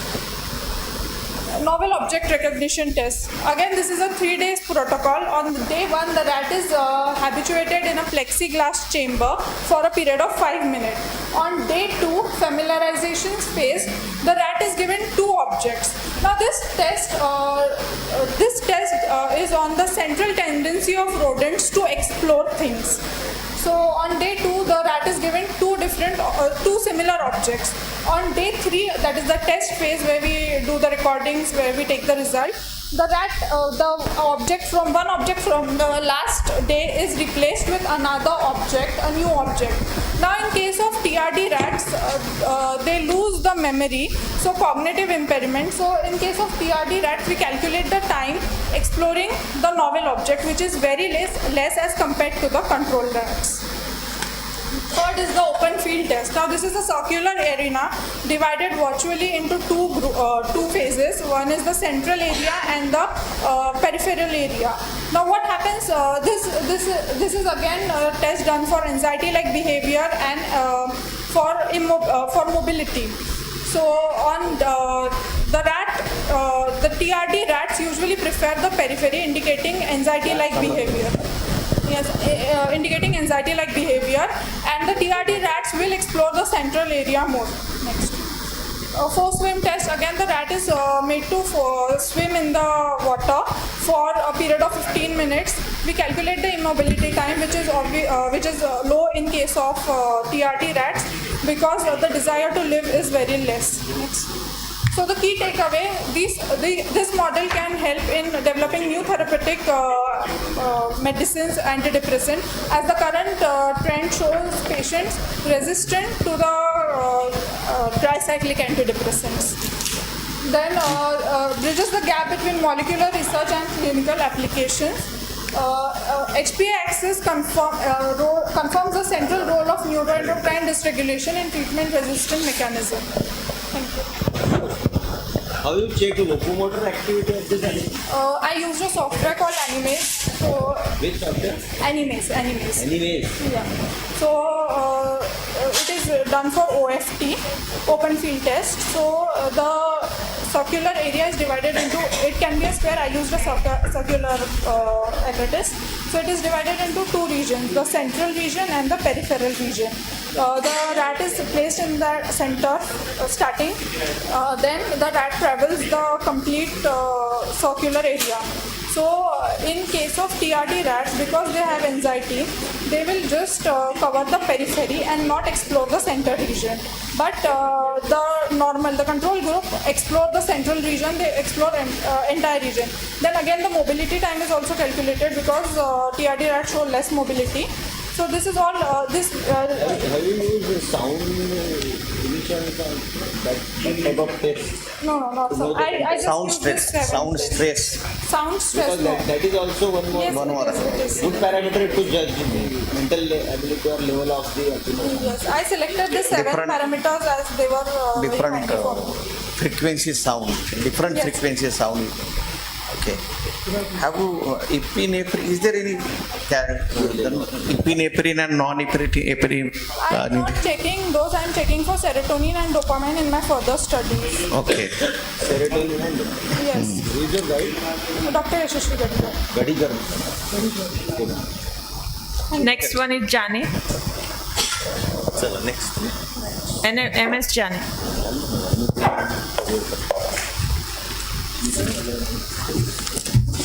And Dhanashri Ridorkar.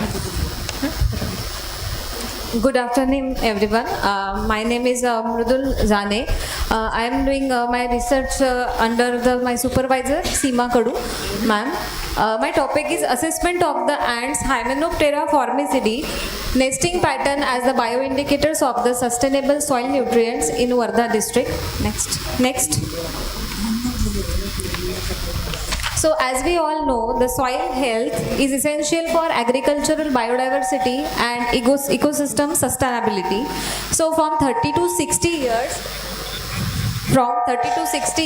ecologists consider that ant hills had significantly affected the soil quality and propagate vegetations. Many common ant species that influence soil properties are still unknown.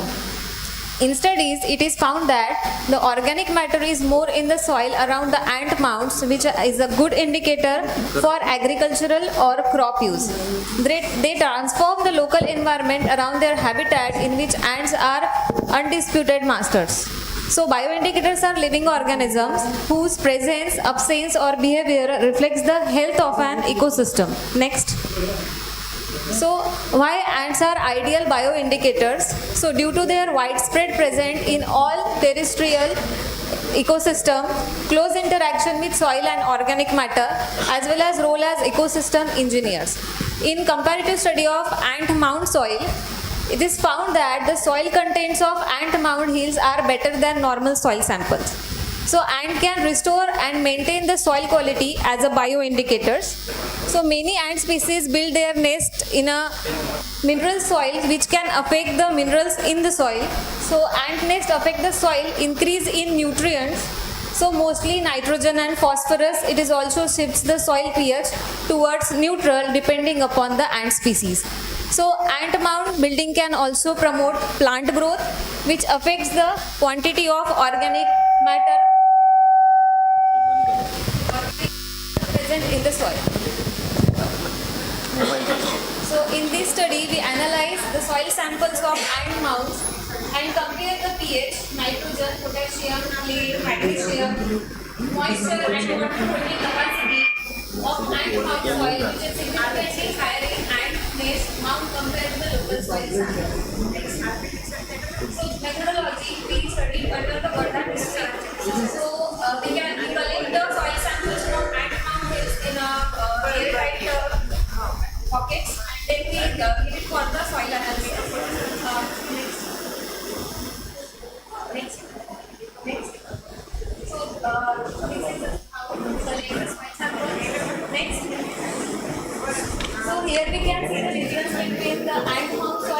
normal soil. Here also we can see the difference between the ant mound soil and the normal soil. Next.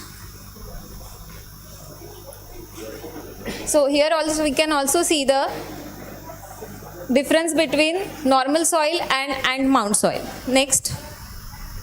Next. So these are the results. This is the analysis of pH of ant nest soil.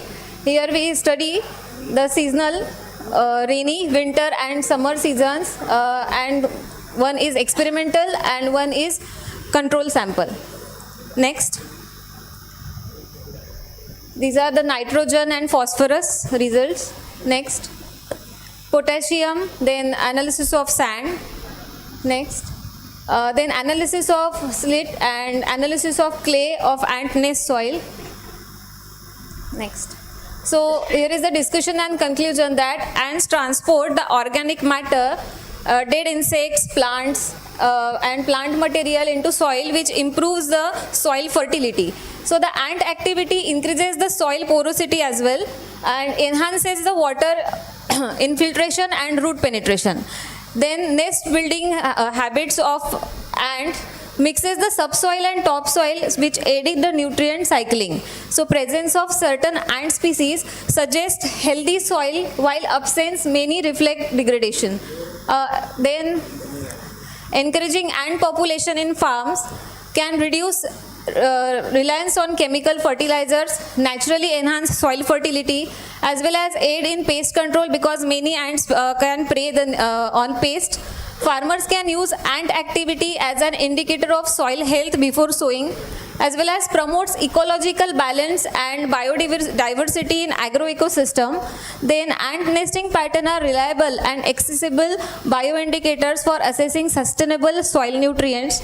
Then different ant species provide ecological insight based on their habitat, preference and nest behavior. This study encourages eco-friendly monitoring techniques and long-term biodiversity-based soil management. So future research may focus on seasonal variation and plant-soil interaction and urban soil health using ants. These are the references. Next. Have you studied Okay, thank which you. ant species produces fertile soil? It's a Ecophylla. Ecophylla. I'm studying. Yes, it's the soil quality is more better than other families in Ecophylla.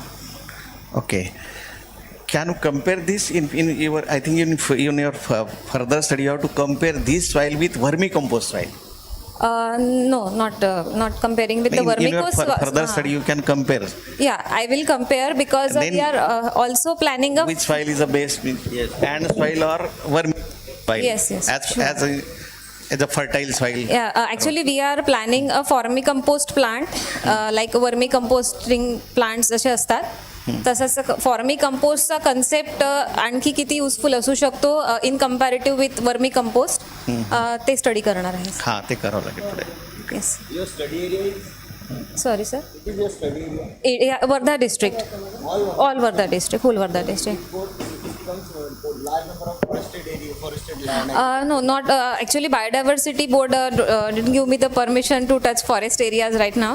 Okay. So I am studying in agriculture region. Agriculture. You are region. taking samples Yes. from agricultural and industrial region as well.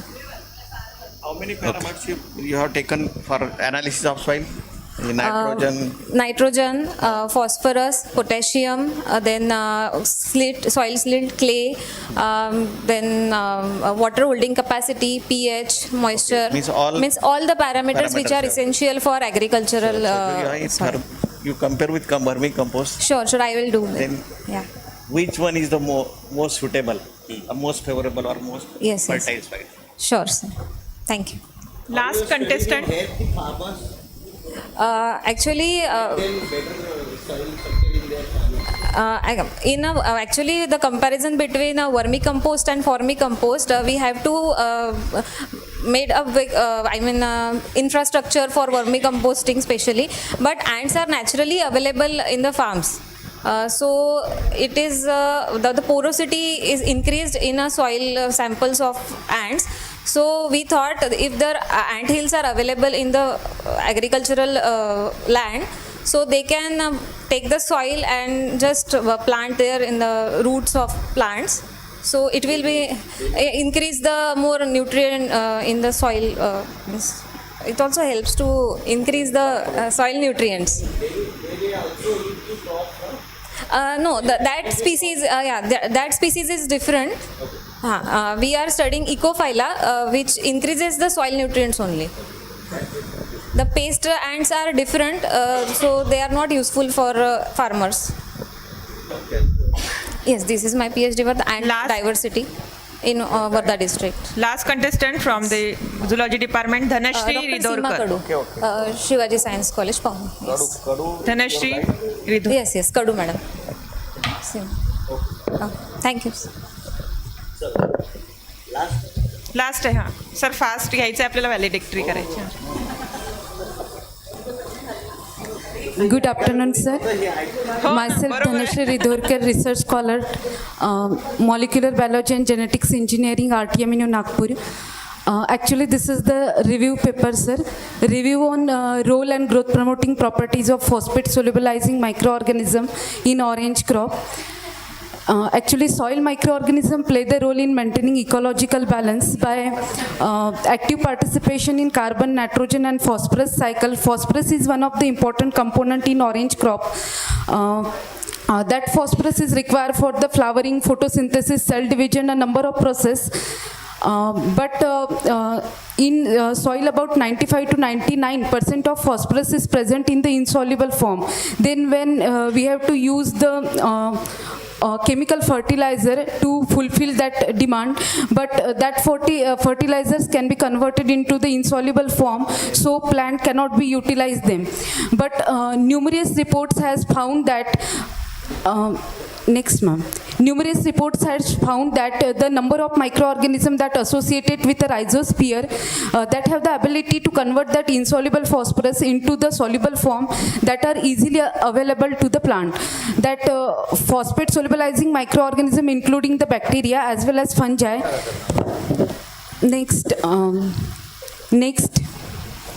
That in Maharashtra state, orange production is particularly concentrated in Nagpur and Amravati district, so it is known as the California of Maharashtra. Orange has not only important place in the internal market, but international market is also. Next, ma'am. In Maharashtra, particularly in the Nagpur district, orange production has concentrated in the Hingna, Umred, Bhivapur, Kuhi, Mauda, Parshivni, Savner. Nagpur orange is one of the best Mandarin in the world. Actually, that phosphate solubilizing microorganism is also produces the number of plant growth promoting substances like that Pseudomonas jejuni that produces the ACC deaminase, Bacillus subtilis produces the AAA. That plant promoting substances directly linked to the antagonistic activity and they can be protect the plants. Next. Conclusion is that when phosphate solubilizing microorganisms are utilized as a bioinoculant, so ultimately they can be reduce the use of chemical fertilizers, and also these are helpful to maintain the soil microbial flora. And next, thank you.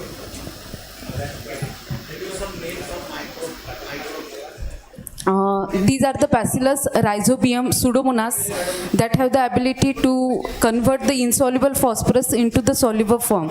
Actually, this is the part of my PhD topic, sir. Yeah. This from 1 year, sir. Just, yeah. Okay, thank you, sir.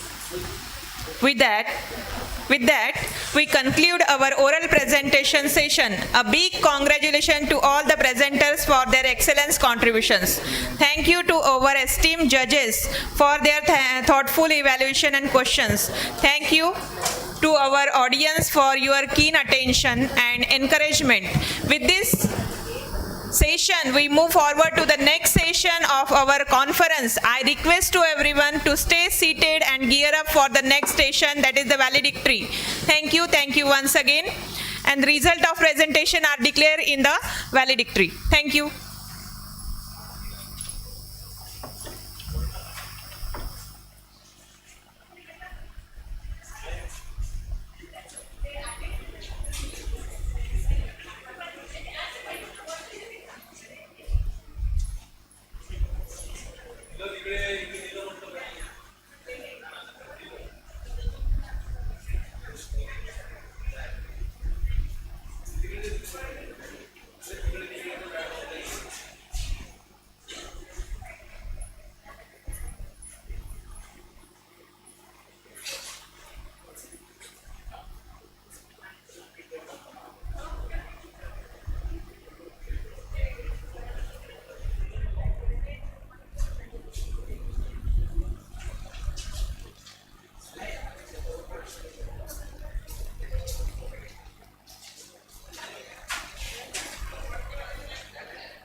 I request IQAC Dr. S.V. Satpute sir to please come on the stage and take your seat.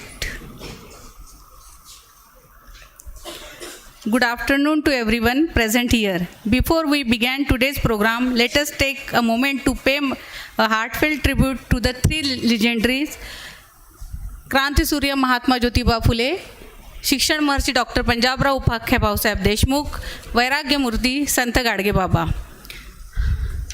I, Dr. Reena Yogiraj Bakale, welcome you in a present at the valedictory session of National Conference on Recent Trend in Science and Technology 2025, hosted by Mahatma Phule Arts, Commerce and Sitaramji Chaudhary Science Mahavidyalaya, Varud. This conference has been a platform for exchanging knowledge, sharing innovative ideas and forecasting collaborations as we come to the conclusion of this scholarly journey. Let us mark it with gratitude, honor and reflection in this closing ceremony. To begin with this, may I now request Dr. S.V. Satpute sir to present a sapling to our Honorable President of the session, Dr. D.V. Hande sir, Principal and Convener of National Conference.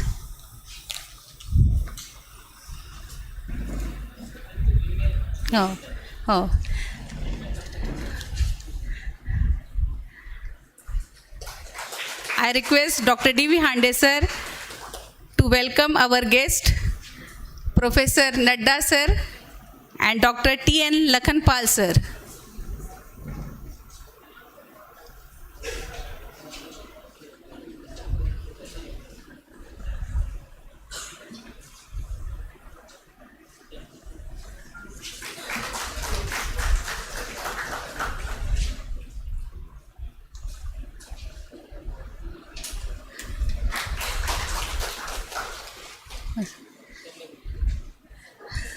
I request Reddy sir to please present a sapling to S.V. Satpute sir. Sir Satpute, tu present karo. Sir Satpute sir.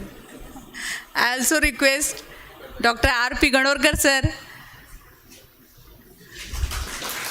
to present a sapling to Organizing Secretary Dr. G.K. Reddy sir.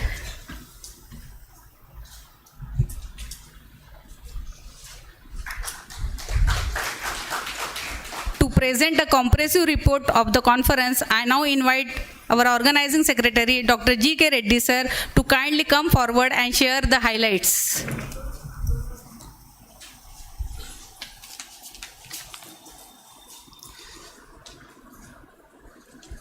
Today on 2nd August, from early in the morning, we all people are busy in this conference.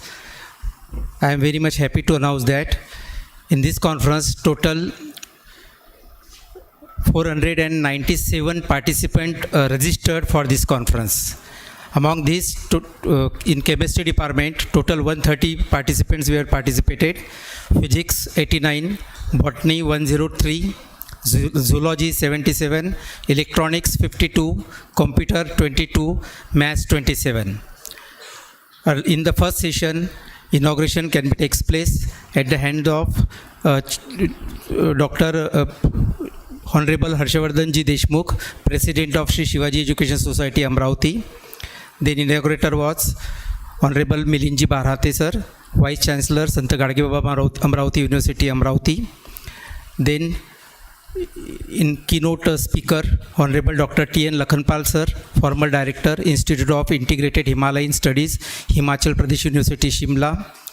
Then in the next technical session, 3 parallel sessions we can organize. In this, first invited talk was given by Dr. Girish Nadda sir under the chairmanship of Dr. Dhote madam.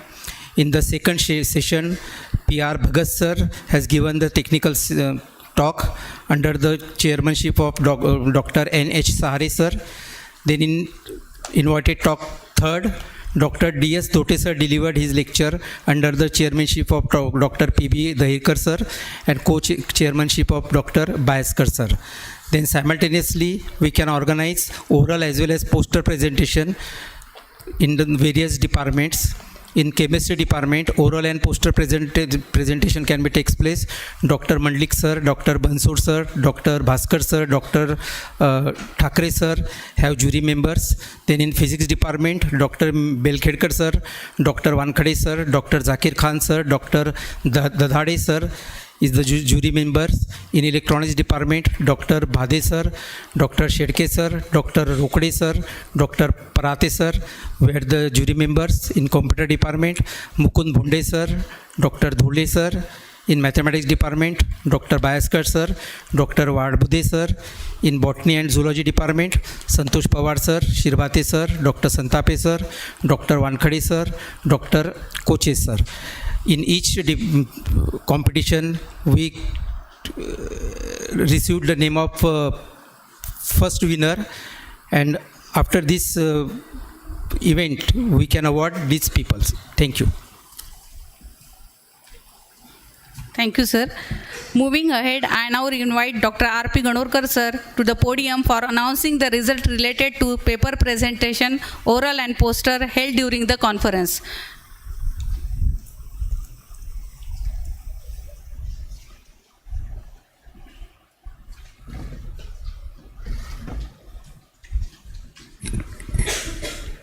Good evening, everyone. I am Rajesh Ganorkar from Chemistry Department, and I am here to announce results of oral and poster presentation in front of you. Let us start from Botany Department. So first prize in oral presentation goes to NS Sononoi. Congratulations. I now request Honorable Dr. T.N. Lakhanpal sir to felicitate Mr. N.S. Sonone by offering memento and certificate of award.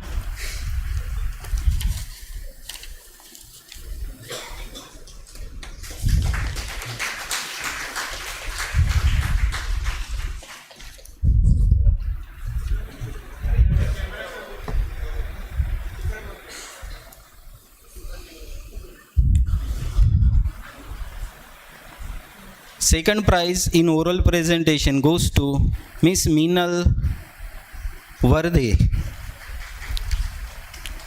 I request Dr. D.V. Hande sir to felicitate Miss Meenal Varde by offering certificate.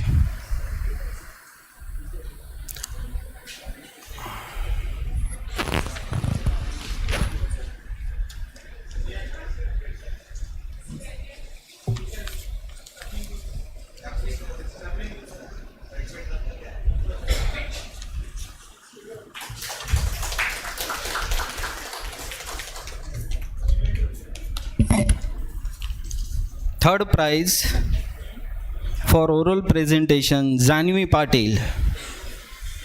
I request Lakhanpal sir felicitate her by offering sapling.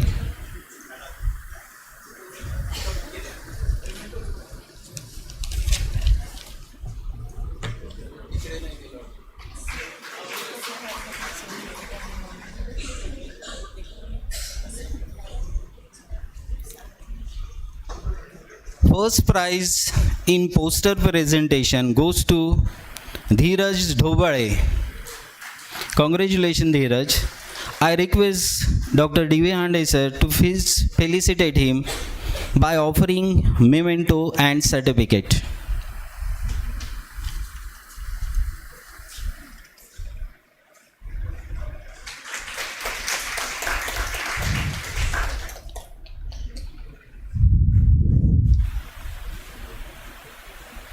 Second prize for poster presentation goes to Sunanda Dekate. Third prize, Sanket Sirsat. I request Lakhanpal sir to felicitate him by offering sapling.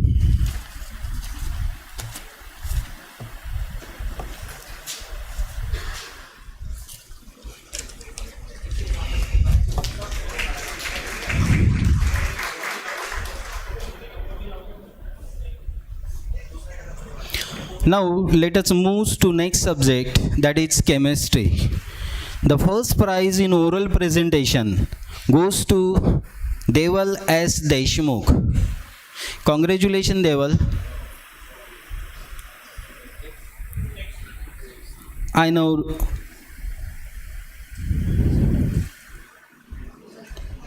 Poster presentation, first prize goes to Aarti N. Kumbare. Congratulations, Aarti. I request Dr. D.V. Hande sir to please felicitate Aarti N. Kumbare by offering memento and certificate.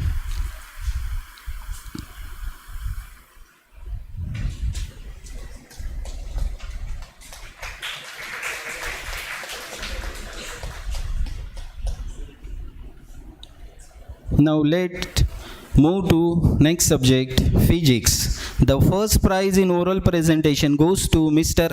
Arpit Wagh. Congratulations, Arpit.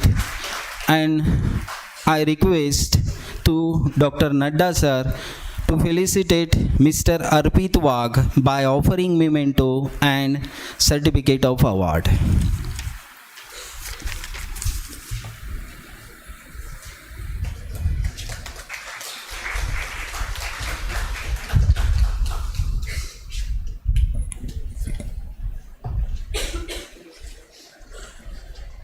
The first prize in poster presentation goes to Shri Prashant P. Gedam. Congratulations, Prashant. I request Dr. Hande sir to please felicitate Prashant P. Gedam by offering memento and certificate.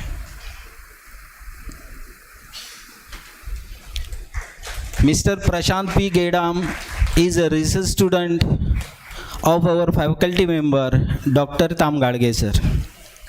Now, let us move to electronics. The first prize in oral presentation goes to Mr. Abhijit G. Shirsagar. I now request Dr. Ladda sir to felicitate Mr. Abhijit G. Shirsagar by offering memento and certificate.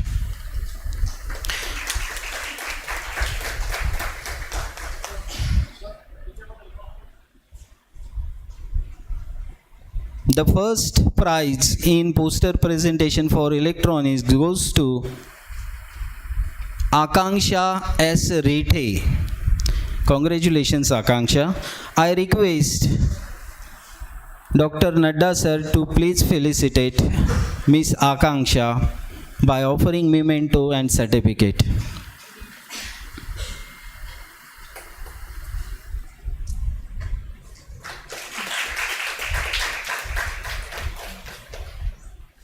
Next, computer science. The first prize in oral presentation goes to Miss Madhuri R. Meshram.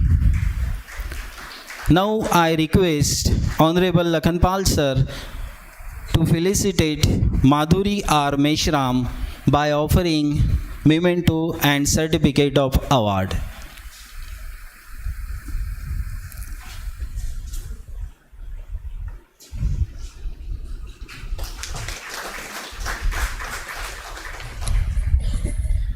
The first prize in poster presentation goes to Miss Alia A. Khan.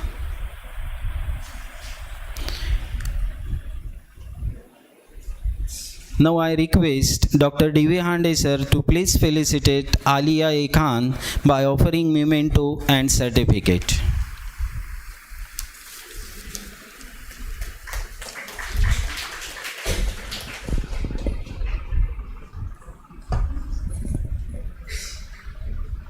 Next subject, mathematics. The first prize in oral presentation goes to Sharvari C. Wankhede. Now I request Dr. Nadda sir to felicitate Sharvari Wankhede by offering memento and certificate of award.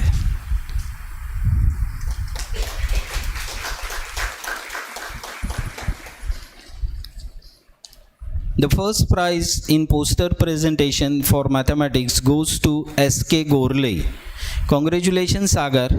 I request Dr. D.V. Hande sir to please felicitate Sagar K. Gorle by offering memento and certificate.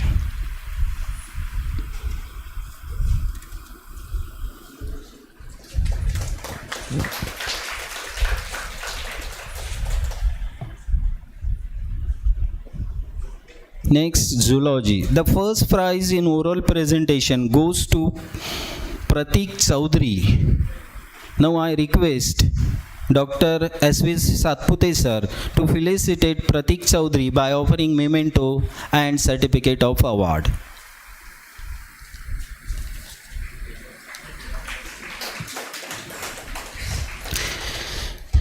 Second prize for oral presentation in zoology goes to S.S. Deshmukh. I request Satpute sir to felicitate her by offering sapling.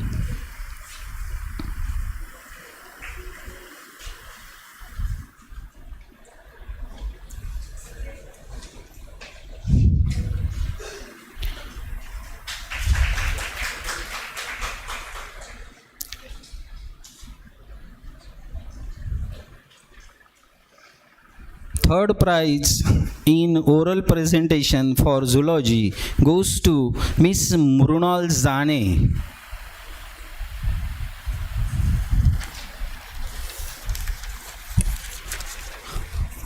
First prize in poster presentation for zoology goes to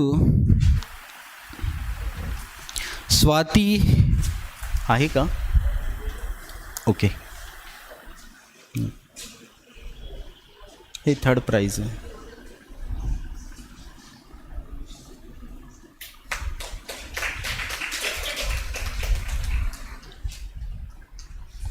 First prize in poster presentation goes to Swati Vadurkar. I request Dr. D.V. Hande sir to felicitate her by offering memento and certificate.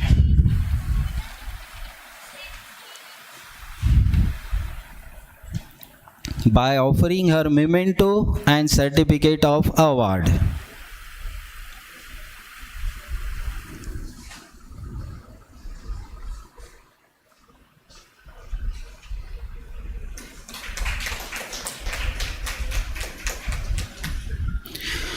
Second prize in poster presentation for zoology goes to D.N. Athavle, and I request Dr. Reddy sir to felicitate her by offering sapling and certificate.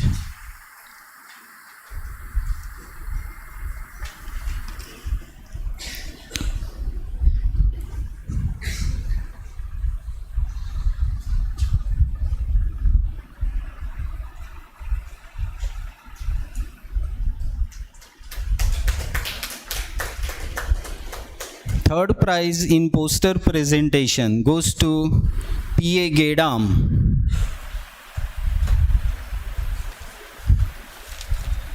Okay, thank you.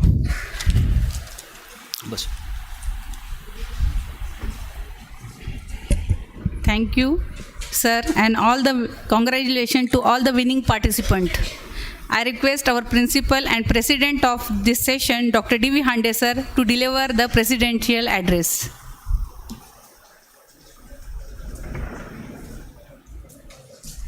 Good evening, one and all present here. Dignitaries on the dais, Chief Guest Dr. T.N. Lakhanpal sir, Dr. Girish Nadda, Dr. J.N. Reddy, Sanjay Satpute, and all the my near and dear friends which are sitting in front line, and all the students, teachers present here. This is the last part of the conference. Therefore, I will not take much time for you. First of all, I would like to congratulate all the students, participants for the winners, for the bag, the prizes, and make this event successful. Apart from this, I would like to congratulate my team of the Mahatma Phule Mahavidyalaya Varud for taking a lot of efforts for the organization of this successful event. After 1 year, this is the third national event which is organized by Mahatma Phule Mahavidyalaya Varud. The first event was organized in the September, national seminar on the botany. Second event organized by the Marathi department on the folk culture, and this is the third event which is organized by the science and technology team. All the department of sciences organized the national conference on the recent trends in science and technology. So I would like to congratulate all the team, as well as in the last I would like to congratulate the president of the Sri Shivaji. I would like to thanks to the president of Sri Shivaji Education Society Amravati. I would like to thanks to the vice chancellor of the Sant Gadge Baba Amravati University Amravati, and all the resource persons who came from long distance. Dr. T.N. Lakhanpal sir, who came from long distance Himachal Pradesh in the age of 80, and he fully devoted the full days for this college, for the fraternity of the botany teachers, botany student, and also he has taken the hands-on training of the identification of mushrooms. For that, I am very grateful to Dr. T.N. Lakhanpal sir. Another guest is Dr. Girish Nadda, is also came from the long distance, and he has also delivered the innovative topic, innovative research for the zoology teachers. That is the applied type of research which is carried out by the Dr. Nadda. Apart from this, all my friends, Dr. Gawande, Dr. Share, Dr. Koche, Dr. Pawar, Santape, Tushar Wankhede, Dr. G.B. Hedau, all came for me, for this college and for this society. So I would like to thanks to all of you. Dr. Shirbati is there from Zoology Department. So the name which is missing by me. So I would like to thanks to all of you, and I am not taking much time. So I am thankful to all of you. Thank you very much. Thank you. Thank you, sir. I invite Dr. S.V. Satpute sir to propose a vote of thanks, sir.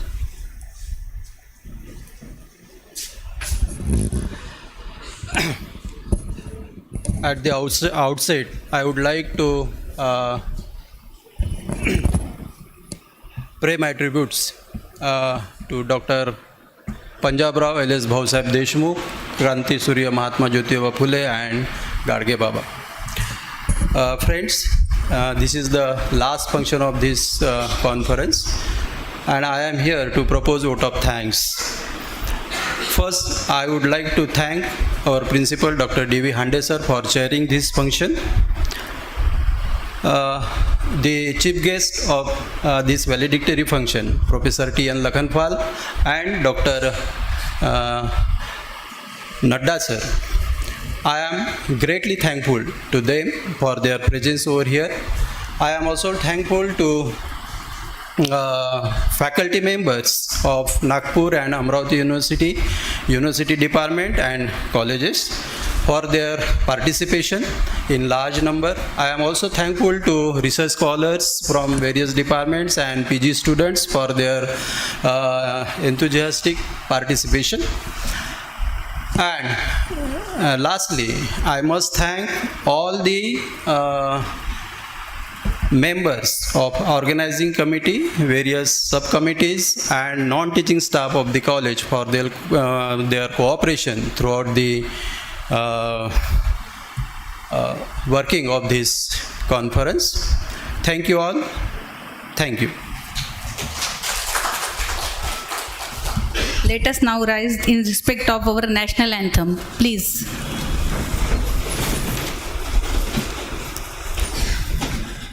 जनगण मन अधिनायक जय हे भारत भाग्य विधाता पंजाब सिंध गुजरात मराठा द्राविड उत्कल बंगा विंध्य हिमाचल यमुना गंगा उच्चल जलधि तरंगा तव शुभ नामे जागे तव शुभ आशीष मांगे गाहे तव जय जन गण मंगलदायक जय हे भारत भाग्य विधाता जय हे जय हे जय हे जय जय जय जय हे. Once again, we thanks to all your enthusiastic participation and thoughtful contribution. With best wishes for your continued academic journey, we declare the valedictory session of National Conference on Recent Trend in Science and Technology 2025 concluded. Have a pleasant evening. Thank you very much.